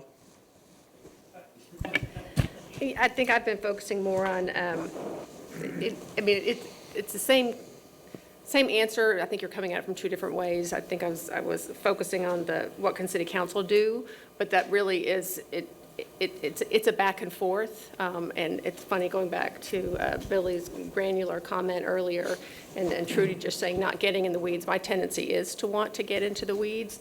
And because I know that, that y'all get hit when you're out and about with probably some recurring questions on topics that do really get into some pretty granular topics that the folks in this room deal with on a daily basis. So I would just, to the extent you're open to it, ask the questions. Let us help equip you with some good basic information and resources so that when those questions come up, you're not caught flat-footed. You've got just even a 5,000-foot understanding of it, and then you can confidently direct them to the staff member that can give them that answer, and then they feel better about us. They feel better about the relationship that we have with you.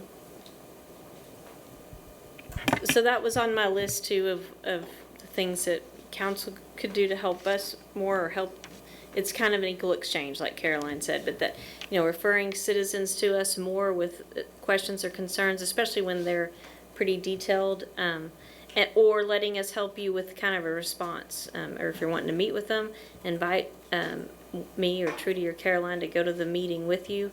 I think that does two things. One, it helps answer the questions, but two, it helps build trust for staff among the community. So, and it shows that you all have trust in us and know that we're the subject matter experts.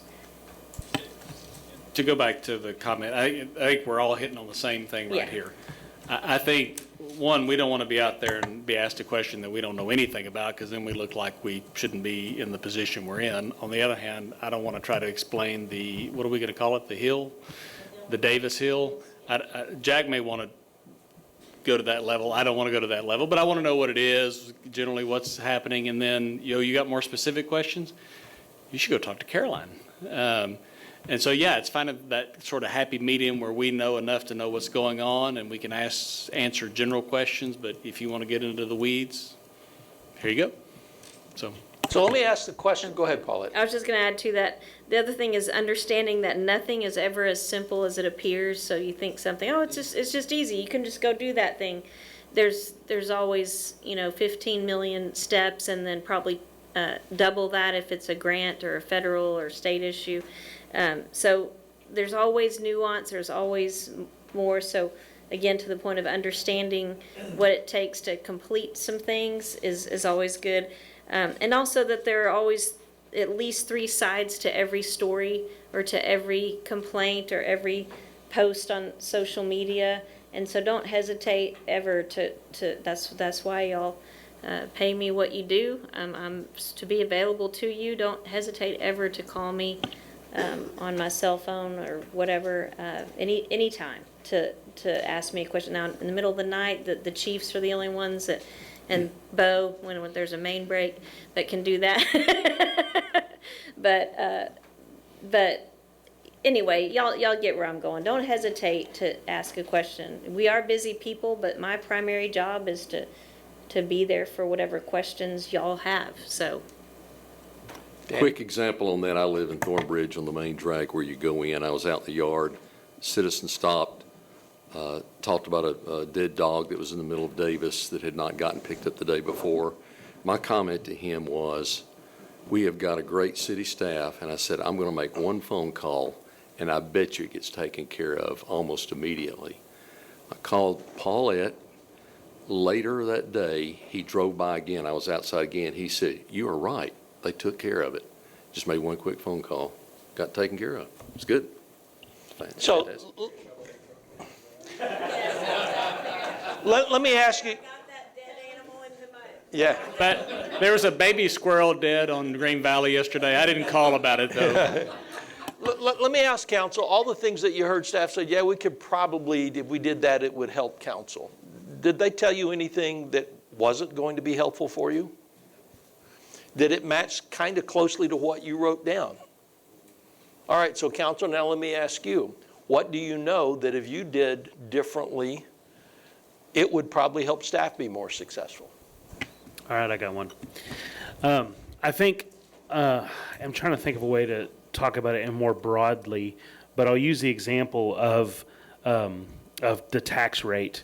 So I think in our, we get focused on goals from a political point of view, where we say, we're going to keep your tax rate low, we're going to keep your tax rate low, we're going to keep your tax rate low. And constantly talking about that is probably detrimental, instead of looking at it at this is the value you get for your property tax dollars. And I think when we constantly talk about keep the tax rate low, we back city staff into a corner of, well, their goal is to keep it low and lower it, when really our goal should be, let's make sure we are getting the value for the money the residents pay. And that way we don't get scared to say, well, we're at or above the no new revenue rate, instead of, but this is everything we get out of that. So I think changing our messaging and how we talk about things would be a big help. Good. Just kind of listen a lot of, just my first thought is, and I say this a lot, assuming positive intent in whatever anybody tells you at any time in either direction is always extremely helpful, because it just and we did that at United Healthcare all the time. Everybody was to assume positive intent, even if it came from salespeople. And and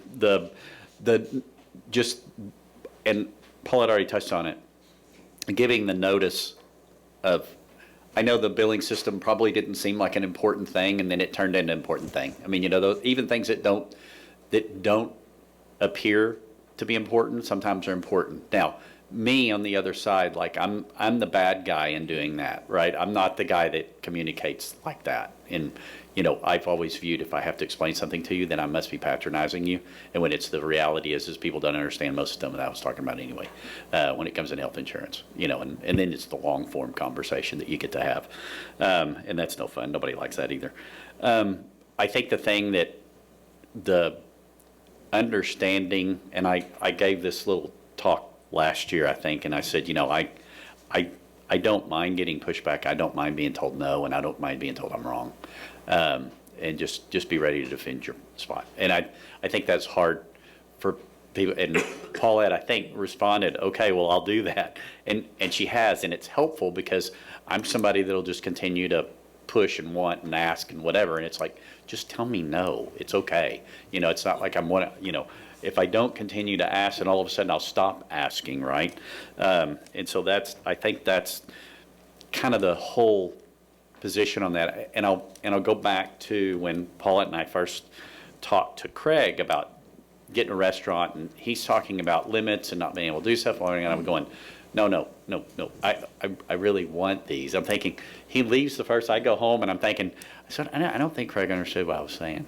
My wife says I communicate poorly anyway. And I'm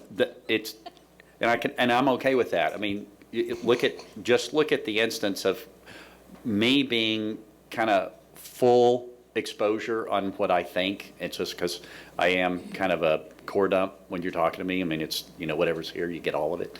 But the Smithfield redevelopment, and Paulette said, well, I've talked to you a lot. Here's what you've said over time that you're meaning, right?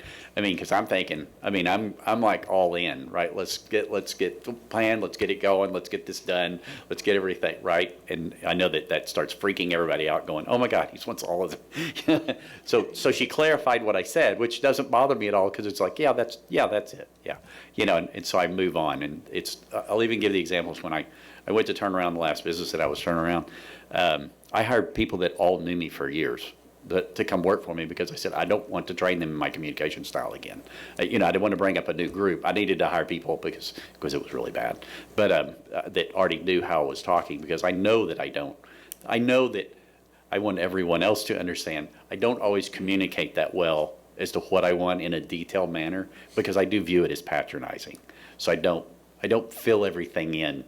So it might be a horrible teacher, but so I think that's from my perspective for everybody to understand again. And I know I said a lot of this last year, but from my perspective, for me, that's what I'm doing. I'm more doing things from a learning experience perspective and pushing out versus just saying, I want this done right. That's not how I think. So anyway, just trying to get that out there. Good. So let me ask you, staff, you don't want to show a hand, just a nod of your head. Does it help if you're not surprised when you're presenting to council? Okay. Does it help if you feel like the goalposts are sort of consistently, maybe not in the same place, but at least in the same field? Yeah. Can I add one little thing here? Because I think, what the mayor was saying and what Paulette said, both. It's sort of one of those things, if we don't know what you want from us, it's hard for us to do it. And, we're trying to do stuff that all of us want to be on the same page with. But there's sometimes it's like, okay, I'm not really getting what you're saying here. Just what's going to make it easier for you to implement this? Sometimes the simple answer gets the quickest response. And the simple answers usually are very workable, Russ, right? So the point is if we stop and think about it, we all know active, immediate things that we could do to make staff life if you're a council, or council life if you're a staff, better and easier and more effective. We know those things. Nobody said anything today that nobody went like, well, I never thought of that before. All right, so here's the question. Why don't we do it?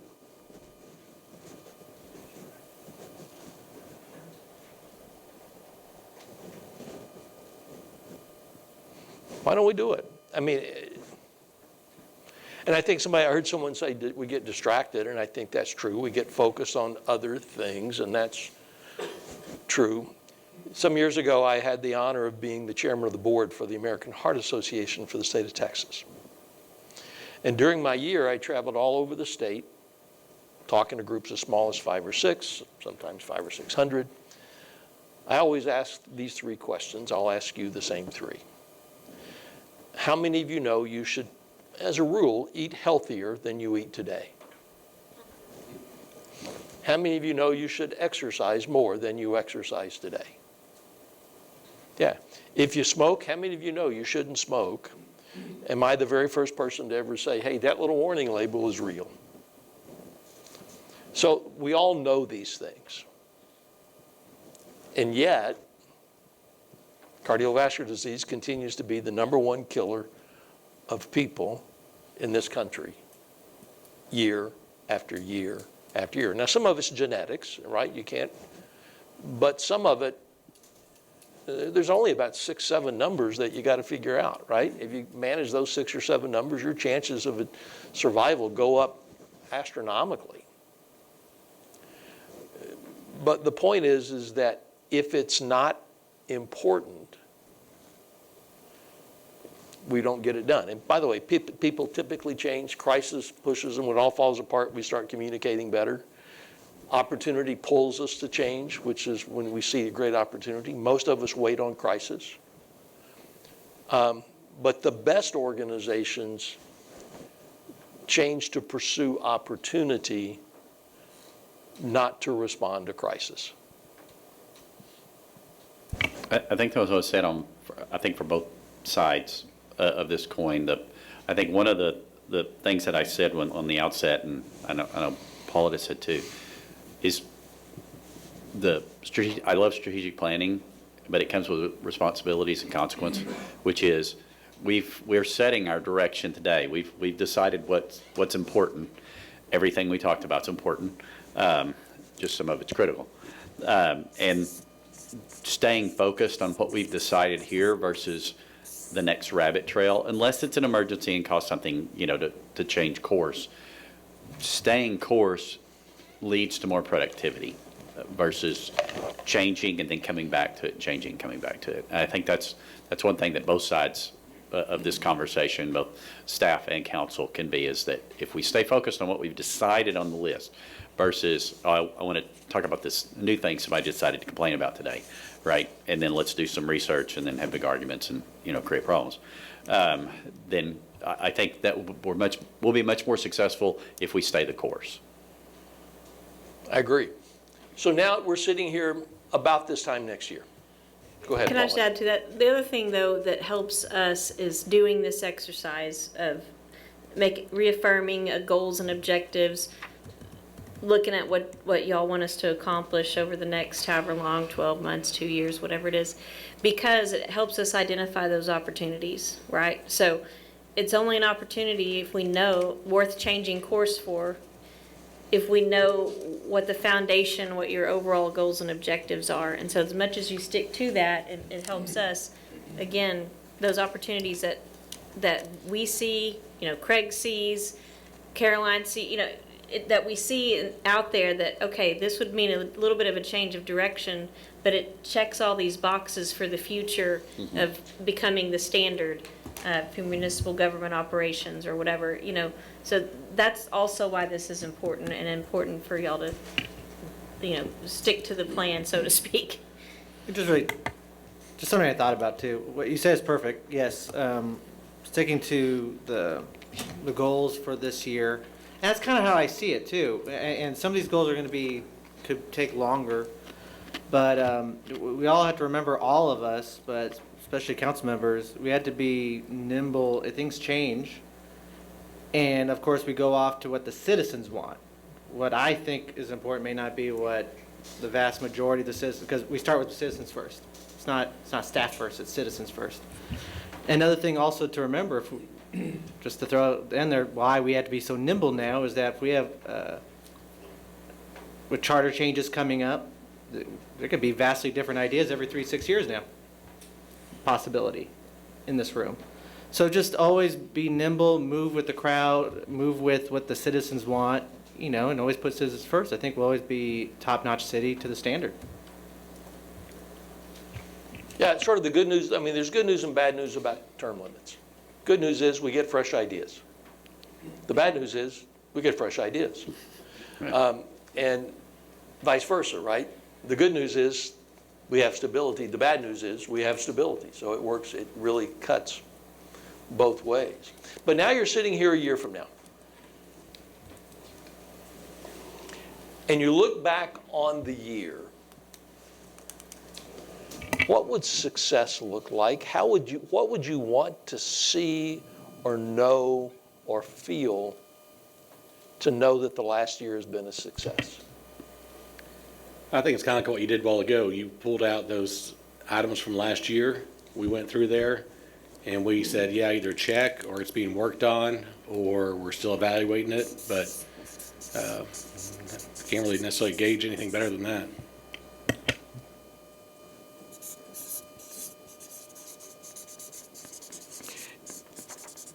In the past, we have done in the past this exercise so that council, when you got here for this, and it didn't this year because of timing and budget and everything else, we've done a thing where we've listed out all the priorities, and we've given you an update of green, it's done, yellow, it's in progress, red, it was delayed. Is that kind of document useful? I mean, it does require some work, but is it useful? Paulette, I sent you an example that St. George, Utah has actually built theirs out on a dashboard on their website that you can look at, and you can track each initiative, and it goes down through. It's a good-looking dashboard. But, you know, with something like that, council, would that help you or not? I mean, it takes some work, but at the same time, if it's useful work, okay, good.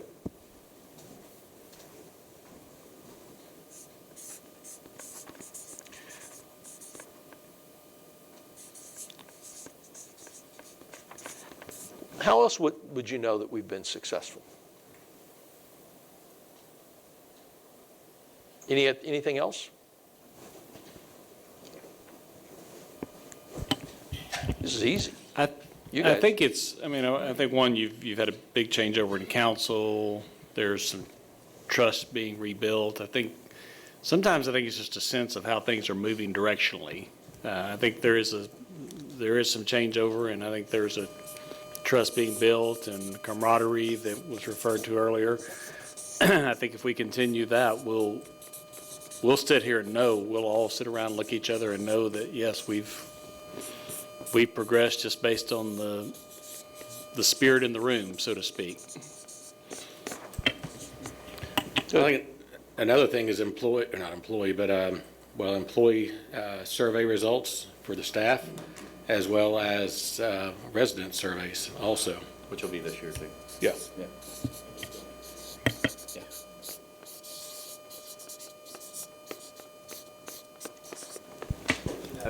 You said what I was about to say. Citizen results is going to be the top indicator if we're on the right track or not. Yep. Mm-hmm.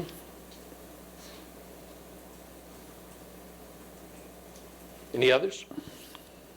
So here's what's going to happen next.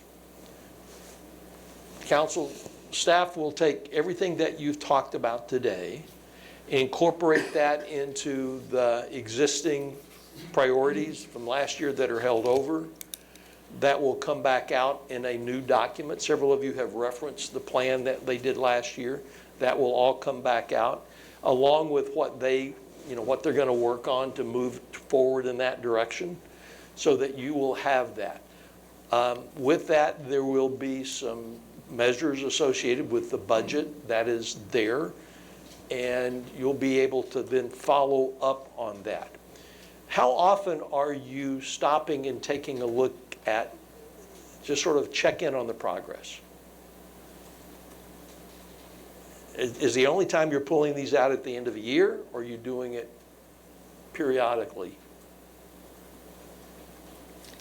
Everybody's looking at me. For internally, I feel like we're sort of constantly doing that, but what we don't do a good job at is reporting that progress as much as we need to the council. So we can do that more often in terms of letting you know where we are on certain things. Yeah, even just during the work session, you have your, city manager update. You can just cover That's been quarterly or whatever. It's been very helpful. Yeah. Okay. Yeah, I was going to say that too. I remember getting updates on several of these things throughout the year at work sessions, but it was really only the really big things that we were taking action on, and anything that didn't involve council decisions and stuff, we didn't get a lot of updates on. Mm-hmm. So it's hard to really know where things are. So that's one of the things of sort of closing that loop. Oversharing. Anything else, council, that you need?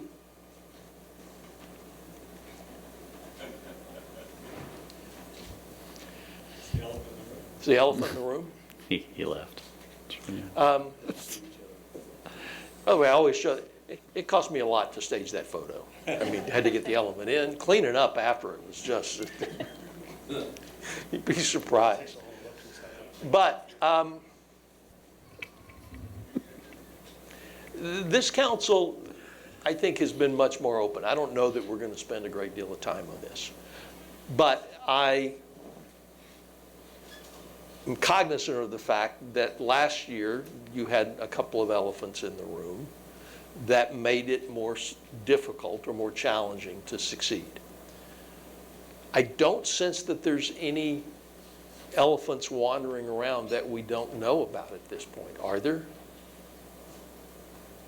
Well, I wanted to say this, there's not really, but some of the reasons why we probably didn't communicate as effectively as we needed to. I mean, y'all know we didn't have work sessions for several months. And one of those reasons is that elephant in the room that would take something and make it something it wasn't, or would create other issues that we ended up having to focus on. And so what's been helpful, and you saw it in the survey results from staff as well, is to not have an individual that is doing that constantly. And then also when we get to when y'all talk about future agenda items, so that process was created as a result of that individual wanting to always put something new on the agenda. It didn't always stick with the plan. And I would just say, if you want to add something to the agenda, that's great.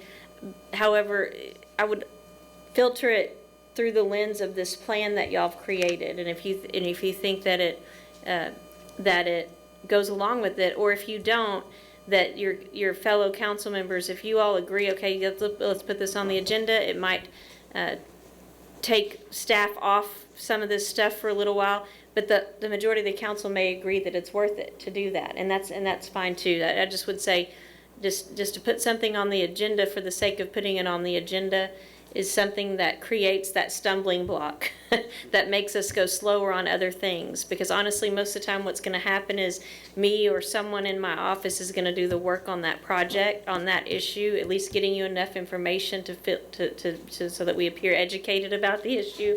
And so it does take us off other things. So that's another sort of elephant in the room, is those things that were sort of created to work around that, but then ended up being utilized against staff or council. So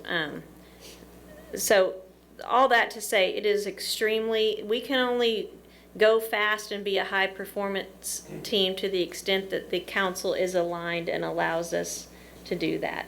So I just want to say along that vein, I know the hesitation and maybe resistance to be more open with communication and share with council from staff has been because in the past some of those things you've shared have been weaponized and kind of turned against you, and I'm going to get one over on you, prove I'm right to you.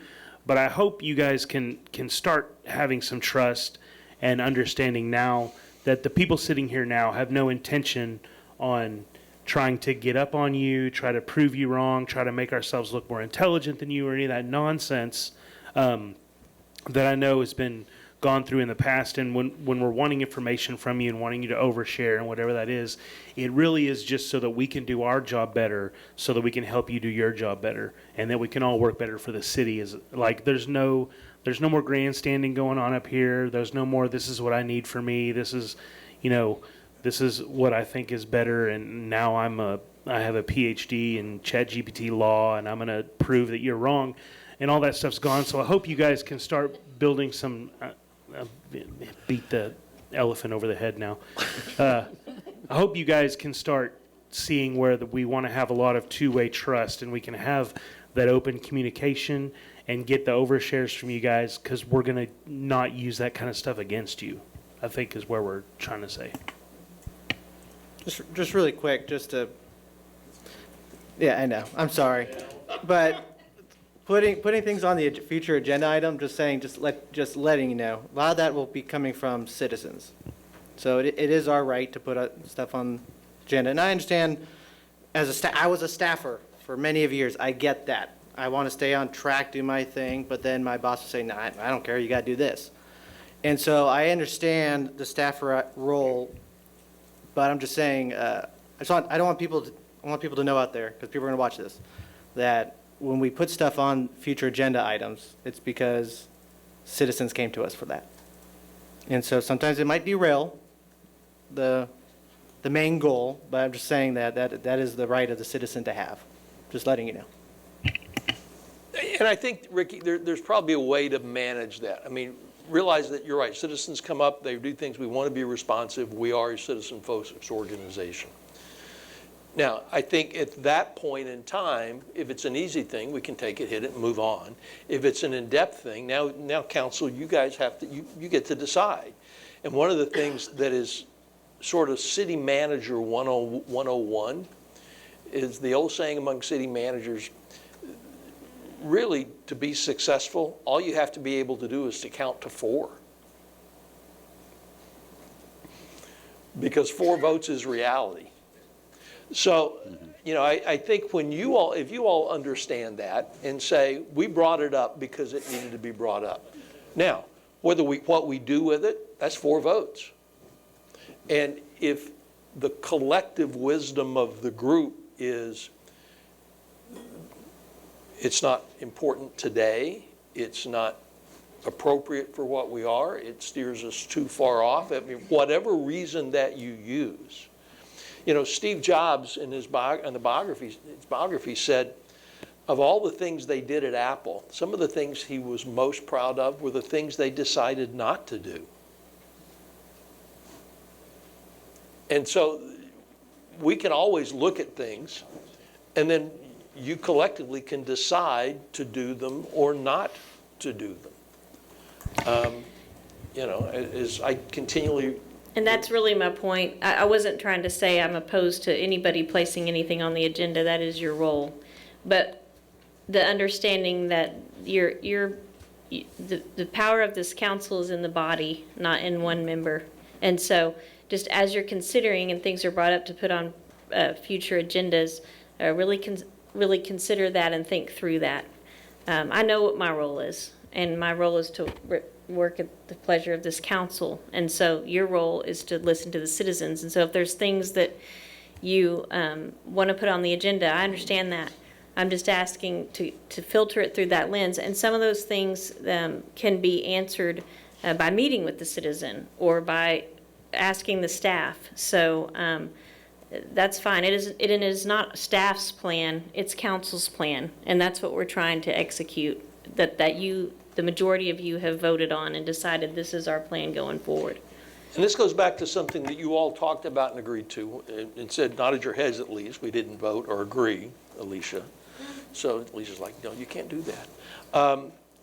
You all sort of nodded your head around, is that, you know, when the vote's taken, and we've said, okay, the council as the body has spoken, then the council as the body has spoken. And that becomes the guide that we go forward with. So, you know, we don't continue to not only drag the elephant in the room, but beat it, you know, along the way. So that, I mean, I think that understanding that role and responsibility and how the process works, but again, it's just always keep in mind, even when we're bringing things up, reality is 4 votes. Or 4 head nods, or 4. Or 4, right? 4 check marks. 4 check marks or whatever. It's, you gotta, you know, we gotta count to 4.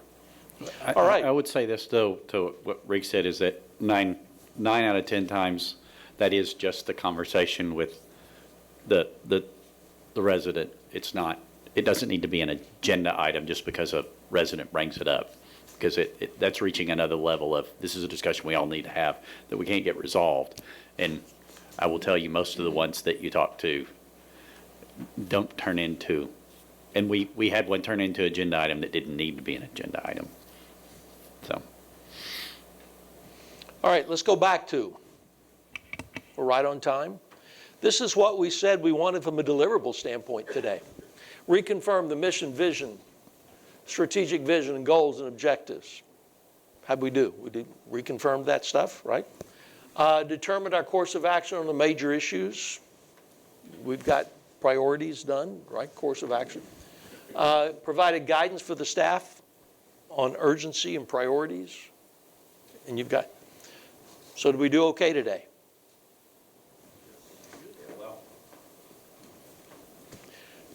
You're still in the change process. You're not, you know, you've made huge progress.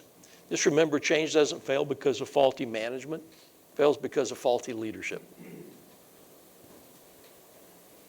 they're not the same. Change management plans and strategies and charters for committees, and change leadership is about being out there in front.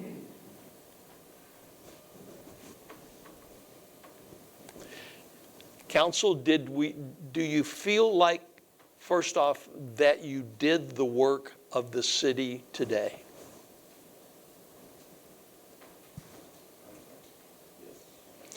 The other question, Council, is this. Do you feel like the priorities that you came up with are your priorities, and that you were not asked just to rubber stamp something that was put in front of you?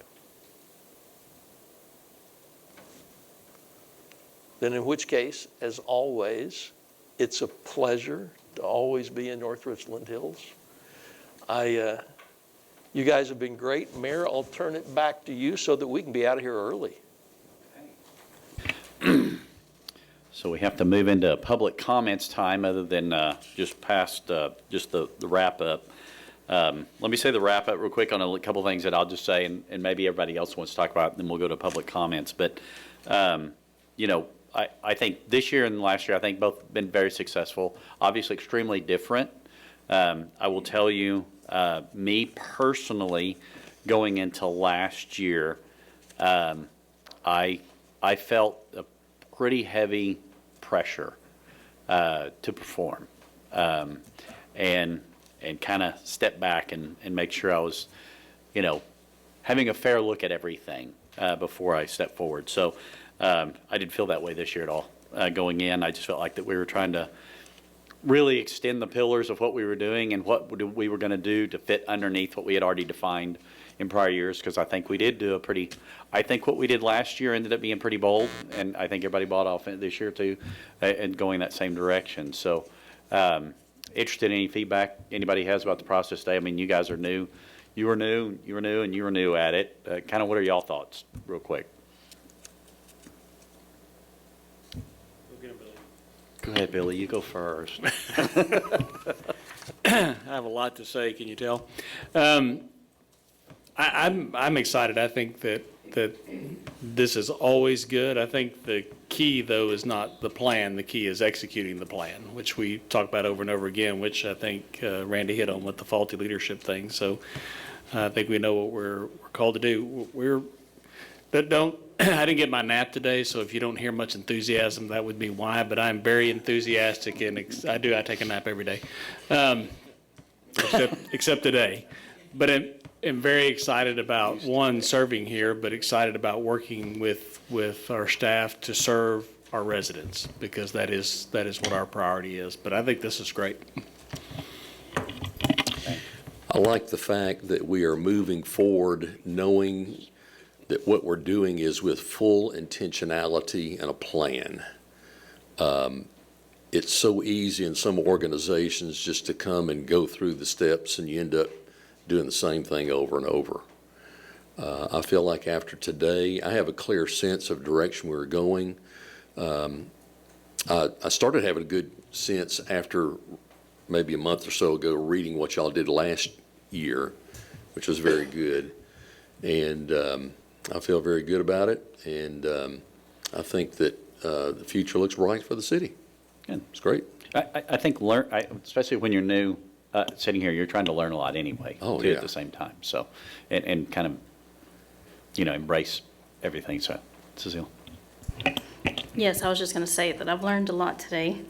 And just, I love the word ambassador, because I do feel like we are for the citizens, and then for y'all as well, to the citizens. And so I just want, and you know, that building that trust for each other, and just trying to communicate that the strategy and everything that we're trying to do to the citizens is probably what, to help y'all with that process, I think is probably what's most important for a lot of us.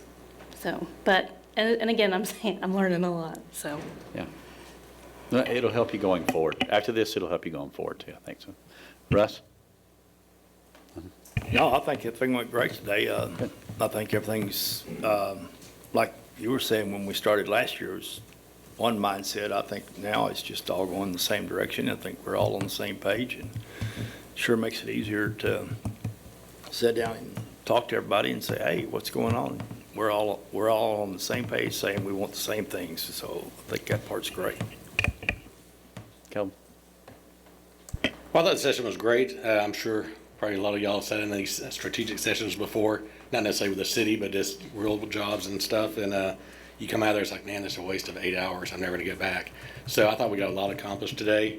I'm glad that, once again, kind of hit back on the goals from last year and our priorities from last year, and just to see everything that we accomplished from last year. And I say we, it's really the staff accomplished from last year.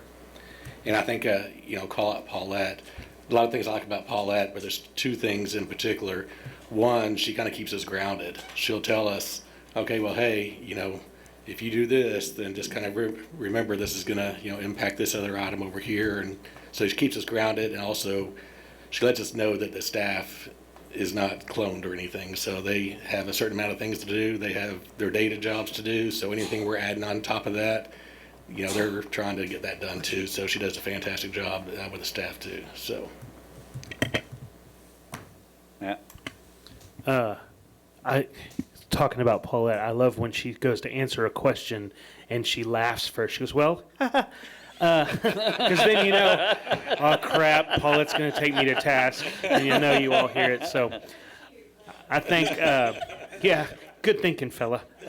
Anyway, I really love, we set some great and lofty priorities last year, and it really is nice to sit down this year and see how far staff has come on a lot of those. I mean, some things are completely done, some things are well on their way, and really just the whole vision and mission and everything, and see how well it's been adopted throughout the organization.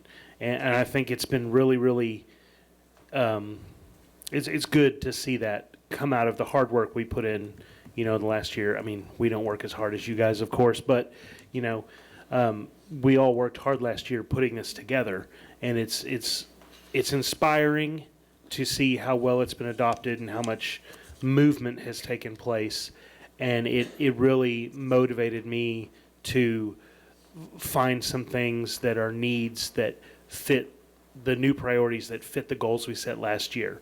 And so I think that's been particularly interesting. Of course, most people here except Kelvin, this was only our second year doing this. And for about half of us, it's only their first year doing this. So we don't have a lot of experience, and we'll lean on Kelvin and people who are on staff and directors to help us. But it's really, really cool to see how far things have come, how well it's been adopted, and just how well we're all starting to kind of mesh together and keep the same priorities in mind when we're looking forward. So it's been a good day.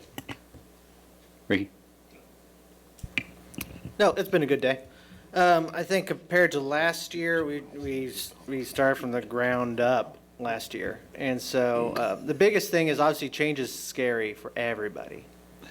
And so, but everybody took the task, ran with it. Just you reading off everything they've accomplished is just that, right? Like I said, it's a post right there. That needs to be put out there. A lot was accomplished in a year's time. And so clearly these ones are going to be a continuation of some of those past goals, some of our new goals. I feel like these will be mostly accomplished by next year because everybody's focused on delivering for the citizen.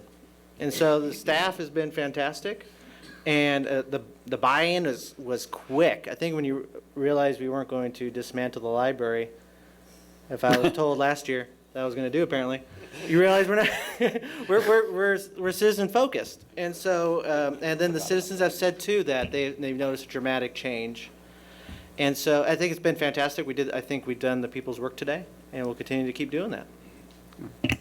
Paulette, you got anything you want to say before we go to public comments? Well, She laughed. I'm gonna laugh, but I'm laughing because it's funny that you say that, because the staff has a name for it when I do that, and they call it "Okay, Paulette," because with them it's not necessarily a laugh, it's a okay, and then I go into whatever. So anyways, there's that. But I really just wanted to say thank you to you all, because you say that we do all the work, but the really governing is the hard work. So I think all of you that have run for office and then now you're on the council, you thought that the campaign was the hard work, but really this is the hard work, and it's, y'all don't get paid to do it. We do. Y'all don't get paid to have the tough conversations. You don't get paid to spend hours in meetings, but you do it because you love the community. And I just want to thank you all for that, because it is hard work, and it's hard work that you take your own personal time to do, and to invest in, you know, like this whole day of sort of setting this course. And so that is very hard. And it also is what, now that, again, an aligned council, we all now have, everyone's learned that one council member can make all the difference in the world. And it's not just happened in this city, it happens in a lot of cities. But having a unified council is what allows us to do the hard work and to accomplish that many things in a short period of time, and to embrace the change. Because like I said, I work at the will of the council, and so then I direct the staff, and it makes it easier for me to direct the staff and just tell them go, go, go, when you all are all aligned, and there's not somebody who's going to use it against us, and there's not somebody trying to play gotcha game every time we turn around. That is to all of your credit. So I just want to thank you all for that. On the other side of that, yes, I am kind of a mama bear, and so sometimes I do want to let you know if we're feeling overloaded, because I see the work that all of these folks do, and it's going to make me cry. Just laugh instead. Because they're the type of people that they will work themselves night and day to get it done if we don't set boundaries. And I know the toll that takes on their families. And so I'm protective of that. At the same time, they know that I have high expectations for their performance, and they live up to it every day. Thank you. I think it's very true, and it is a lot easier when all the people rowing the boat are rowing in the same direction. So having said that, and I think we had a successful day, and I appreciate your help, Randy, through all this. We're going to roll to public comments, an opportunity for citizens to address the city council on matters of which are scheduled on the agenda but not scheduled as a public hearing to address the city council during the public comments. A public meeting appearance form must be completed and presented to the city secretary prior to the start of the work session meeting. Do we have anybody signed up? I don't have a form, but we've got one person you might want to check to see if they want to speak. Mayor Scoma, would you like to speak, please? Give him a microphone. Thank you, Mayor. You know you don't have forever, babe. You know, I can say since 1988, I have been involved or have been participant in the city council and mayors and staff relationship, and I have never seen it any better than I have seen it today. You folks have really pulled together in terms of some very important issues. And you were stating the issue that you mentioned on the agenda had to do with the key direction or short-term issues. And that's what I wanted to just try to help with today. Back on the 11th of this month, you had a work session that dealt with the senior issue. And we were involved with that. I have been for the last 6 years as a legislator in the Silverhead legislature, which is the voice of the House and the Senate that was set up 40 years ago. And so what I feel that North Richland Hills needs is a voice for the older citizens in this council and in this staff. And that was what we presented, Dupree presented at your last session. The one thing that Alicia brought out was a lot of the services that were being provided to seniors, but we didn't deal with the resources of our senior population. And I have some information today that I'd like to leave with you for consideration as you start to work on this issue of representation. The three things that you mentioned today was that I particularly noted. What are our gaps, and what are our citizen concerns, and then engaging citizens. Those were three main categories that you talked about. In the vision and mission statement, in both of those statements, it says to be a residential focused, And I think it's important to know the makeup of our residents. And I think that you have seen in the budget plan the silver wave, and that is something that we're dealing with here in the population. Approximately 30% of our population in the next 5 years will be over the age of 60. I'm the oldest guy in this room, I'm sure, okay? But I can tell you that there's a lot of resources that's in this community that we're not taking advantage of, okay? And I think that there's a lot of needs dealing with older North Richland Hills residents that need to be addressed as well. So the advisory board that we are recommending here is one that would become a voice for the older population to you as a council and to you as a staff. And I think that that's very significant as we move into a period of time that we've been talking about, that the legislature is coming down on some restrictions that's going to limit resources. And so we need to have everybody buy in on that. We need to let the seniors know, number one, what the cities can do, and let the residents be able to provide input so that there's some communications. We've talked about, today you've talked about the importance of communications. And so it's very important that we hear from that segment. So Alicia, if I could get you to just hand that out to the staff. You bet. I'm just providing some information that I worked on to help you to, as you move forward in looking at this issue of the importance of older citizens in North Richland Hills.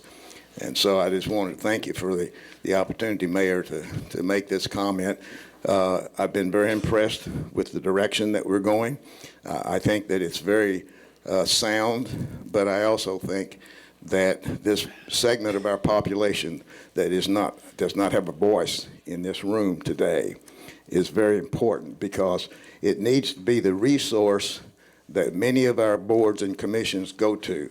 The Parks Board ought to be asking the advisory board for the seniors, what is it that we need to do?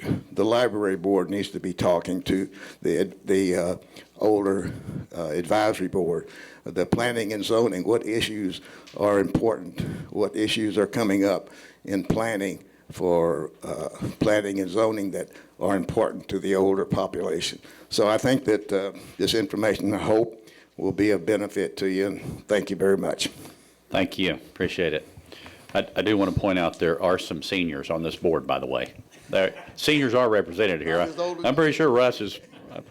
I'm sure Russ and Danny are both plenty old enough. At least they got here. Well, and I can join AARP as well, by the way. So, having said that, we'll wrap this up. The City Council budget work session is adjourned at 3:53. Yay. Huh? It says budget work session. Oh, you're right. Sorry. Yeah, strategic goals and planning session is adjourned at 3:53. Okay.